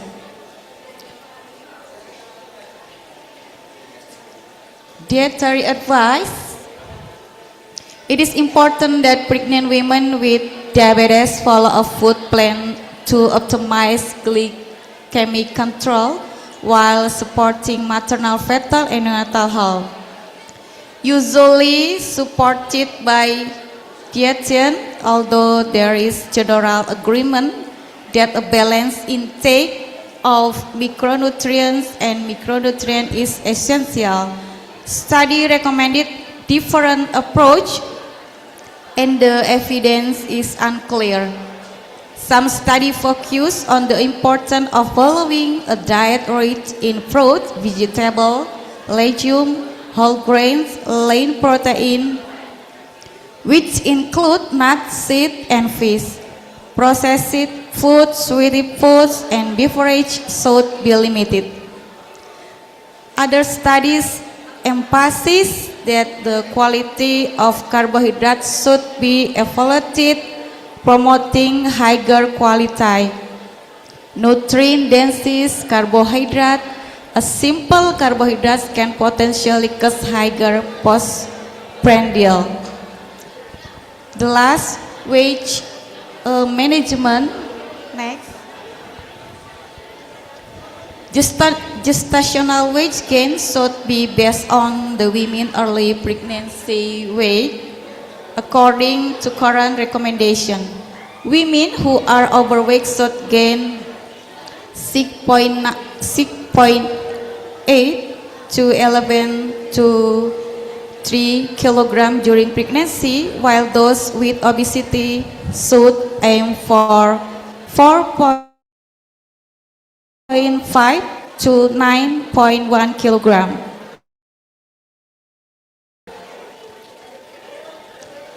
In women diagnosed with gestational diabetes mellitus, is it generally advised that gestational weight can be reduced by approximately 10% from standard recommendation in case of extreme obesity. Is it likely safe to limit total gestational weight gain to less than 5 kilograms?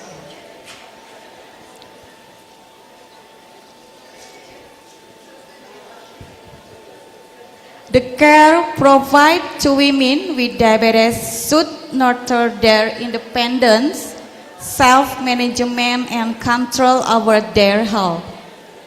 Maternity services must offer prompt access to the right services and the right time. This includes implementing prevention services, weight management, clinical, and supporting the midwife's role and care responsibility acute and community setting.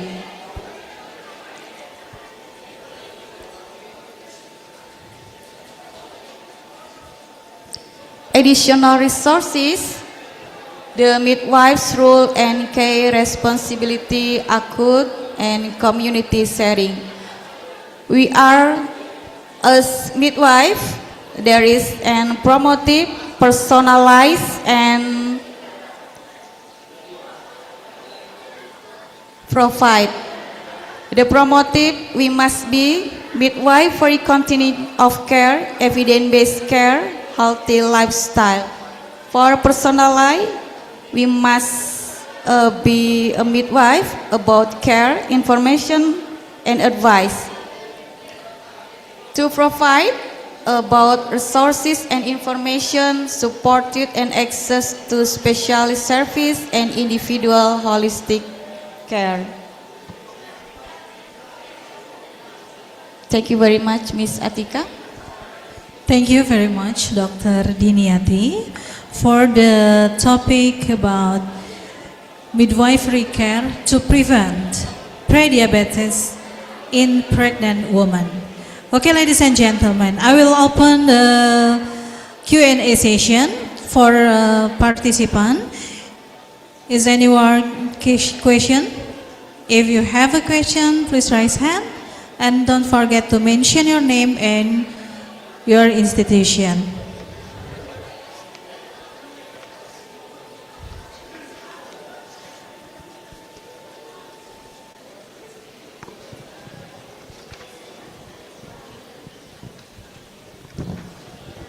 Okay, please. Okay, thank you. Okay, thank you. Okay, thank you. Good afternoon, ladies and gentlemen. Good afternoon. I want to ask with you about why when non-pharmacological intervention for pregnant women with diabetes such as education,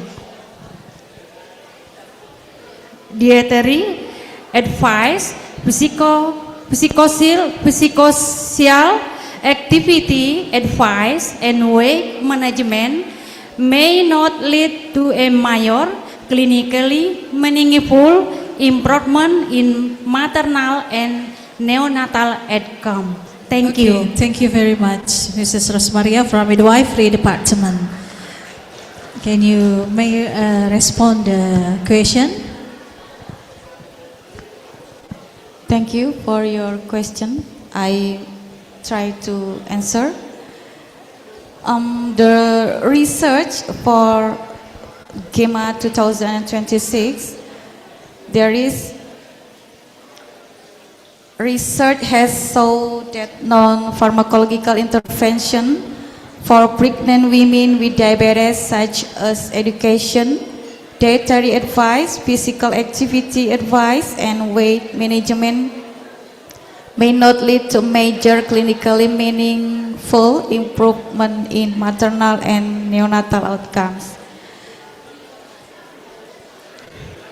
Most studies include small sample size and were underpowered to detect difference in the selected critical outcomes, maternal and neonatal mortality, and few trials assess women's well-being and quality of life.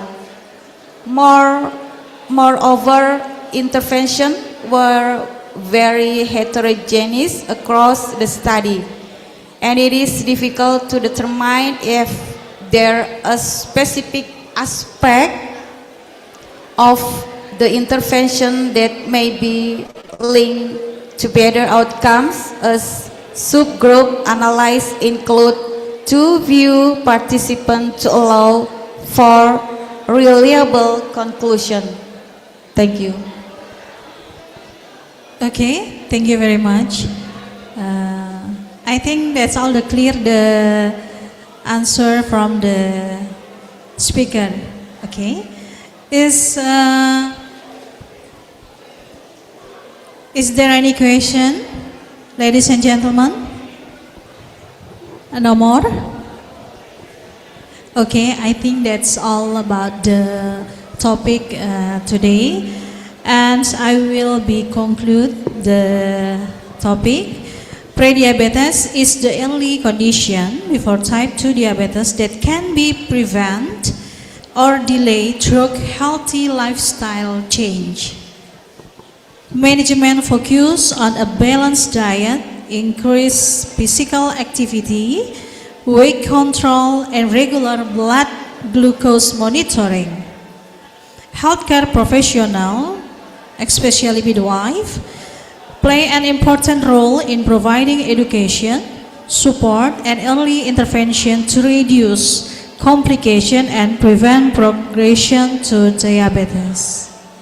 Okay, thank you very much, Dr. Dini, for your insightful presentation today. And once again, thank you very much, and see you next time. Okay, thank you, Miss Atika. Thank you very much. Please give applause for Dr. Candidate Diniati, Magister of Midwifery.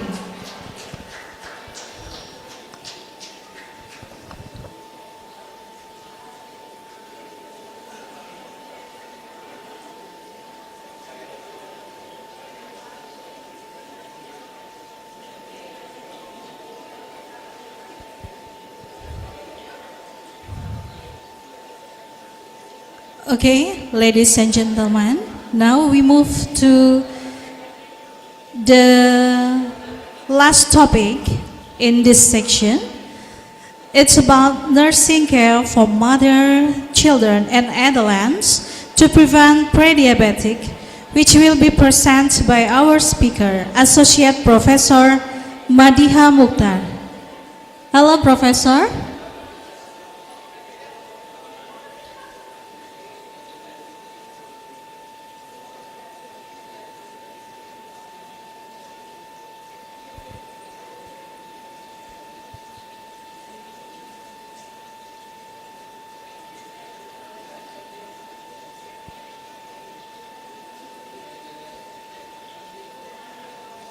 Okay, ladies and gentlemen, this topic is about nursing care for mother, children, and adolescents to prevent pre-diabetic, which will be presented by our speaker, Associate Professor Madiha Mukhtar. But before we move to the presentation, I will share about the CV of Associate Professor Madiha Mukhtar. Associate Professor Madiha Mukhtar is Associate Professor in University of Lahore, Pakistan, with the 12 experience in nursing education, with the subject taught medical surgical nursing, community health nursing, nursing research, teaching learning, nursing education, and with the publication, a lot of publication is 35 in national and 20 international journal. As a review, Associate Professor Madiha Mukhtar in 3 international and 1 national journal. As a member, International Collaboration Team, Research Committee, International Faculty Exchange in China, and also membership of PNMC and PNF. To the committee.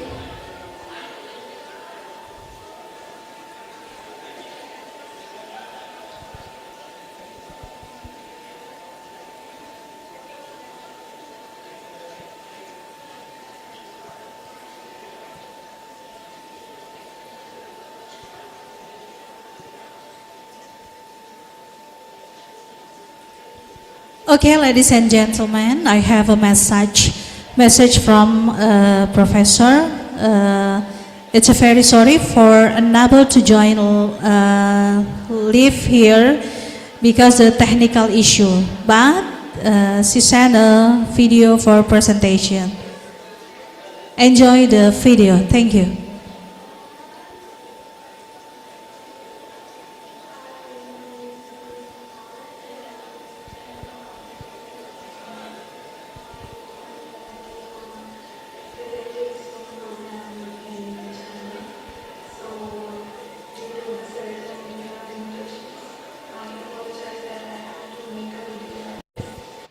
Because I would not be able to join through the Zoom even for the recording because my VPN is not working since 2 or 3 days. Even though I had a paid VPN, but the service is not working right now. I am an associate professor in Lahore School of Nursing, University of Lahore, and I love academics since the beginning of my career. But right now I have like engaged in multiple international collaborations, and I do teach and supervise master students for their research and thesis program. Well, we will talk about pre-diabetes, which has been assigned, or maybe you can see the video presentation along with this. I think we are in this era where we have like pre-diabetes that is quite prevalent, and then glucose intolerance, especially in fasting or maybe in the random a lot of means maybe population worldwide, not even, it's not confined to one of the region, but globally it is a kind of prevalent for throughout the globe. So when it comes to a pre-diabetes, it means we are on the edge of the disaster. The reason because we on one side we can, but at the same time, we if even though we are on the edge of disaster, but at the same time we have the opportunity to make it reverse back or recover from those disruptions which has already been happened in our body. And so it is very much preventable and curable, but if it slips down on from our hand towards the left side on type 2 diabetes, then it will be a problem. So on one side we are thankful to that to the medical advancement that we can know that we are on the edge of this challenge or the chronic disaster, but at the same time we can restore that as well.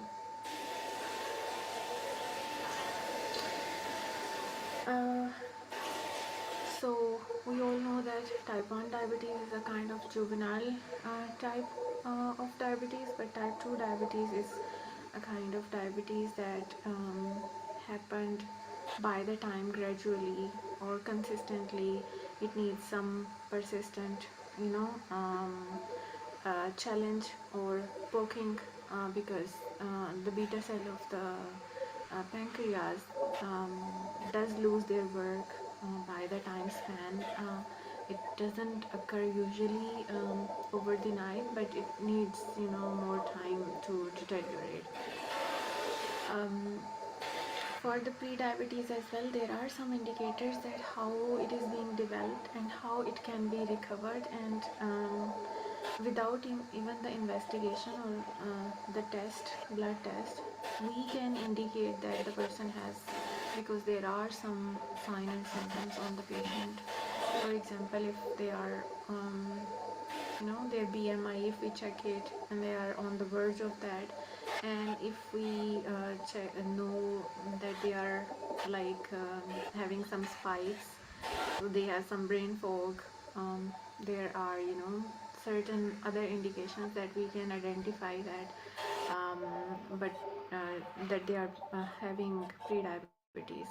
But along with that we can have HbA1c test. So through the HbA1c test and the glucose tolerance test, we can identify that the individual is having the pre-diabetes. So for the HbA1c, there is one parameter where we can identify or indicate that the person exactly has the HbA1c. So if HbA1c test has 5.7 to 6.4 on the scale, then it is being considered as a pre-diabetes. Some consider on 6.5, some consider on 6.4, but we can consider it 6.4 that the person will have pre-diabetes. So it's a kind of global burden, I think, because not only the person who is like more than 35 years of age are suffering, but nowadays because of packaged food or pasteurized food, or we can say that ultra processed food, a lot of people are suffering from that from very young age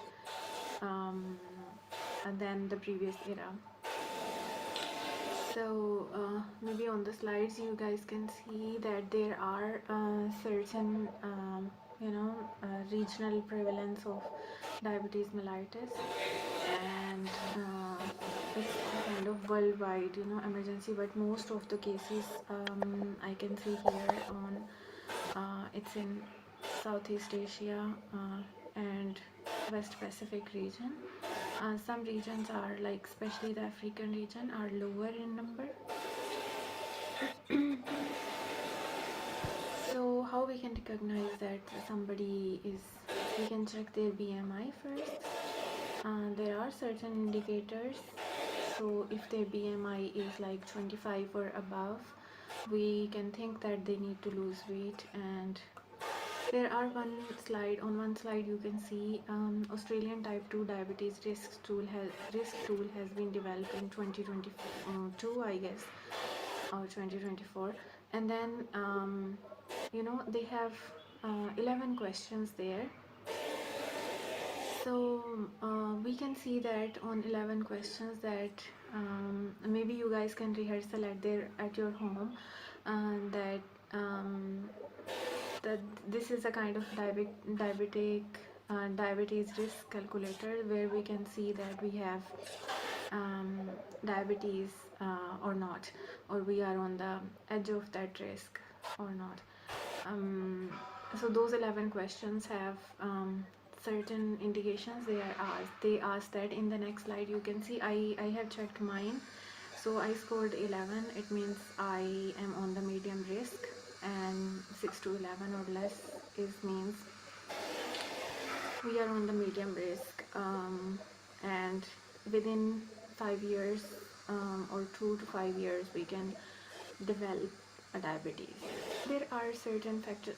On the next slide you guys can see there are 11 questions: age, gender, ethnicity, region of birth, family history, high blood glucose, high blood pressure, daily tobacco smoker, healthy diet, physical activity, and waist measurement.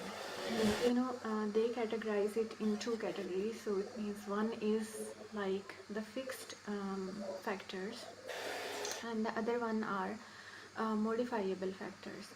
So the half of them are like or maybe less than half, you can say, like 4 or 5 factors like age, gender. On the next slide you guys can see there are 11 questions: age, gender, ethnicity, region of birth, family history, high blood glucose, high blood pressure, daily tobacco smoker, healthy diet, physical activity, and waist measurement. They categorize it in two categories. So it means one is like the fixed factors, and the other one are modifiable factors. So the half of them are like or maybe less than half, you can say, like 4 or 5 factors like age, gender, a family history, that's what we cannot modify it. But what we can modify is like if my waist is 34 or 32, so I can lose some weight. And if my lifestyle choice is like health is not well, then I can do some of the um, for example healthy diet choices we can do as well. So how much serious is that? Because some people, including me maybe, when we are younger we don't take care about our health. We just go with the flow and we follow what our peer groups are focusing on, or what the advertisement we see on the television or maybe on the social media. So we go with that because the industry, the market has to sell their things. This is their motto. But the healthcare motto is to save a healthy life, or uh, to like give the population more health concerns, or to give them more awareness to reach on the goal of the health for everyone. So this can be because the diabetic itself is not a problem. It means it's a key that will open so many doors to many other diseases like cardiac, blood pressure, neuropathy in the later stages, obviously, like renal disease as well, the visual changes. So these all are the changes that we can experience after that. So it's not a one thing, it's a gateway to many other problems. uh, so because the earlier we can start, the better there are chances that we can have less deterioration about our health. So maybe someone can ask that if we are diagnosed, how we can prevent ourselves from these risks or this type of diabetes. So we can start with some of the basic things. For example, we can lose extra weight, we can eat healthy diet, we can have more physical activity.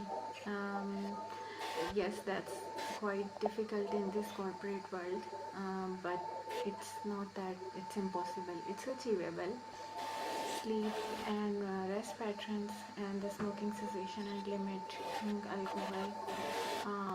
And then the best one is like how we can have our health checks after maybe a year, or like in a year or so we can do a health checkups, like not only for HbA1c but the other different health checkups as well. So plant-based diet, and the diet which gives less spikes to our glucose, that are being recommended from the nutritionist or from the World Health Organization. That is like the fruits which has low glycemic index, and the non-starchy vegetables, because those vegetables who are in starch, good in starch, and like legumes, we can like leafy green vegetables, broccoli, cabbage, and cauliflower. So these, or if we want it more about whole wheat, we can do, if we need a carbs, we can take whole wheats, and we can take oats or whole grain rice, etc. So for healthy fats, we can choose some healthy fats as well, instead of those seed oils which are not good for our health. And the beverages, because they have artificial sweeteners, the bakery items have artificial sweeteners, the cola drinks that gives a quick spike to us. And then we need to skip some of the fad diets. It's not fad diet, it's fad diets. It means those who are not recommended by the well qualified nutritionist or your physicians or the people who belong to healthcare industry, like keto diet or any diets who are not healthy, who are not full in nutrition, who does not have a balanced plate, like full of fruits or non-starchy vegetable, whole grains, and then protein-rich food like fish or meat. So if that's all not included, which is required by the body, because not only eggs are required, and then not only the keto diet is not something we recommend in healthcare industry. It's not a recommendation. And for example, for physical activity, even though we are working in the hospitals or we are working in healthcare sector or maybe education sector or the corporate offices, but still we need to have to take some more time for our activities during the day. It's not but what we can say that the whole day we are sitting on some couch, and then the end of the day we can do like 30 minutes workout. That's not enough. Maybe we can plan some of the activities during the time, that during the whole day, what small activities we can do to make ourselves active. Either we can keep our file rack a little further from the chair where we are sitting, or maybe we can make some excuses. For example, have a printer on a distance, or maybe have a meeting, or have a maybe 5-minute walk with your colleague, or maybe taking more water in order to get active, so you can go to toilet or washroom more frequently. So these are tiny and little excuses that we can make for ourselves, so that we can get up from our chair and then we can do like more activity. At least we can do like maybe for 5 minutes or 10 minutes or 7 minutes. That's quite fine. And because these will work as a booster, or will give you like a hint for having some of the action during all the day, because you are in your office maybe 9 to 10 hours, and it's quite a long time of your life from every day that you are being there and not doing any activity. It's I think not a healthy one. And then the most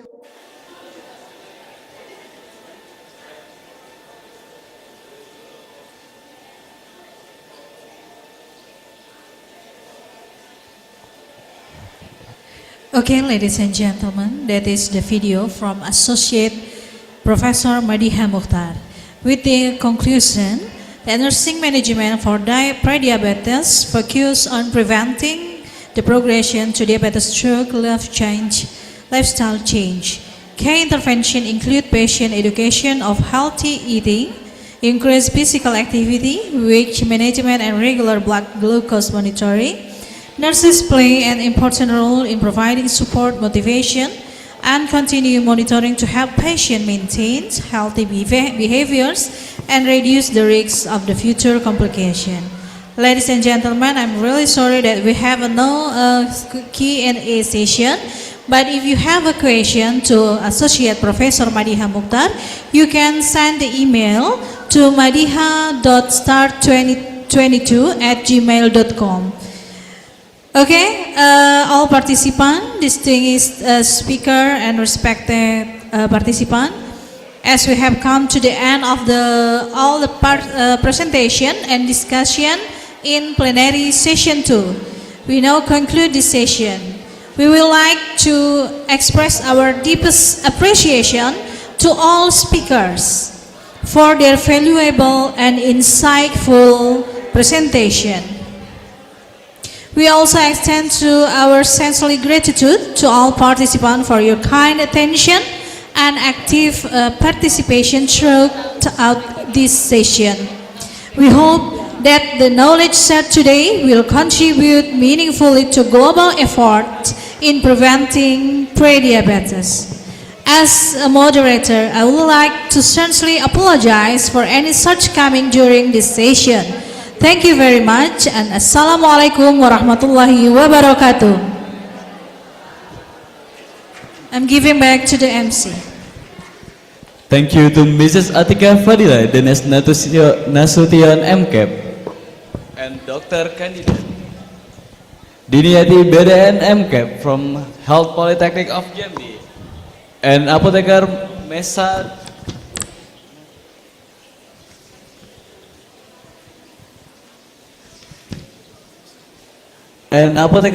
Sukmadani Rusdi, Master of Science.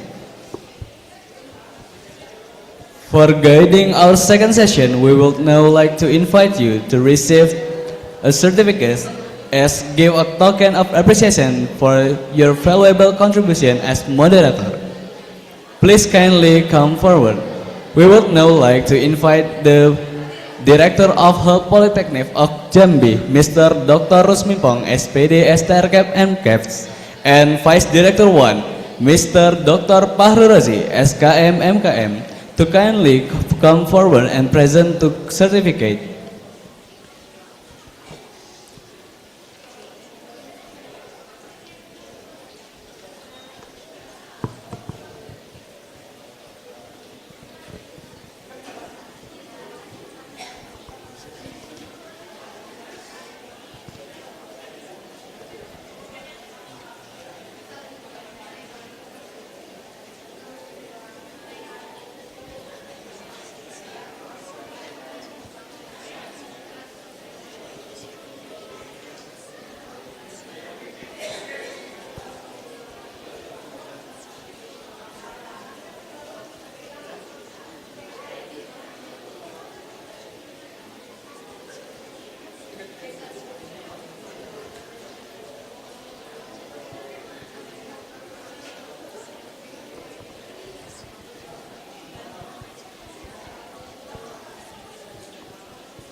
Kasih ya. Sudah, ya.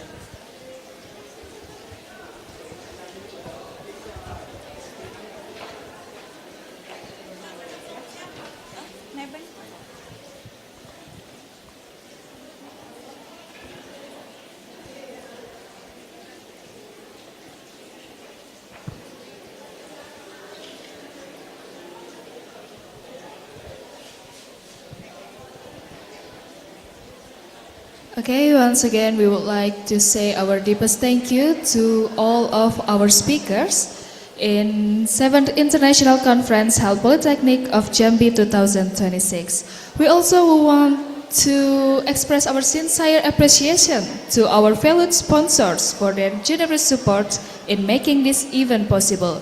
We would like to thank to PT Bank Syariah Indonesia Tbk Patimura Branch, PT Lukas Transmamin Perkasa Regional Sumatera Jambi, PT Kalbe Pharma Tbk Jambi, and PT Yakult Indonesia Persada Jambi. And the next is Product Knowledge video by PT Yakult Persada Indonesia Jambi.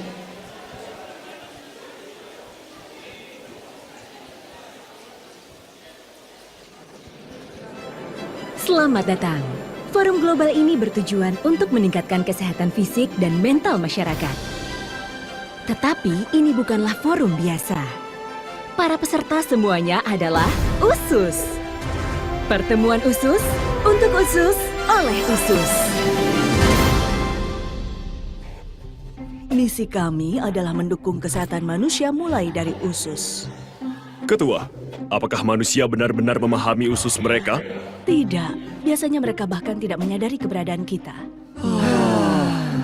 Kalau begitu, kita perlu memberitahu mereka bagaimana kita bekerja. Saatnya untuk menjelaskan bagaimana cara kerja pencernaan, penyerapan, dan pengeluaran zat yang tidak berguna. Seperti yang bisa kalian lihat, makanan bergerak melalui saluran pencernaan dari mulut hingga ke organ anus.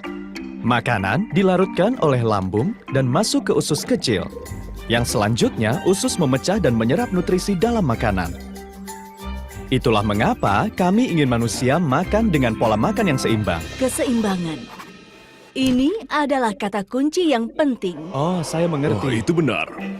Selanjutnya, usus besar menyerap air dari sisa makanan yang tidak tercerna.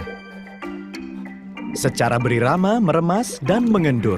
Ini disebut gerakan peristaltik dan menggerakkan feses melalui usus besar. Sistem yang luar biasa, bukan? Sebenarnya, feses yang ideal mengandung sekitar 70 hingga 80% air. Untuk mempertahankan kondisi ini, feses harus bergerak melalui usus dengan kecepatan yang tepat. Saya mengerti. Izinkan saya memberitahu Anda tentang sistem kekebalan usus. Bakteri dan virus masuk ke dalam usus bersama dengan makanan. Itu berarti usus selalu terancam infeksi. Tetapi jangan khawatir, tubuh memiliki cara untuk melindungi dirinya dari penyerang. Usus adalah rumah bagi lebih dari setengah sel kekebalan tubuh. Itulah mengapa usus dikenal sebagai organ kekebalan tubuh terbesar. Misalnya, sistem kekebalan usus mencakup area berbentuk oval yang memiliki banyak sel kekebalan. Wow! Oh, bagus. Itu benar-benar menakjubkan. Siapa yang ingin melanjutkan? Giliran saya. Saya akan berbicara tentang hubungan mendalam antara otak dan usus. Lihat ini. Apa saja itu? Ini adalah sel saraf di usus. Usus memiliki sel saraf terbanyak di luar otak dan sumsum tulang belakang. Saya belum pernah melihatnya sebelumnya. Kami memiliki jaringan saraf kami sendiri. Inilah mengapa usus dapat terhubung langsung dengan otak. Ternyata manusia menyebut kami otak kedua mereka. Serius? Ditambah lagi, karena saraf adalah salah satu penghubung antara otak dan usus, stres berat dapat menyebabkan sakit perut. Dan otak dapat merasakan kecemasan ketika usus tidak seimbang. Otak dan usus saling berkomunikasi satu sama lain. Hubungan ini disebut hubungan dua arah antara usus dan otak. Telah terbukti bahwa usus dan otak saling mempengaruhi satu sama lain. Wow, saya tidak tahu. Perhatian, Anda jelas telah melupakan faktor penting yang berdampak pada kesehatan manusia. Oh, Anda berbicara tentang mikrobiota yang hidup di usus. Usus memiliki sekitar 1000 spesies bakteri yang berbeda dan lebih dari 100 triliun sel bakteri secara keseluruhan. Keanekaragaman mikrobiota seperti taman bunga. Bahkan, mereka disebut flora usus. Ada bakteri usus yang bermanfaat, yang menjaga dan meningkatkan kesehatan. Mereka juga mengendalikan bakteri berbahaya dan merangsang fungsi kekebalan tubuh. Ada juga bakteri berbahaya yang merusak kesehatan. Mereka mengganggu mikrobioma dan menghasilkan zat pemicu resiko kanker. Bakteri usus dikaitkan dengan begitu banyak gangguan dan kondisi kesehatan yang berbeda. Penelitian masih berlangsung. Anda tidak bisa mengabaikan bakteri usus. Bukankah ini terdengar familiar? Saya berbicara tentang Lacticacebacillus paracasei, strain Shirota, juga disebut LCS, bakteri asam laktat yang menjaga keseimbangan di usus Anda. Dr. Minoru Shirota memperkuat dan memperbanyak LCS pada tahun 1930. Bakteri ini bertahan dari asam lambung dan mencapai usus dalam keadaan hidup. Penelitian menunjukkan bahwa LCS mencapai usus dalam keadaan hidup dan meningkatkan bakteri menguntungkan di sana, khususnya Bifidobacteria. Lebih banyak Bifidobacteria berarti lebih banyak asam asetat. Aktivitas usus menjadi lebih baik dan buang air besar normal. Benarkah? Wow, mengagumkan. Tidak hanya itu, LCS juga mengatur fungsi kekebalan tubuh. Wow. Bakteri LCS mencapai usus dalam keadaan hidup dan juga bisa masuk ke dalam lapisan usus. Jadi, apa yang dilakukan LCS pada bagian ini? Itu dimakan oleh sel-sel kekebalan tubuh. Apa? Itu saja. Itu tidak melakukan apa-apa. Tidak mungkin. Jangan khawatir, LCS belum selesai. Dinding sel LCS memiliki struktur khusus yang tidak mudah rusak. LCS memang tangguh. Sel-sel kekebalan tubuh lainnya merespons pesan kimiawi dan bersiap untuk melawan. Dengan kata lain, LCS meningkatkan sel-sel kekebalan tubuh dengan meningkatkan kinerjanya. Saya mengerti. Dan sel-sel kekebalan yang diaktifkan menyebar ke seluruh tubuh dan memperkuat kekebalan secara keseluruhan. Iya, mengerti. Jadi, tingkatkan sistem kekebalan tubuh Anda secara maksimal dengan LCS. Keseimbangan? Apa sistem kekebalan tubuh juga perlu dijaga keseimbangannya? Tepat sekali. Respons kekebalan tubuh dapat berupa kemerahan, bengkak, nyeri, dan demam.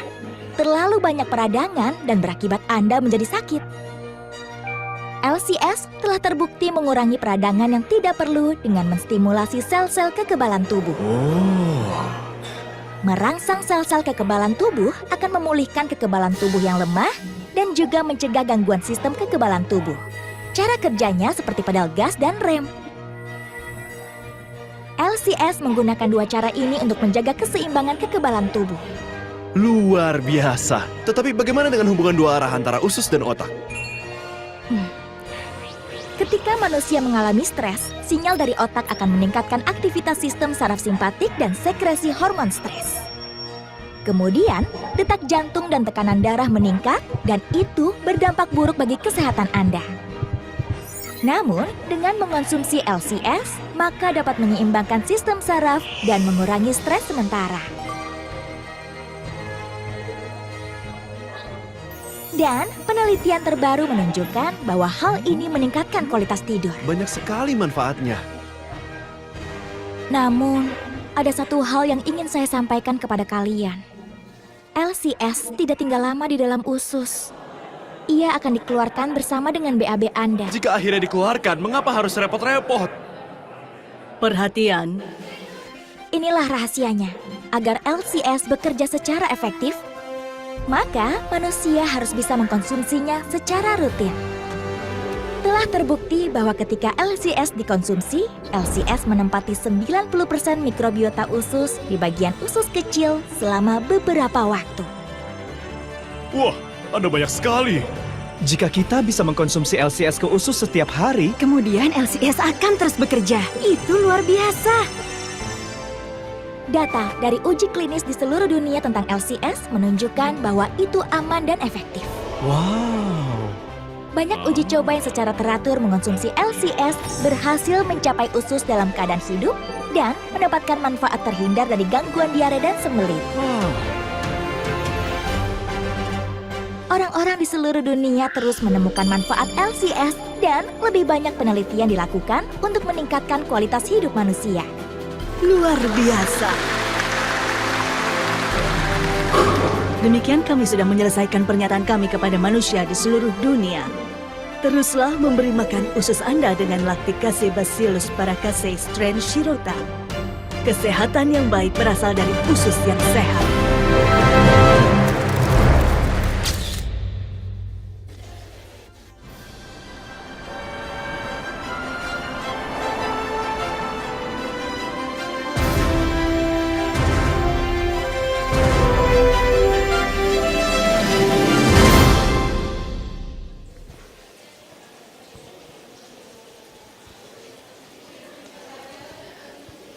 Alright, ladies and gentlemen, what an amazing video knowledge from PT Yakult Persada Indonesia Jambi.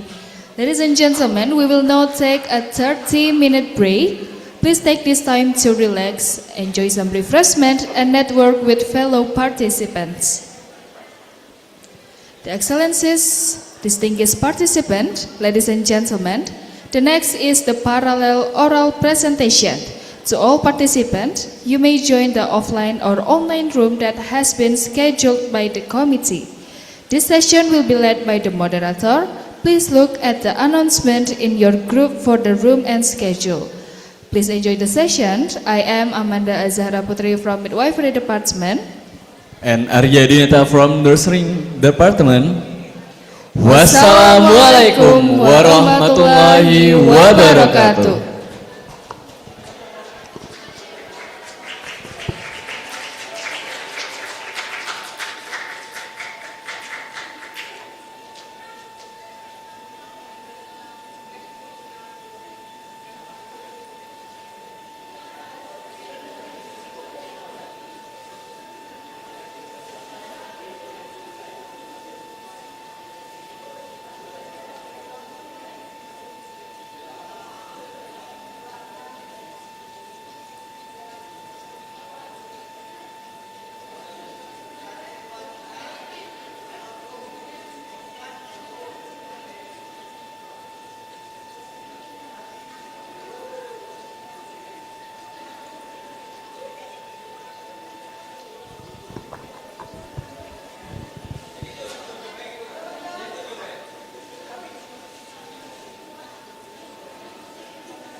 Ladies and gentlemen, for all the participants of oral presentation, you can come to the breakout room.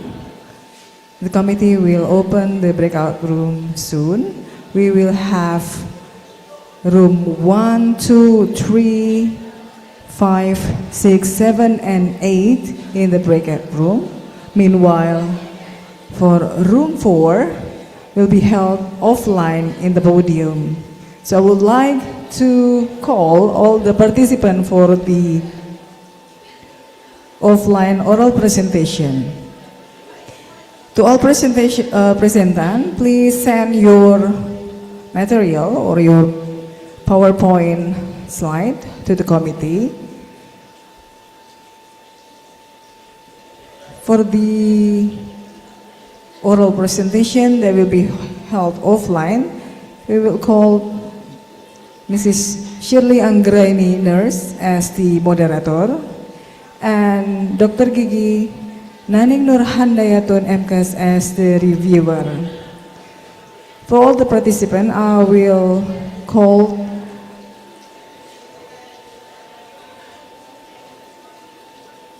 all your name. The first presentant will be M. Haikal Al-Kolbi from Nursing Department. The second one is Uli Nikma, also from the Nursing Department. For the first and second presentant, please come forward and prepare yourself to present your presentation. The third presentant will be Nafiza Dia Syafarana and Naisila Dia Syafarana this is our junior participant from the third high school Jambi, SMA Negeri 3 Jambi. And the next one also our junior participant from SMA Nurul Ilmi, Shifa Alia Yufriyadi.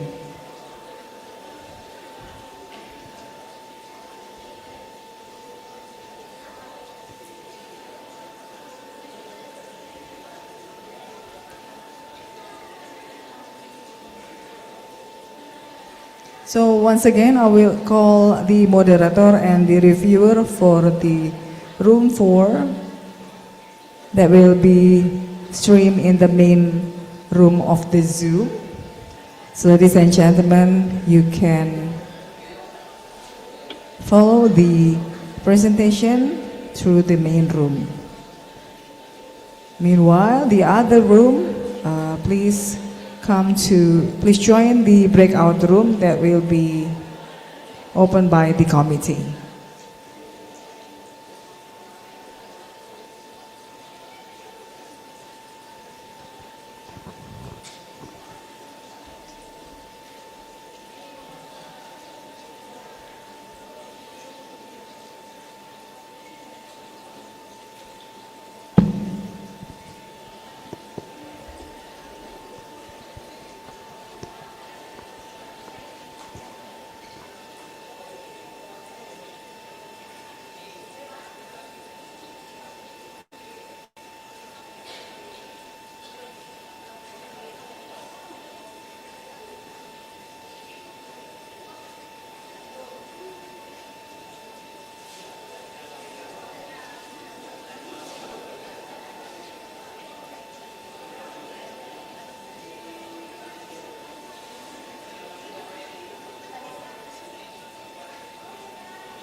Cek saya dulu. Cek.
Assalamualaikum warahmatullahi wabarakatuh. Good afternoon, everyone. The Honorable Director of the Polytechnic of Ministry of Health Jambi, Honorable Vice Director, respected Head of Department, distinguished representative of our sponsor, respected reviewers, our inspiring presenters, and all enthusiastic participants joining us today. It is truly a pleasure to welcome you all. I hope you really still feeling energized because we are now in the final session of the 7th International Conference of Health Polytechnic of Jambi. So, my name is Shirley and I'm delighted to be your moderator of this session, and I would like to introduce you our reviewers, Dr. Gigi Naning MKes. She is a lecturer from Dental Health Department of Health Polytechnic of Jambi. And before we begin, I would like to take a moment to express our sincere appreciation to our sponsor for their generous support. That's for PT Bank Syariah Indonesia Tbk and PT Lukas Transmabin Perkasa, PT Kalbe Pharma Tbk, and PT Yakult Indonesia Persada.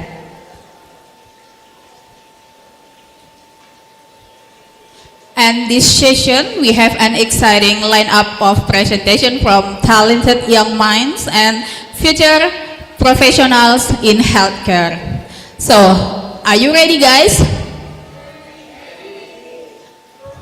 Okay. All right, let's get started. So, in first presenter, we have Muhammad Haikal Al-Qalbi, a third-year student of the international class in the Applied Bachelor of Nursing program at Health Polytechnic of the Ministry of Health Jambi. He has actively participated in several international conferences as an oral presenter and is recognized as the Language Ambassador of Health Polytechnic Jambi in 2024, as well as the Provincial Language Ambassador of Jambi in 2025. Today, he will presenting his work conducted in collaboration with his supervisor entitled The Effectiveness of Dietary and Physical Activity Intervention for Diabetes Prevention in Adolescents with Prediabetes, a literature review. So, Haikal, whenever you're ready, the floor is yours.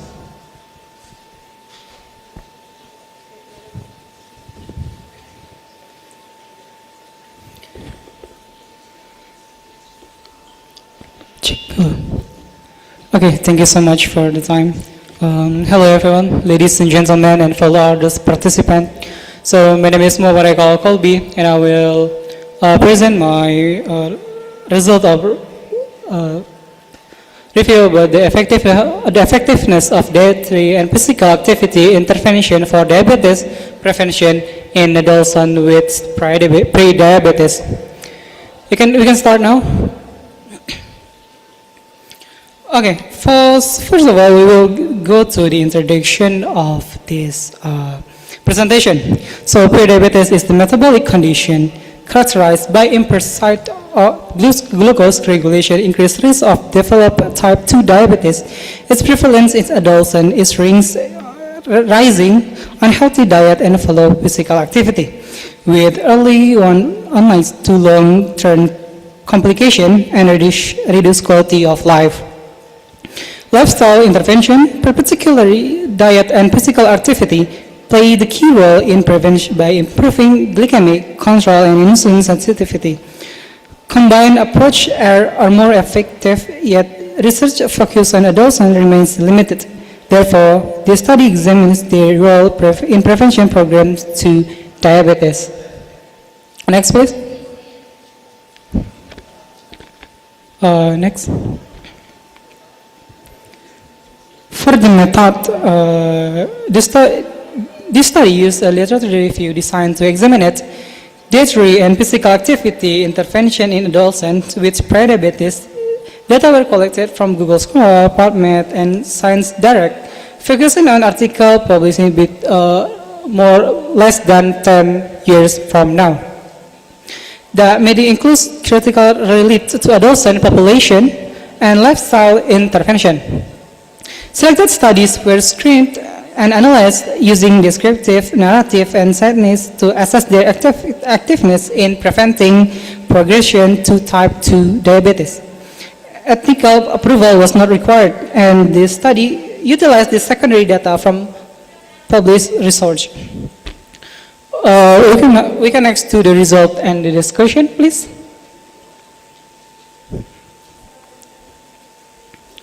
For the result, so combining dietary and physical activity intervention effectively improve the metabolic outcome in adolescents within prediabetes.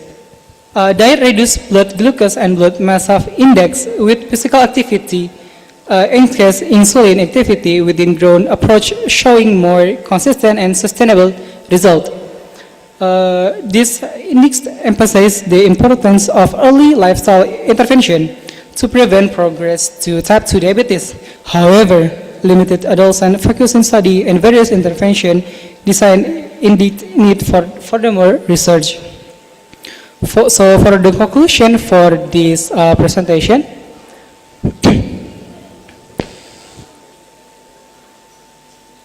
okay, from all the data that we researched from the literature review that we are reviewing, we go to the final conclusion for pre-diabetes in this adolescent. So with the dietary and physical activity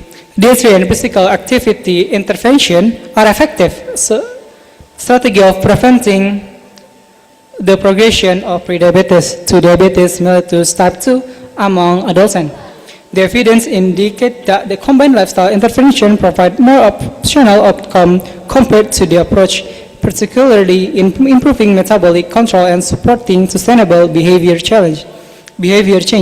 This finding highlight the importance of the early age-appropriate intervention target modifiable risk during adolescence. So I can say that it's really improving.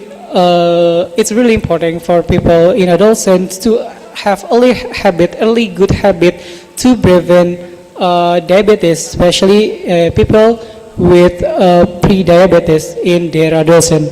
Well, I think that's all for me. My name is Muhammad Kolbi, and thank you so much. Okay, thank you, Haikal, for your valuable insight and experience.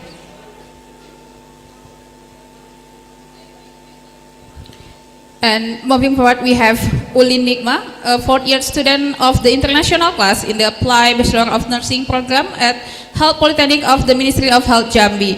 She is recognized as best presenter and first place nursing category at the 6th International Conference of Health Polytechnic of Jambi and has achieved multiple national and international recognition, including award in the Indonesian Nursing Student Competition organized by AIPNI. She was also a top 10 nominee for the Indonesia-Australia Youth Exchange Program in 2025 and reflecting her strong academic and leadership excellence.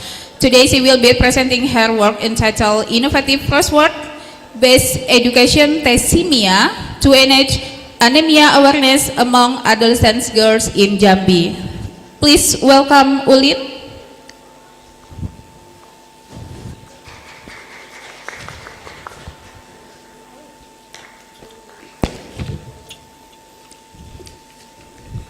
Thank you so much for the time.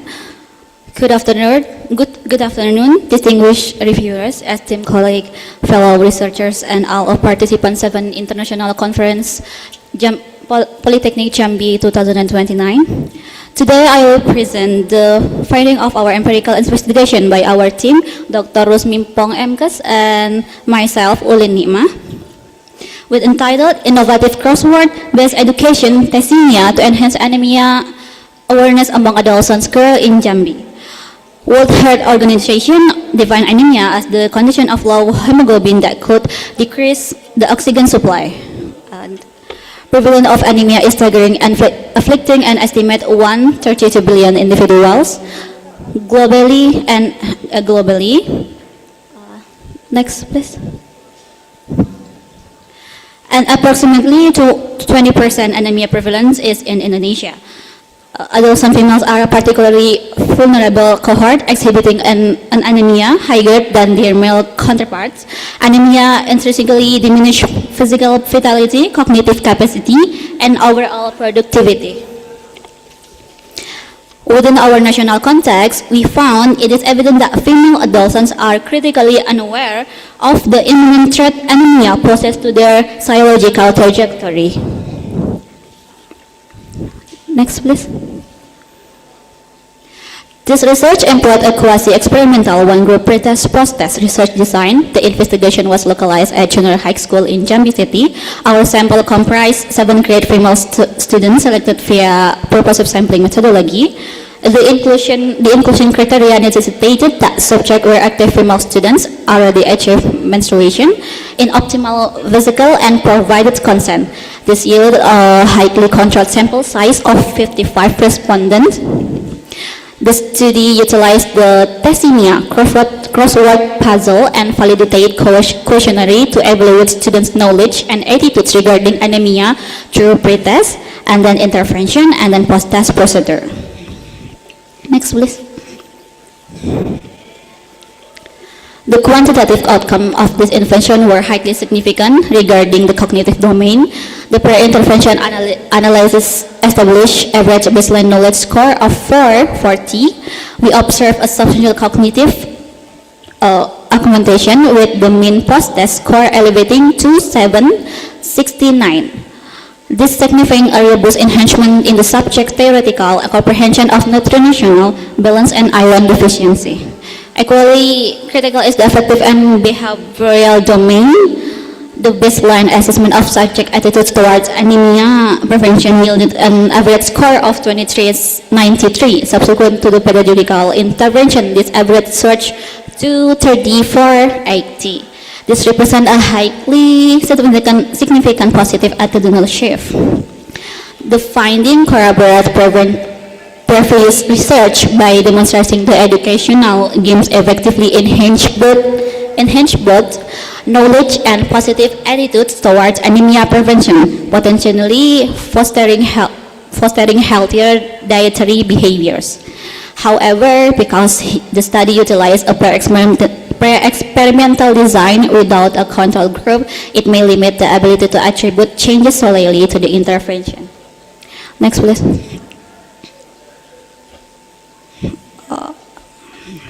Consequently, we can assert the nutrition education utilizing the interactive medium of Tessimia crossword puzzle is highly efficacious, scalable, and meaningful tool for adolescent health promotion. Next, please. We come to the conclusion: interactive education like Tessimia can enhance awareness and promote better health behavior in adolescent girls to their current vitality and future well-being. Thank you for your time, your esteemed attention, and your ongoing commitment to advancing global health science. Wassalamualaikum warahmatullahi wabarakatuh. Okay, thank you, Ulin Nikma. Okay, so we going to next presenter. Please welcome one of our young presenter, a first year student of SMA Negeri 3 Kota Jambi, Nafiza Dia Syafarana. She has previously participated as an oral presenter in an international conference, demonstrating her early engagement in academic forums. Today she will be presenting a study entitled Drug Avoidance, Self-Efficacy and Depression in Drugs Abuser Outpatient Rehabilitation. Assalamualaikum warahmatullahi wabarakatuh. Bismillahirrahmanirrahim. Assalamualaikum warahmatullahi wabarakatuh. Good afternoon everyone, to the honorable judge and all participants. Thank you for the attention. My name is Nafiza Dia Syafarana. I'm from Senior High School to Jambi. Very happy and I feel honored to be here. Let me present my research title, Drug Avoidance, Self-Efficacy and Depression in Drug Abuser Outpatient Rehabilitation. Next slide. Based on reports from BNN, drug abuse remains a serious issue. In 2021, around 43,000 users underwent rehabilitation. Then, in 2023, particularly in Jambi, drug abuser rehabilitation, there are more 400 individuals who receive rehabilitation and 24% of them experience relapse. Next slide. Why I choose this title for myself? As we know, one important factor in recovery is drug avoidance, self-efficacy. This means a person's confidence to refuse drug in risk situation. People with higher confidence are more likely to stay drug-free. So the aim of this study is the relationship between depression and self-efficacy to help improve recovery. In this research, I use cross-sectional design with the purpose of sampling. For this research are 60 outpatient.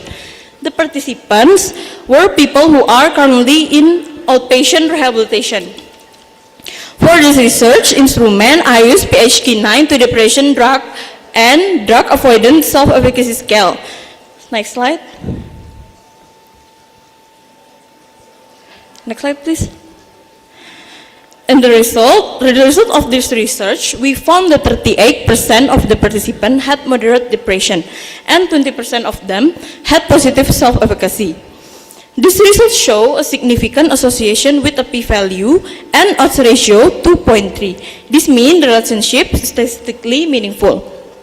In simple terms, people with lower depression tend to have higher confidence to avoid drugs. This shows that mental health, especially depression, play an important role in recovery. Next slide. In conclusion, the study showed that depression is significantly related to drug avoidance self-efficacy. Individuals with lower level of depression tend to have higher confidence to stay away from drugs. The highlight of the importance of addressing mental health, especially depression, in rehabilitation programs, by improving psychological well-being, we can also improve recovery outcomes. We hope that this study can contribute to better strategies in supporting individuals during their rehabilitation process. For on drugs, thank you very much for your attention. Wassalamualaikum warahmatullahi wabarakatuh. Waalaikumsalam warahmatullahi wabarakatuh. Thank you, Nafiza, for that lovely and confident presentation. So, moving on to our next presenter, Naisila Dia Syafarana, also from SMA Negeri 3 Kota Jambi. She will be presenting a topic entitled The Importance of Social Support for Building Confidence to Avoid Drug Use among Outpatient Substance User.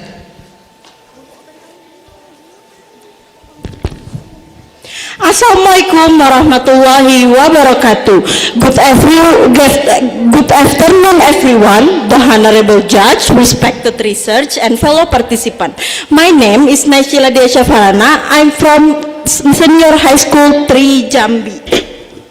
The title of my research is The Importance of Social Support for Building Confidence to Avoid Drug Use Among Underpatient Substance Users. Next slide. Based on the data in 2025, there are approximately 4.2 million drug users. If we look at the age of distribution, drug abuse occurs across different age groups, start from 15 until 65 years old. The importance of, next slide.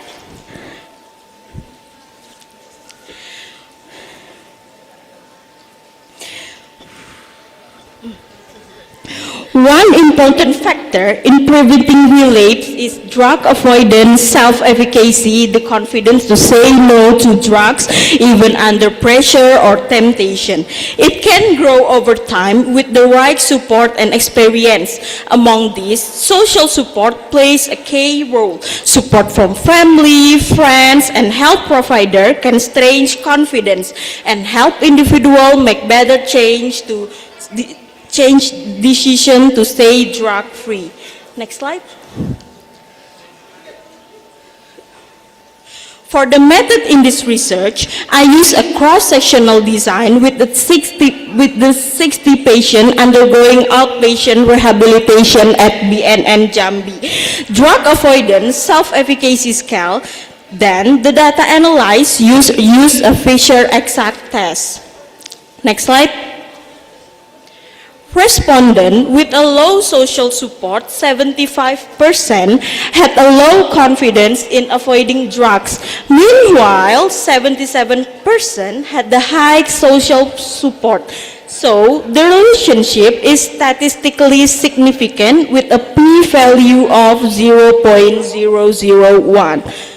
The odds ratio is meaning individuals with a strong social support are about 10 times more likely to have good self-efficacy in avoiding drugs. In short, social support plays a very important role in strengthening confidence to stay drug-free. Next slide. So, the conclusion of this research show that a social support plays an important role in improving self-efficacy for drug avoidance. Thank you for your attention. See you. Wassalamualaikum warahmatullahi wabarakatuh. Waalaikumsalam warahmatullahi wabarakatuh. Thank you, Naisila. That was very delivered. Next, we are honored to have Miss Sifa Alia Yufriyadi from SMA IT Nurul Ilmi.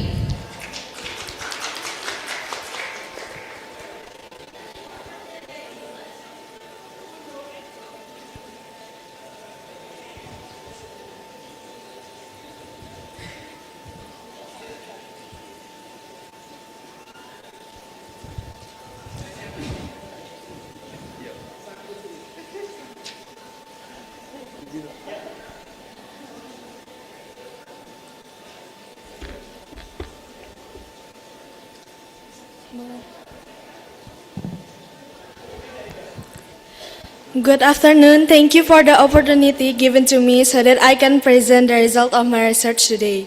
First, let me introduce myself. My name is Sifa Alia Yufriyadi. I am from Senior High School Nur Ilmi Jambi. On this occasion, I will present a presentation entitled Risk Factor Influencing the Occurrence of Nearsightedness in School Middle Age. First, let me ask you, what is nearsightedness? Nearsightedness is an eye disorder that causes sufferers to be unable to see distant objects clearly. Today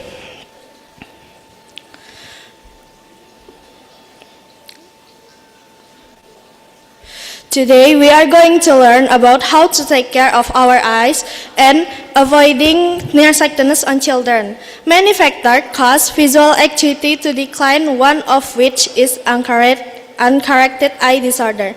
An estimate 4% of Indonesia's population experience blindness due to uncorrected childhood disorders.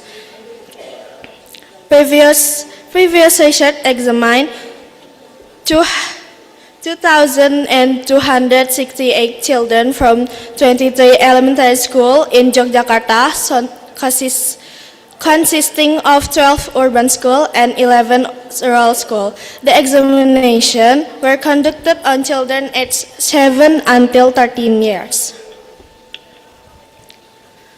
Next, please. According to Gates Zamani, the signs of nearsightedness in children are 1. Appearing unaware of distant objects, 2. Frequent eye rubbing, 3. Squinting when looking at distant objects, 4. Frequent blinking, and 5. Eye fatigue from working in front of monitor. And the 2 is nearsightedness problem is it can cause. According to Yosia, it can reduce quality of life. You can have tired eyes. This condition can occur due to the eyes constantly struggling to focus, with cause of eye fatigue and headache. 3 is other eye problem. Untreated myopia can increase the risk of other eye disorders, such as strabismus, retinal injuries, and other refractive disorders, and even cataracts in children. The tissue in the eyeball will expand and thin due to tears, causing inflammation, weakening blood vessels, and bleed easily. And how we can do the treatment for nearsightedness? 1. We can using glasses or contact lens. This device is used by selecting lens that match the patient myopia. Measurement glasses can be used by anyone, but contact lenses are recommended for children over 12 years of age. Contact lenses use requires caution because in some people, contact lens can cause allergy and eye irritation. 2. We can do laser surgery. This surgery aims to help reduce nearsightedness. This surgery is performed by correcting the shape of the cornea to return to normal. And the last, 3. Artificial lens implementation. And how we can overcome the nearsightedness? 1. We can adopt a healthy habits, such a fixed position and distance. We can sit upright with a reading distance of at least 30 centimeters. Avoid reading while lying down or lying on your stomach. And 2. Use adequate lighting when reading. 2. Monitor your health early. Use for high levels of nearsightedness, consult an ophthalmologist immediately to prevent strabismus and adhere to the rehabilitation program provided. Next slide, please. The result and discussion is there are many factors that cause nearsightedness in children, including heredity, environmental factors, and activities that are often overlooked, even though they pose a significant risk of eye damage. Meanwhile, according to Yodan, various factors can influence the progression of nearsightedness during school age. Genetic factors and poor behavior, such as reading close up in poor lighting, are the main factors contributing to nearsightedness. Lifestyle factors, including high use of visual media, can contribute to nearsightedness. Lack of outdoor activities can also affect the development of nearsightedness. Nearsightedness is caused by vitamin D deficiency, which is obtained through outdoor activities. Next slide, please. And the last but not least, the conclusion is 1. There is a relationship between heredity and nearsightedness due to autosomal dominant and X-linked recessive factor. Reading at a distance that is too close can cause the eye muscles to become more strained, requiring them to work harder to balance the light. This can tire the eyes, and if done continuously, the child is more likely to develop nearsightedness.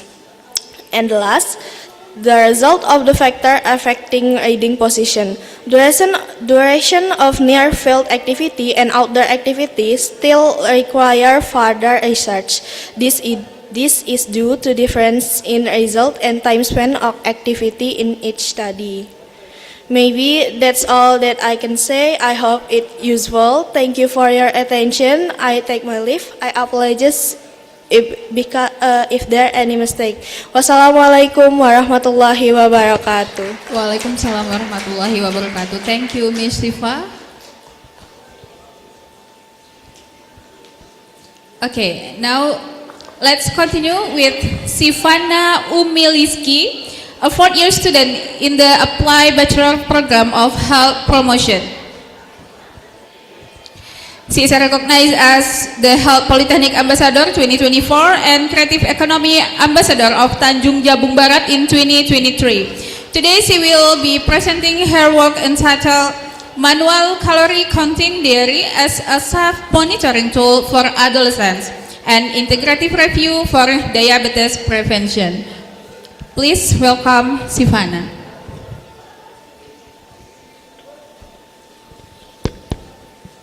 Bismillahirrahmanirrahim. Assalamualaikum warahmatullahi wabarakatuh. Good afternoon, ladies and gentlemen. My name is Sivana Umiliski from Health Promotion Department, Health Politechnic of Jambi. Today I would like to present my literature review entitled Manual Calorie Counting Diary as a Self-Monitoring Tool for Adolescents and Integrative Review for Diabetes Prevention. Next slide, please. Type 2 diabetes is no longer a disease of adults. It is increasingly affecting adolescents worldwide. This condition is mainly driven by unhealthy eating habits, high sugar and fat consumption, and low physical activity. Over time, excess calorie intake can lead to obesity and insulin resistance, which are major risk factors for diabetes. Many current interventions rely on digital tools such as mobile applications. However, not all adolescents have equal access to technology, especially in low research settings. That is why we need simpler, more accessible solutions. Adolescence is a critical period to build lifelong habits, so early prevention is essential. Next. To explore this issue, I conducted an integrative literature review using the PRISMA 2020 guideline. I searched for database, PubMed, ScienceDirect, Google Scholar, and Garuda, focusing on publication from 2016 to 2026. Using keywords such as food diary, calorie tracking, adolescence, and diabetes mellitus. I initially identified 82 articles. After screening, 25 articles were reviewed in detail, and finally, 10 studies were included. This approach allowed me to combine findings from different studies designed to obtain a comprehensive understanding of calorie monitoring in intervention among adolescents. Next. From the 10 selected studies published between 2017 and 2025, I found that both digital and manual tools showed positive outcomes. These include improvement in knowledge, adherence, weight control, body index, energy intake, and glucose management. However, most studies focus on digital intervention, while only few explored manual approaches. Next. Digital tools were the most commonly used, making up around 60% of the studies. They are considered effective because they provide automatic calorie calculation, real-time monitoring, and easy food logging. But interestingly, manual diary tools also showed meaningful benefits. Adolescents who regularly recorded their food intake demonstrated better self-awareness, improved complaints, and healthier weight management. One important finding from this review is the research gap. There is no study that specifically develops a structured manual calorie counting diary designed for adolescents for diabetes prevention. This opens up opportunity. A simple manual diary could be a low-cost, accessible, and practical health promotion tool, especially in areas with limited digital access. Next. In conclusion, both digital and manual self-monitoring tools are beneficial for adolescents. However, current research is still dominated by digital approaches, leaving room for innovation in manual methods. A structured manual calorie counting diary has strong potential to help adolescents monitoring their eating habits, build healthier lifestyle, and reduce the risk of diabetes in the future. Ladies and gentlemen, thank you very much for your attention. Assalamualaikum warahmatullahi wabarakatuh. Waalaikumsalam warahmatullahi wabarakatuh. Thank you. Okay, we're going to next presenter. Please welcome Silmi Fatima Az-Zahra from the International Class, Nursing Department of Politechnic Jambi.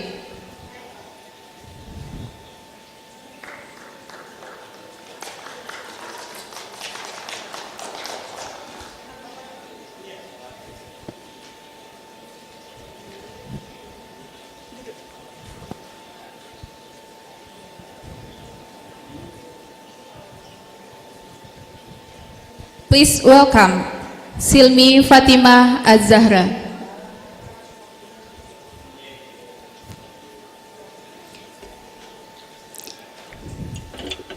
Bismillahirrahmanirrahim. Good afternoon, respected professors and participants. First of all, I would like for thanks to Mrs. Dr.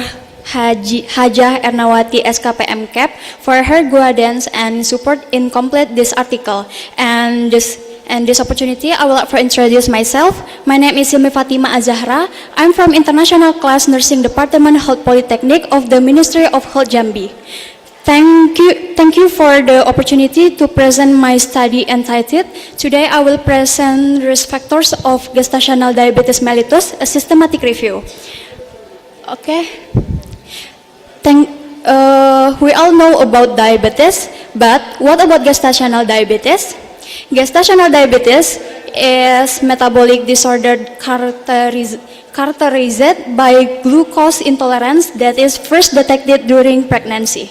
It usually develops in the second or third trimester.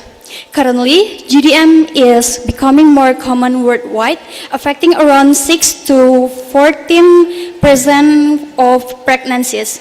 This condition can lead to serious complications such as preeclampsia, cesarean delivery, and larger baby size.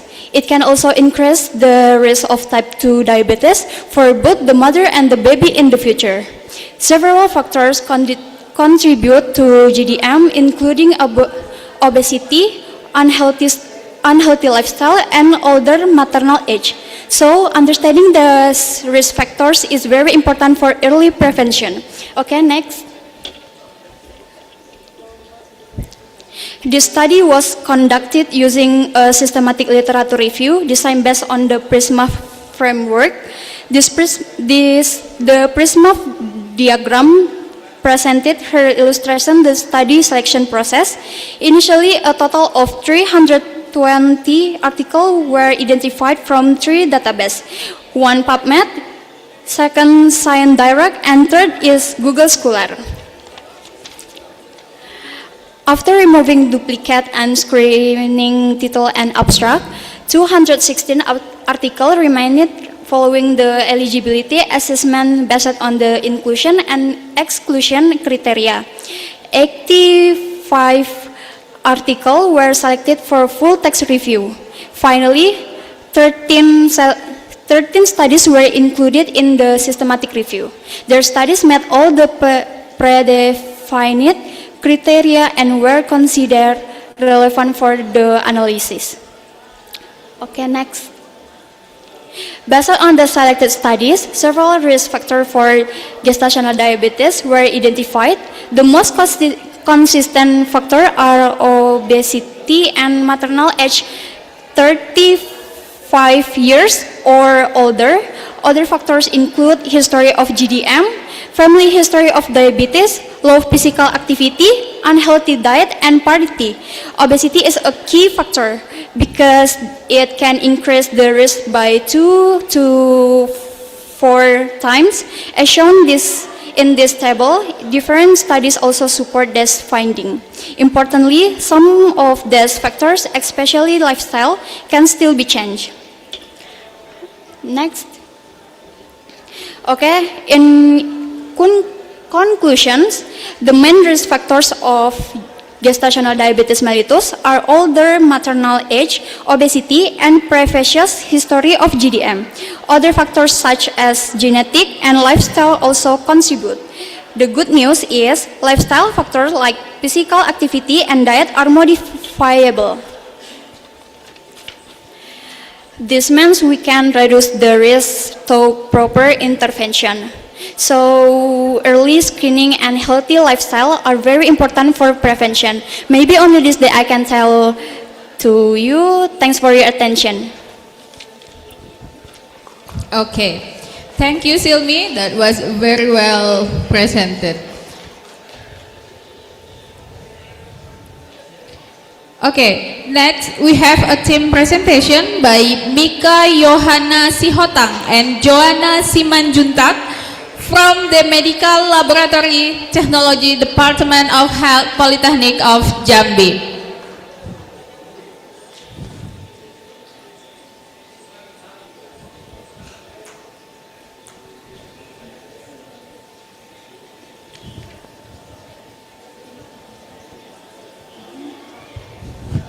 Okay, please welcome Mika Yohana Sihotang.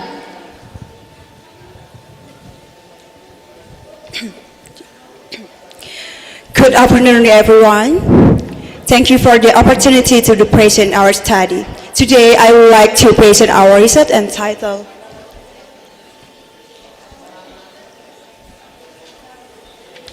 Please, my slide.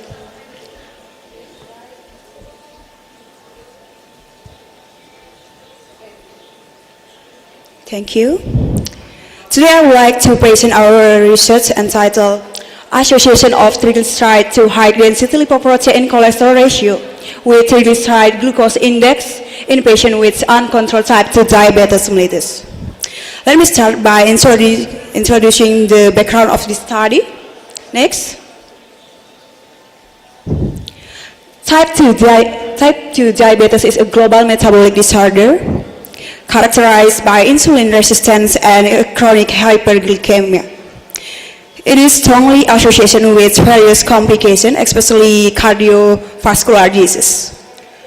In recent years, simple biomarkers such as the TIG2 density lipoprotein ratio and the TIG index have been widely used as insulin resistant.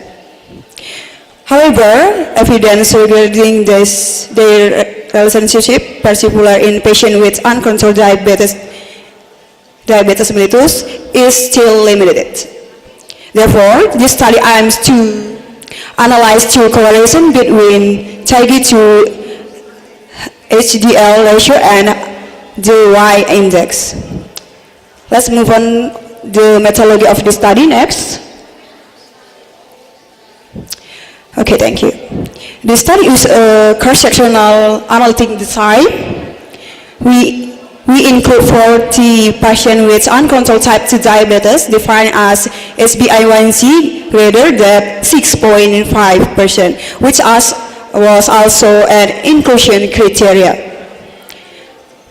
Participants were selected using purposive sampling at Dr. Bratanata Hospital in Jambi, Indonesia.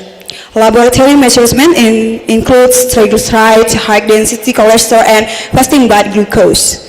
The TIG2 HDL ratio and TIG index were conclusion from these parameters. Since the data were not normal distribution, we use non-parametric tests, especially experiment correlation, for the statistic analysis. Next. Having described the methods, I will now present the result of our study. The results showed a significant correlation between the TIG2 HDL ratio and TIG index.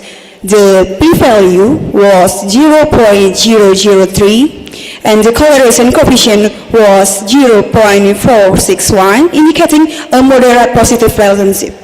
That means that higher TIG2 HDL value are associated with higher TIG index value. Both markers reflects understanding metabolic disturbances, including dyslipidemia and impaired glucose metabolism. From a mechanistic perspective, insulin resistance plays a central role, leading to lipotoxicity and chronic inflammation. These findings are consistent with previous studies supporting the idea that both TIG2 HDL ratio and the TIG index response share pathway of insulin resistance.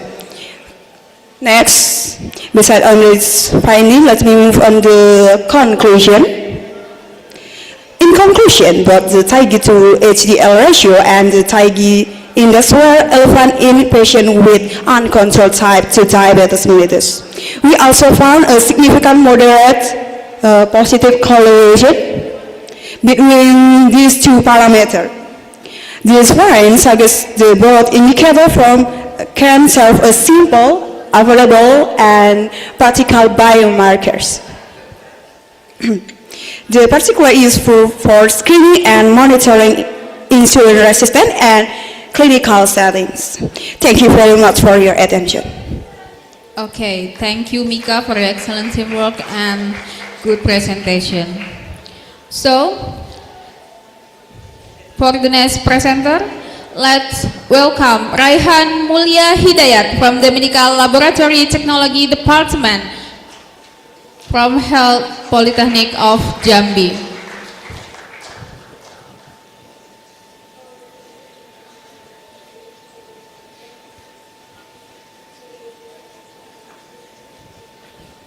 Okay, Rehan, please go ahead.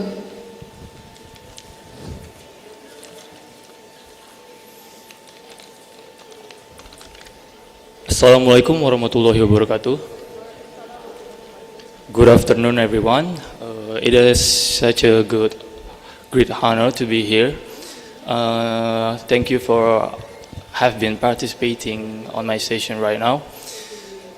So my name is Raihan Mulia Hidayat from Medical Laboratory Technology. I will present my research about the correlations between leukocytes counts and prothrombin time in stroke patients. So as we know that stroke is still one of the leading causes of death and disability worldwide, the mechanism is quite complex, not only involving disruptions of blood flow to the brain, but also inflammation and coagulation disorders. In the acute phase of stroke, inflammation increases, and this can be seen from the elevated leukocyte levels. The higher leukocyte counts are often associated with more severe tissue damage and worse outcomes. And also, on the other hand, prothrombin time or PT is used to evaluate the blood clotting, especially the extrinsic pathway. Abnormal PT value may indicate coagulation problems that can affect stroke severity. Even though inflammations and coagulations are related biologically, their relationship is still not fully clear, and previous studies showed that inconsistent results. So, based on that, this study aims to analyze the correlation between leukocyte count and PT. Next. This study used an observational analytical design with a cross-sectional approach, and the research was conducted at Dr. Bratanata Hospital, Jambi, from the period of January to April 2026. We include 28 stroke patients that treated in the intensive care unit with an onset less than or equal to 7 days. And also the data were taken from the medical records. The variable analyzed were leukocyte count and prothrombin time. Both are record and numerical data. For analysis, we first used the Shapiro-Wilk test to check the normality of the data. And after that, because the variable was not normally distributed, so I used the Spearman correlation test. And I considered the result significant in the p-value was less than 0.05. Next. So moving to the results, the average leukocyte count was 13.50, while the average prothrombin time was 80.81 seconds. From the normality test, leukocyte data were normally distributed, but the PT data were not. So using the Spearman test, I found a weak positive correlation with an R value of 0.135 and a p-value of 0.494. So this means there is no statistically significant relationship between leukocyte count and PT. So even though inflammation and coagulation are connected theoretically, but in reality their interaction is quite complex and influenced by many factors. Next. The conclusions. The study shows that there is no significant correlation between leukocyte count and prothrombin time on a stroke patients, although both inflammation and coagulation are important in stroke. The relationship cannot be explained by simply using these two parameters. So for the future research, it can be used with a larger samples and also with additional biomarkers. So that's the only thing that I could say. Thank you for your attention. Wassalamualaikum warahmatullahi wabarakatuh. Waalaikumsalam warahmatullahi wabarakatuh. Thank you, Rehan. That's nicely delivered. Okay. Next, we have Diva Aldalin from the Environmental Health Department from Politechnic of Jambi.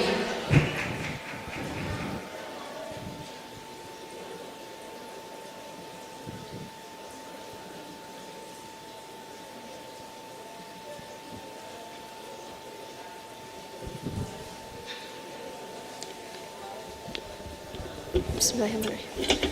Assalamualaikum warahmatullahi wabarakatuh. My name is good afternoon, everyone, respected judges and all the participants. My name is Diva Aldalin.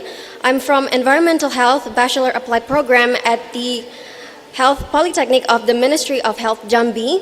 And today I will present my study on environmental health factors influencing diabetes risk among adolescents. This study was conducted together with my lecturers.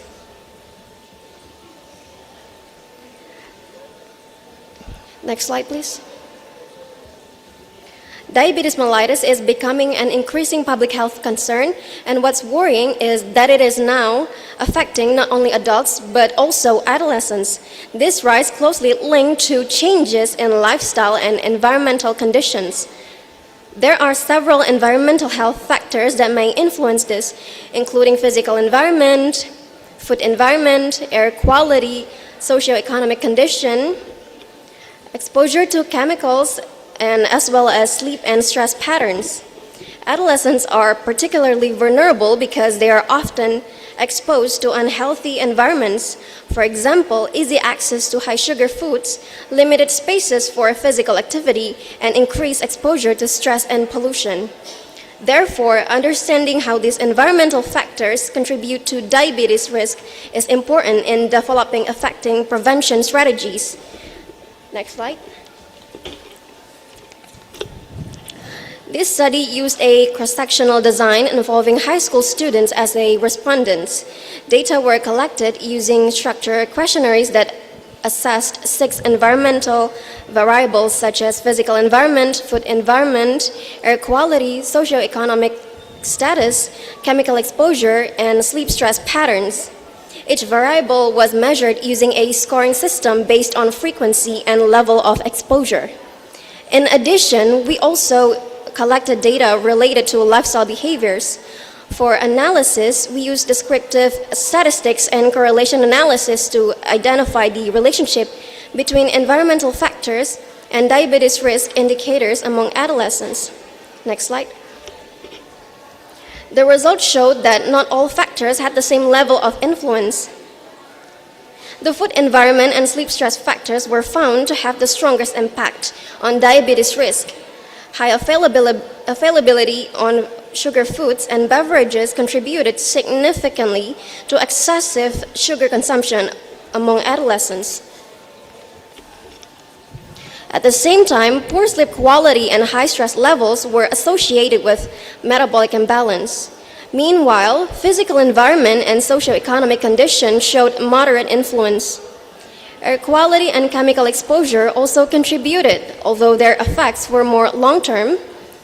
Overall, these findings suggest that environmental factors work together in shaping both behaviors and psychological responses, which increases adolescents' vulnerability to diabetes. This highlights the importance of not only focusing on individual behavior, but also improving the surrounding environment. Next slide, please. In conclusion, environmental health factors play a significant role in influencing diabetes risk among adolescents. Among the 6 variables studied, the most dominant factors were the food environment and sleep stress conditions. Therefore, prevention efforts should not only focus on changing individual habits, but also improving environmental condition. This includes promoting access to healthier food options, creating supportive environment for physical activity, and increasing awareness of healthy lifestyle. Therefore, schools, families, and policymakers are all have an important role in reducing diabetes risk through environmental-based intervention. This concludes my presentation on environmental health factors influencing diabetes risk among adolescents. Thank you so much for your attention. Okay, thank you Diva for your confident presentation. Okay, ladies and gentlemen, we're moving forward to Charita Multiari from the Environmental Health Department. Please welcome Charita from Environmental Health Department.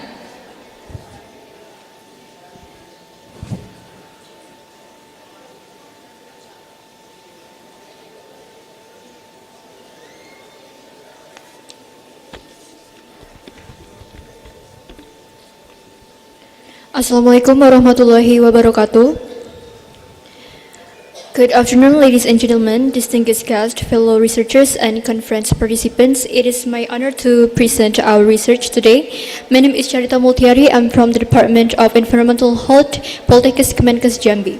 Our study is titled The Relationship Between Environmental and Lifestyle Factors and the Incidence of Diabetes mellitus in the Community.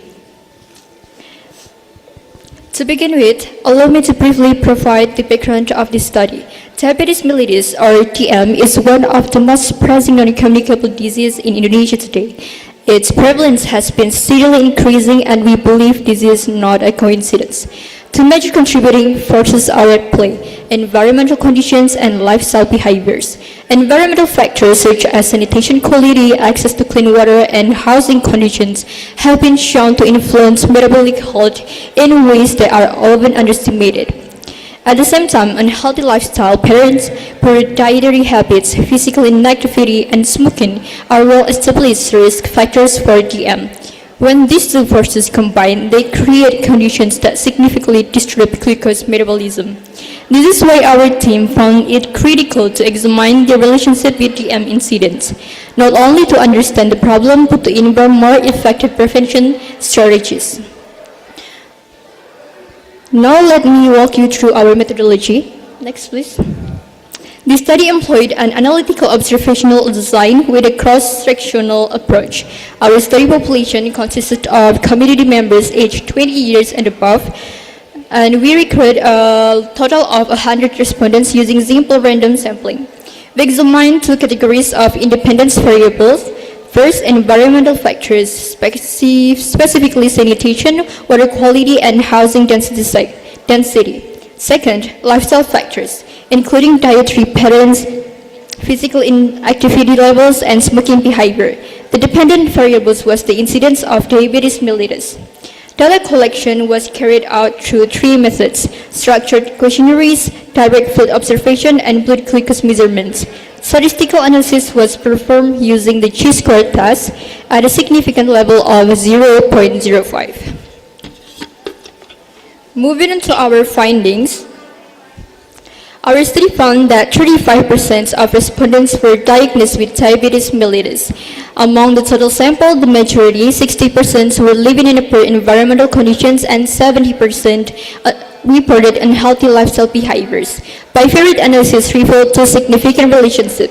First, there was a statistically significant relationship between environmental factors and DM incidence with a p-value of 0.02. Second, lifestyle factors showed an even stronger association with DM incidence, yielding a p-value of 0.001, well below our significant threshold. Notably, respondents who experienced both poor environmental conditions and unhealthy lifestyles demonstrated a considerably higher risk of developing DM compared to those with only one of these risk factors. These findings are consistent with existing literature. Poor environmental conditions can restrict physical activity options and expose individuals to additional health stressors, while unhealthy dietary patterns and sedentary behavior are non-contributors to insulin resistance. Together, they form a compounding risk that demands a comprehensive public health response. To conclude, our study confirms that there is a significant relationship between both environmental and lifestyle factors and the incidence of diabetes mellitus in the community. Poor environmental, conditional, and unhealthy lifestyle do not act in isolation. They interact and amplify each other's effects on metabolic health. This highlights the urgent need for integrated prevention strategies, ones that simultaneously address environmental improvements such as sanitation and housing quality alongside healthy lifestyle promotion programs. We hope these findings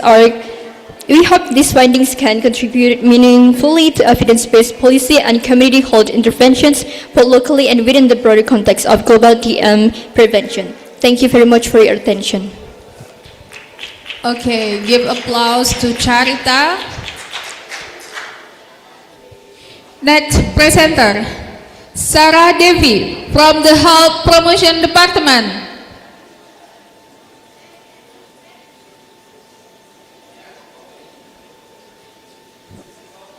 Is there Sarah Devi?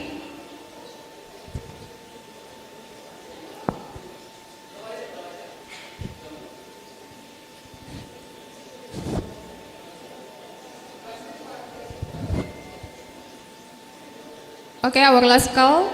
Sarah Devi from the Health Promotion Department.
Okay, Sarah Devi, the time is yours. Assalamualaikum warahmatullahi wabarakatuh. Good afternoon, ladies and gentlemen, the honorable guests, the organizing committee of the 7th International Health Polytechnic of Jambi, and my distinguished colleagues. My name is Rahmanifa. Today I will represent the research from our team, the Health Promotion Department, Politechnic of Jambi. Today I am accompanied by my fellow researchers. I am Rahmanifa and our team Sarah Devi, Putri Humaira Zuhri, and Fitria Natasha. I would also like to express my deepest gratitude to our supervisor, Mr. Soyin Sayuti SKM MKM, for his continuous guidance in the research. We are deeply honored to present our study today with title, The Effect of Poster Media Education on Knowledge and Attitude at SMA Diaksa, Jambi City. Introduction. Critical phase of adolescents are in crucial transition phase for forming long-term health habits. Unfortunately, the implementation of clean and healthy living behavior (PHBS) in school is still low. In problem in the field, the preliminary study at SMA Diaksa found a deficit in applied literacy, failure to understand the pathology of anemia, the urgency of hand washing, and the dangers of passive smoking. In visual education solution, poster media is far more effective in triggering cues to action which impacts memory retention compared to conventional monologue lecture. Next, methods. In research design, a pre-experimental approach using a one-group pre-test and post-test design fully integrate with the proceed framework. In population and sample, the research was conducted at SMA Diaksa Jambi City. The sample consisted of 25 students from class FL1.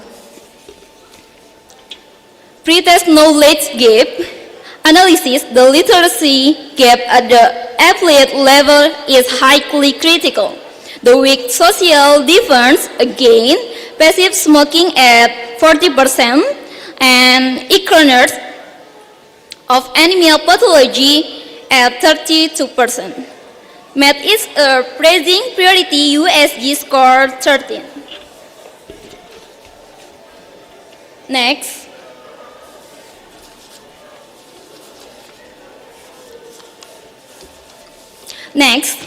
pretest knowledge.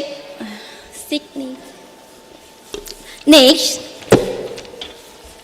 significant impact of intervention.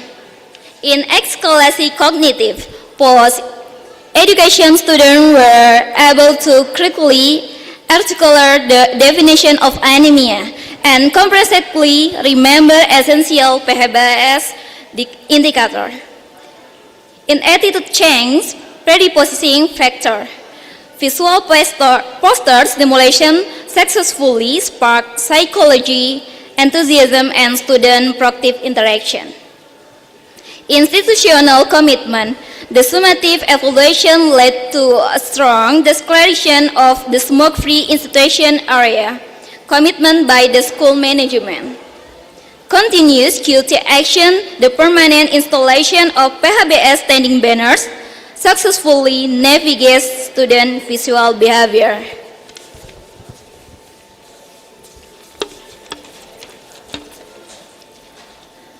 Conclusion. Visual media education, poster and multimedia, significant and positively improved student cognitive understanding and attitude toward PHBS at SMA Diaksa Jambi City. That concludes our presentation. Thank you very much for your kind attention. Okay, give applause to Rahma Hanifa. Okay, everyone, do you still with us? Hello? Okay. Okay, let's our focus back to our final presenter. Okay, our last presenter for this session is Muhammad Zaki from the Pharmacy Department.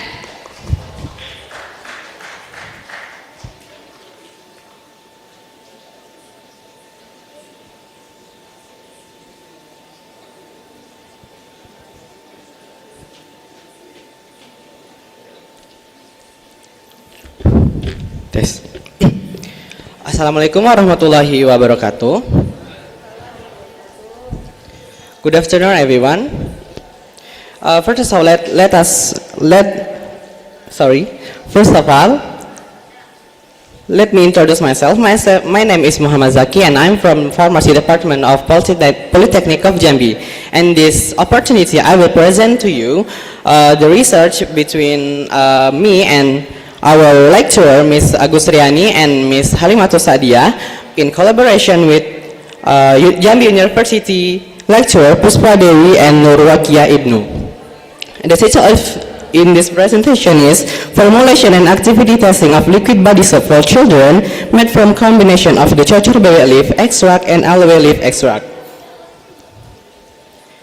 The increasing trend in the use of natural-based cosmetics is not only observed in Indonesia but also worldwide, as these products follow the back to the nature concept and are believed to have fewer side effects. Various plants such as flowers, leaf, stem, and any else utilize as cosmetic ingredients and provide beneficial impact for maintaining skin health. Kalanchoe pinnata, as known as Cocor Bebek leaves, contain active compounds and has traditionally been used for antibacterial and antifungal and skin disease treatments. Aloe vera contains active compounds such as saponin and anthraquinones, which exhibit antiseptic and antibacterial properties. Previous studies showed that a combination of the 30% Cocor Bebek extract and the 70% aloe vera leaf extract produce higher antibacterial activity compared to the Cocor Bebek extract alone. Next. However, higher concentration of Cocor Bebek extract may cause pain and skin irritation. Therefore, combining these two extracts is expected to enhance antibacterial activity while reducing potential side effects. Next. The method in this research is, this study was an experimental laboratory study conducted at the Pharmacy Laboratory Politechnic of Jambi. And the conceptual framework of this research is independent variable. There is the concentration ratios of cocor bebek leaf extract and aloe vera leaf extract. And dependent variables in this research is formulation and antibacterial activity testing of liquid soap. The material has been used in this research is cocor bebek and aloe vera leaf extract, PCO, KOH, SLS, HPMC, glycerin, BHT, oleum rosé, and Staphylococcus aureus as the test of bacteria. In this research, we use the 5 formulation. There is formula 1 until formula 5 were prepared with extract ratios of 30-17, 40-16, 50-15, 16-40, and 17-13, along with a negative control without an extract. Next. Liquid soap was prepared using the saponification method by reacting PCO and kalium hydroxide, followed by the addition of the other ingredients and extract, and mixed until a homogeneous product was obtained. The formulation were evaluated for organoleptic properties, pH, foam height, and viscosity to ensure compliance with standard requirements. The antibacterial activity was determined using a diffusion method on Mueller-Hinton agar, as known as MHA, against Staphylococcus aureus incubate at the 37 degrees Celsius for the 18 hours and measured by the diameter of the inhibition zone.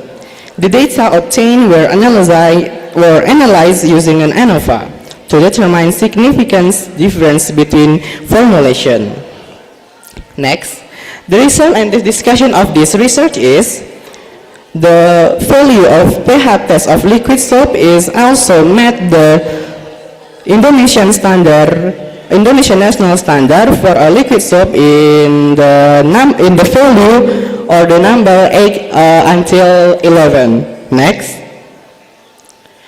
and the value for foam height test for this liquid soap also met the Indonesian national standard or SNE between the number 13 until the 222 millimeter. Next, also viscosity test for this liquid soap also met the Indonesian national standard for liquid soap is 400 until the 4000 CP. Next, and the antibacterial activity of this liquid soap for the 5 formula that has mean for formula 1, the mean of the formula 1 is the 17.8, formula 2 18.4, formula 3 19.8, and formula 4 21.6, and formula 5 22.4. with the positive control has the value in 38. Next. Antibacterial activity is attributed to flavonoids, saponins, and tannins which disrupt cell walls, damage membranes, and cause the protein denaturation. The combination of cocor bebek and aloe vera extract show a synergic effect, enhancing antibacterial activity while maintaining acceptable physical properties. Next, the conclusion of this study is all formulation from Formula 1 until Formula 5 met the Indonesian National Standard or SNE requirement for a liquid soap. All formulation exhibit antibacterial activity against Staphylococcus aureus. The highest antibacterial activity was shown by the Formula 5. There is the combination between 70% cocor bebek plus the 30% aloe vera, categorized as very strong, and the combination of both extract is effective as a natural antibacterial liquid soap formulation. That's all from me. Wassalamualaikum warahmatullahi wabarakatuh. Waalaikumsalam warahmatullahi wabarakatuh. Thank you Muhammad Zaki for your excellent presentation. Ladies and gentlemen, we have one more presenter. Now let's welcome Aldi Kurniawan from the Medical Laboratory Technology Department.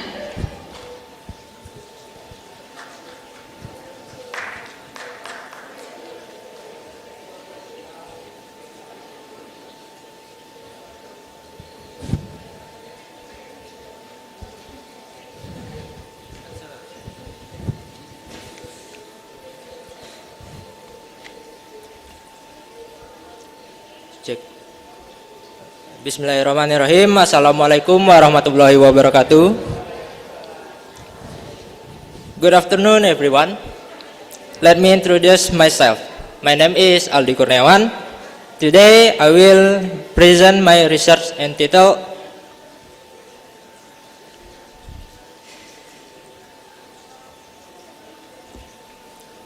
Correlation of neutrophil lymphocyte ratio to prothrombin time in stroke patients. So, first, a brief introduction. Stroke is still one of the leading cause of death and disability worldwide. In stroke patients, inflammation plays an important role. And one simple marker, the reflex systemic inflammation, is the neutrophil lymphocyte ratio, or NLR.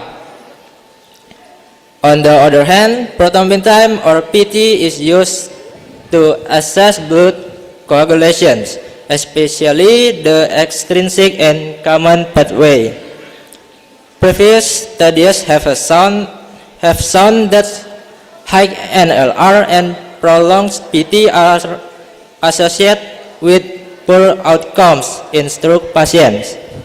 However, the correlation between NLR and PT itself is still unclear and not fully understood. So, based on that, this study aims to analyze the correlation between NLR and PT in stroke patients. Next, about the method. The study used an analytical observational design with cross-sectional approach. The study was conducted at Dr. Bratanata Hospital, Jambi, from January to April 2026. The sample were stroke patients who met the inclusion criteria using purposive sampling technique. The data include NLR and PT laboratory result, as well a medical record. For analysis, we use univariate analysis and describe the data, and bivariate analysis to assess the correlation between variables. Because the data were not normally distributed, the Spearman correlation test was used. Now moving to the result.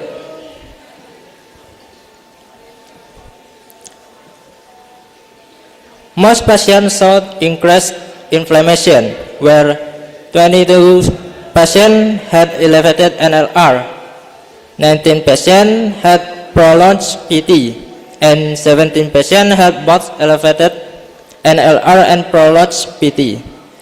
However, the correlation test showed a p-value of 0.134, which means the result is not statistically significant. So, even though there is a tendency that higher NLR and followed by higher PT, the relationship is weak and not significant. This may be caused several factors, such as the small sample size and the complex interaction between inflammation and coagulations. Additionally, biological processes like cytokine release and liver response during acute inflammation may influence coagulation factor, but are not fully reflected by PT alone. Finally, the conclusion. This study found that there is no statistically significant correlation between NLR and PT in stroke patients. This suggests that the correlation between inflammation and coagulation is complex and cannot be fully explained by these two parameters alone. Therefore, further studies with large sample size and more comprehensive biomarkers are needed. Thank you for your attention. Wassalamualaikum warahmatullahi wabarakatuh. Waalaikumsalam warahmatullahi wabarakatuh. Thank you, Aldi Kurniawan. Alright, everyone. That brings us to the end of this oral presentation session. I would like to extend my sincere appreciation to all our presenters for your outstanding efforts and inspiring presentation. And my special thanks also to our respected reviewers for your time, dedication, and valuable evaluation. Okay, thank you everyone for your attention and participation. So have a wonderful day and enjoy the rest of conference. Assalamualaikum warahmatullahi wabarakatuh.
Banyak yang nggak sadar kulitnya sebenarnya haus. Rawat dengan Nivea Intensive Moisture. Kulit lembab lebih lama saat kulit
Assalamualaikum warahmatullahi wabarakatuh.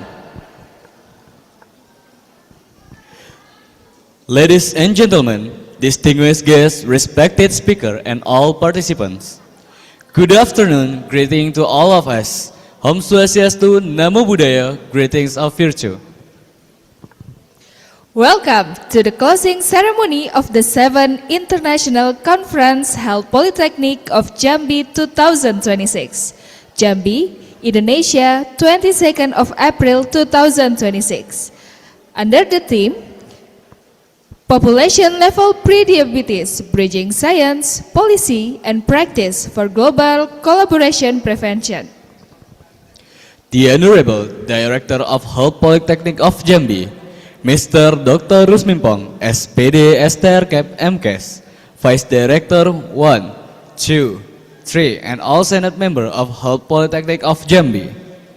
The respectable all invited speakers, academic member of Health Polytechnic of Jambi, distinguished participant, invited guests, ladies and gentlemen. All praise to Allah Subhanahu wa Ta'ala for granting us His mercy and blessings together here at this international conference. We also send salawat and salam to our Prophet Muhammad sallallahu alaihi wasallam, and we hope to be blessed with his syafaat on Yaumil Akhir. Amin ya rabbal alamin. Ladies and gentlemen, at this moment, we would like to express our sincere appreciation to our valued sponsor for their generous support in making this event possible.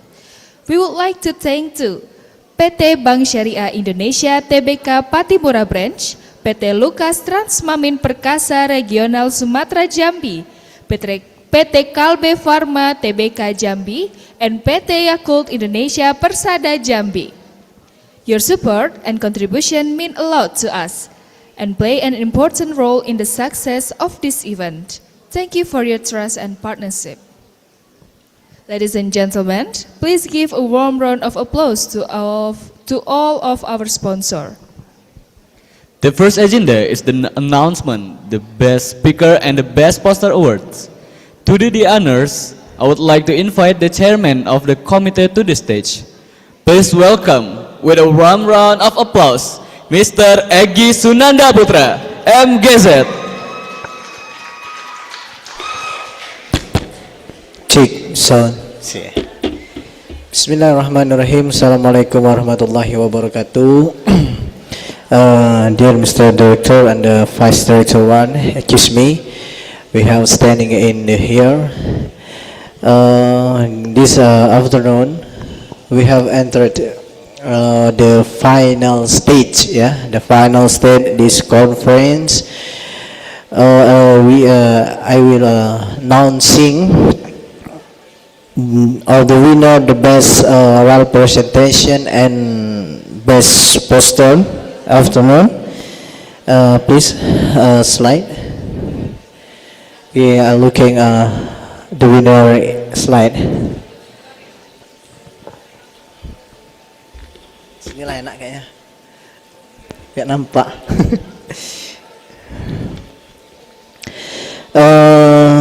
This afternoon, we announcing the best oral presentation and poster, best poster and speaker. Next slide. For the category best poster, the winner is the first Regina Aprilia from Poltekkes Kemenkes Padang, and the second Ika Mutiarini MKEP and Pauline M. Biomed, and third, Yurizal SKM MKM. Next slide.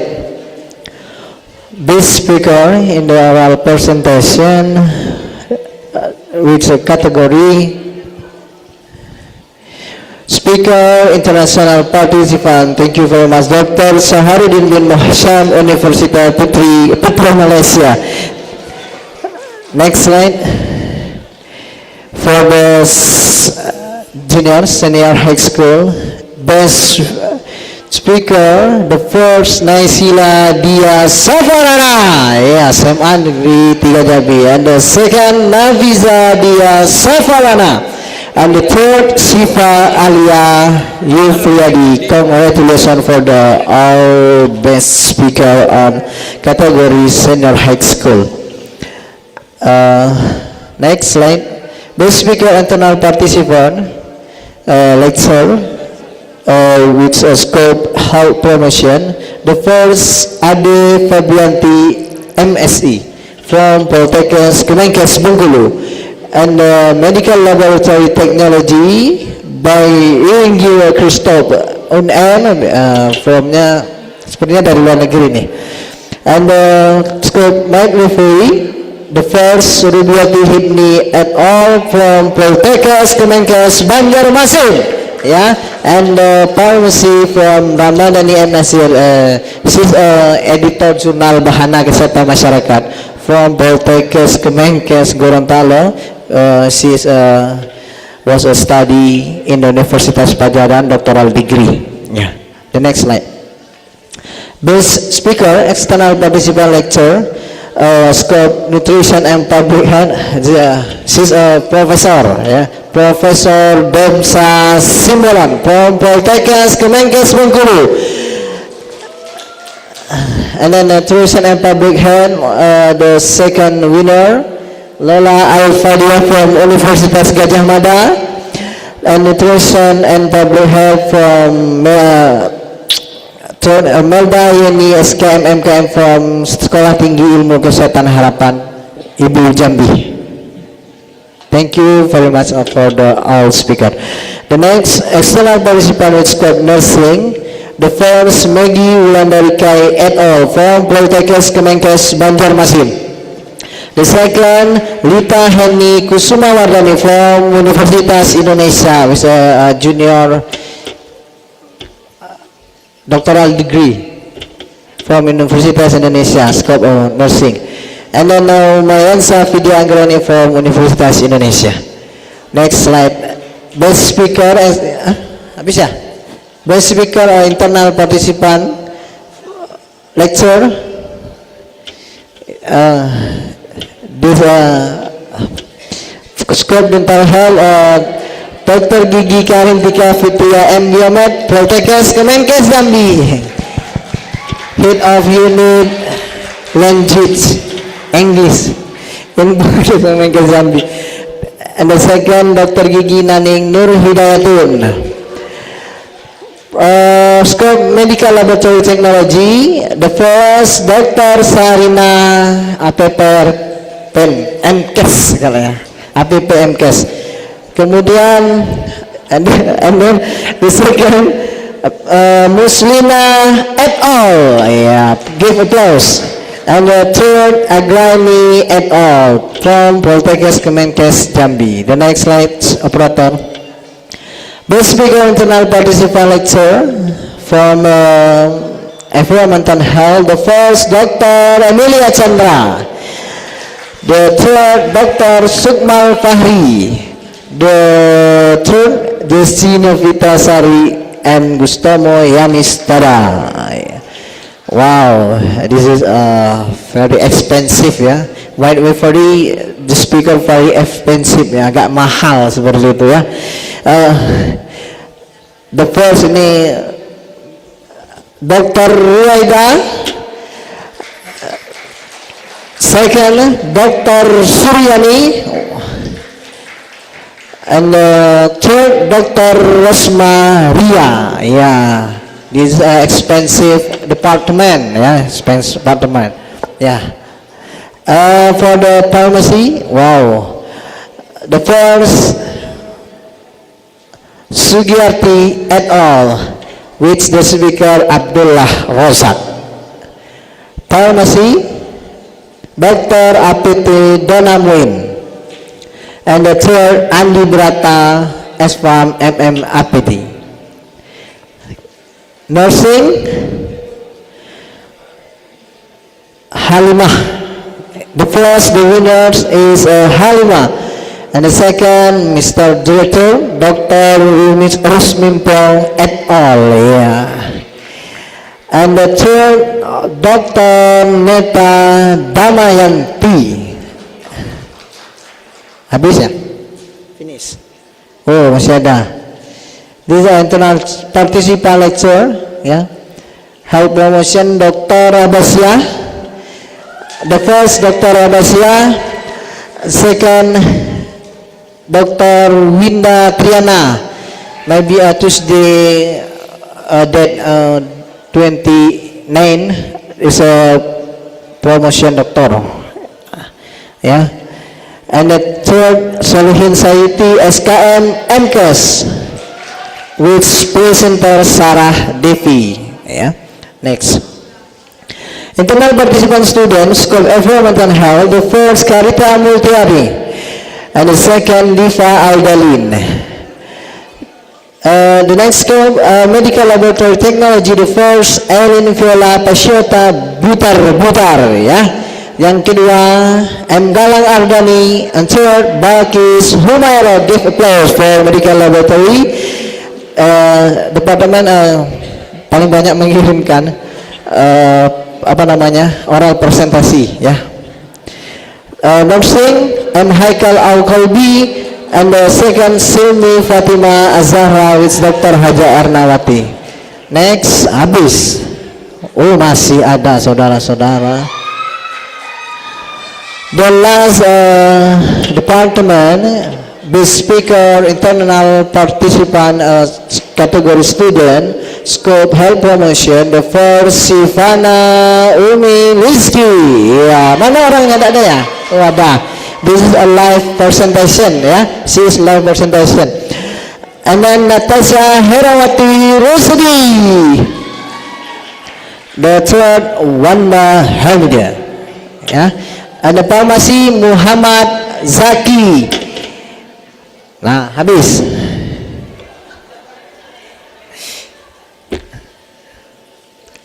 Macamnya slide ini tidak mau berjalan lagi.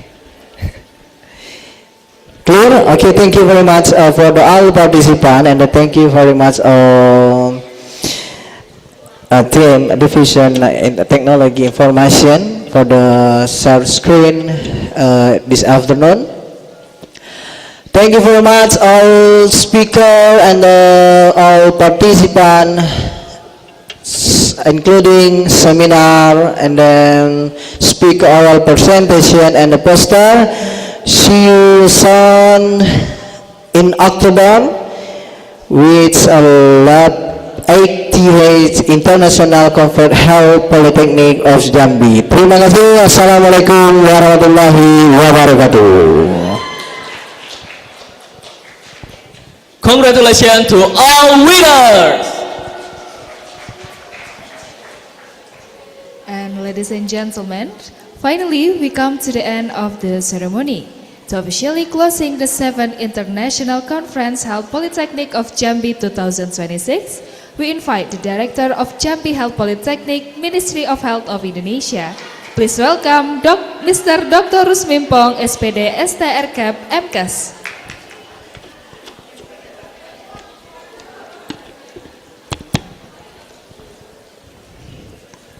Bismillahirrahmanirrahim. Assalamualaikum warahmatullahi ta'ala wabarakatuh.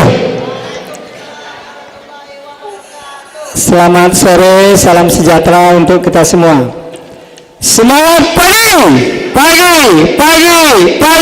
luar biasa. Semangat pagi, luar biasa. Thank you. Assalamualaikum warahmatullahi ta'ala wabarakatuh.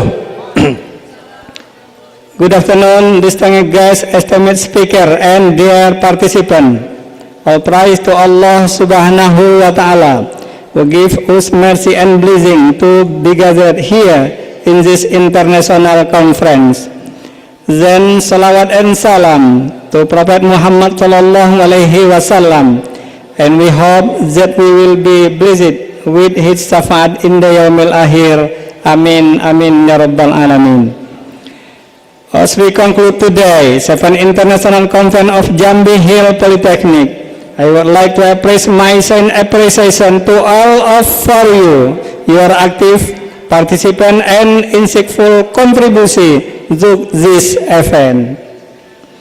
Although our time together was brief, we have covered significant growth under the time population level pre-diabetes, bridging science, policy and practice for global collaboration for expansion.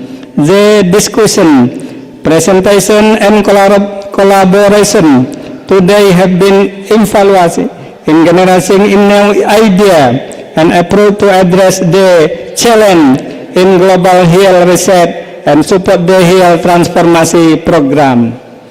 On behalf of Jambi Hill Polytechnic, I would like to take the opportunity to thank all esteemed invite speaker and participants from all around. I also extend my sincere appreciation to our dedication organization committee, whose real effort have made this event a resounding success. With that, I hereby declare the 7th International Conference of Jambi Hill Polytechnic officially closed. I wish you great success in your future pursuit and look forward to witnessing the result of our said effort. Until we meet again at our next event, I wish you ongoing success and inspiration. Para hadirin peserta yang berbahagia, alhamdulillah kegiatan International Conference kita tahun 2026 sudah berjalan lancar. Maka sekali lagi kami ucapkan terima kasih yang sebesar-besarnya kepada Wadir 1 selaku leading sektor dan segenap ketua panitia dan jajaran anggota yang telah bekerja sungguh-sungguh, terutama tim IT yang tidak pernah nampak di layar ya, serta ratu kita lah ya, Dr. Gigi Karin yang support di belakang layar dan CEO. Sekali lagi kami memberikan apresiasi yang setinggi-tingginya atas prakarsa Ibu selama ini, mudah-mudahan sukses terus untuk kita semua. Dan kami berharap kepada Pak Wadir 1 dan tim Ketua Panitia untuk bulan Oktober, ya Pak Fahmi ya, kandidat doktor, kita akan laksanakan lagi event International Conference yang ke-8. Setuju? Kalau sinian sepakat? Iya, sepakat? Sepakat? Iya, harus 3 kali katanya. Terima kasih.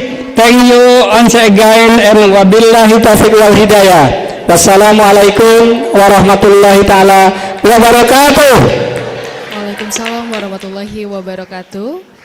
Thank you Mr. Dr. Rusmimpong SPD STR Cup MCAS for officially closing the conference. To all esteemed guests with hearts so true, we would offer our deepest thank you, greatest appreciation in every way on behalf of the whole committee today. Ladies and gentlemen, on behalf of all the committee, we would say our deepest gratitude to all of the excellency and distinguished participants participating in the 7th International Conference held Polytechnic of Jambi 2026. We are also congratulate to all the winners for the exceptional awards. See you at the next International Conference. I am Amanda Azara Putri from Midwifery Department. And I am M. Aryadinata Wijaya from Nursing Department. Have a great day. Wassalamualaikum warahmatullahi wabarakatuh.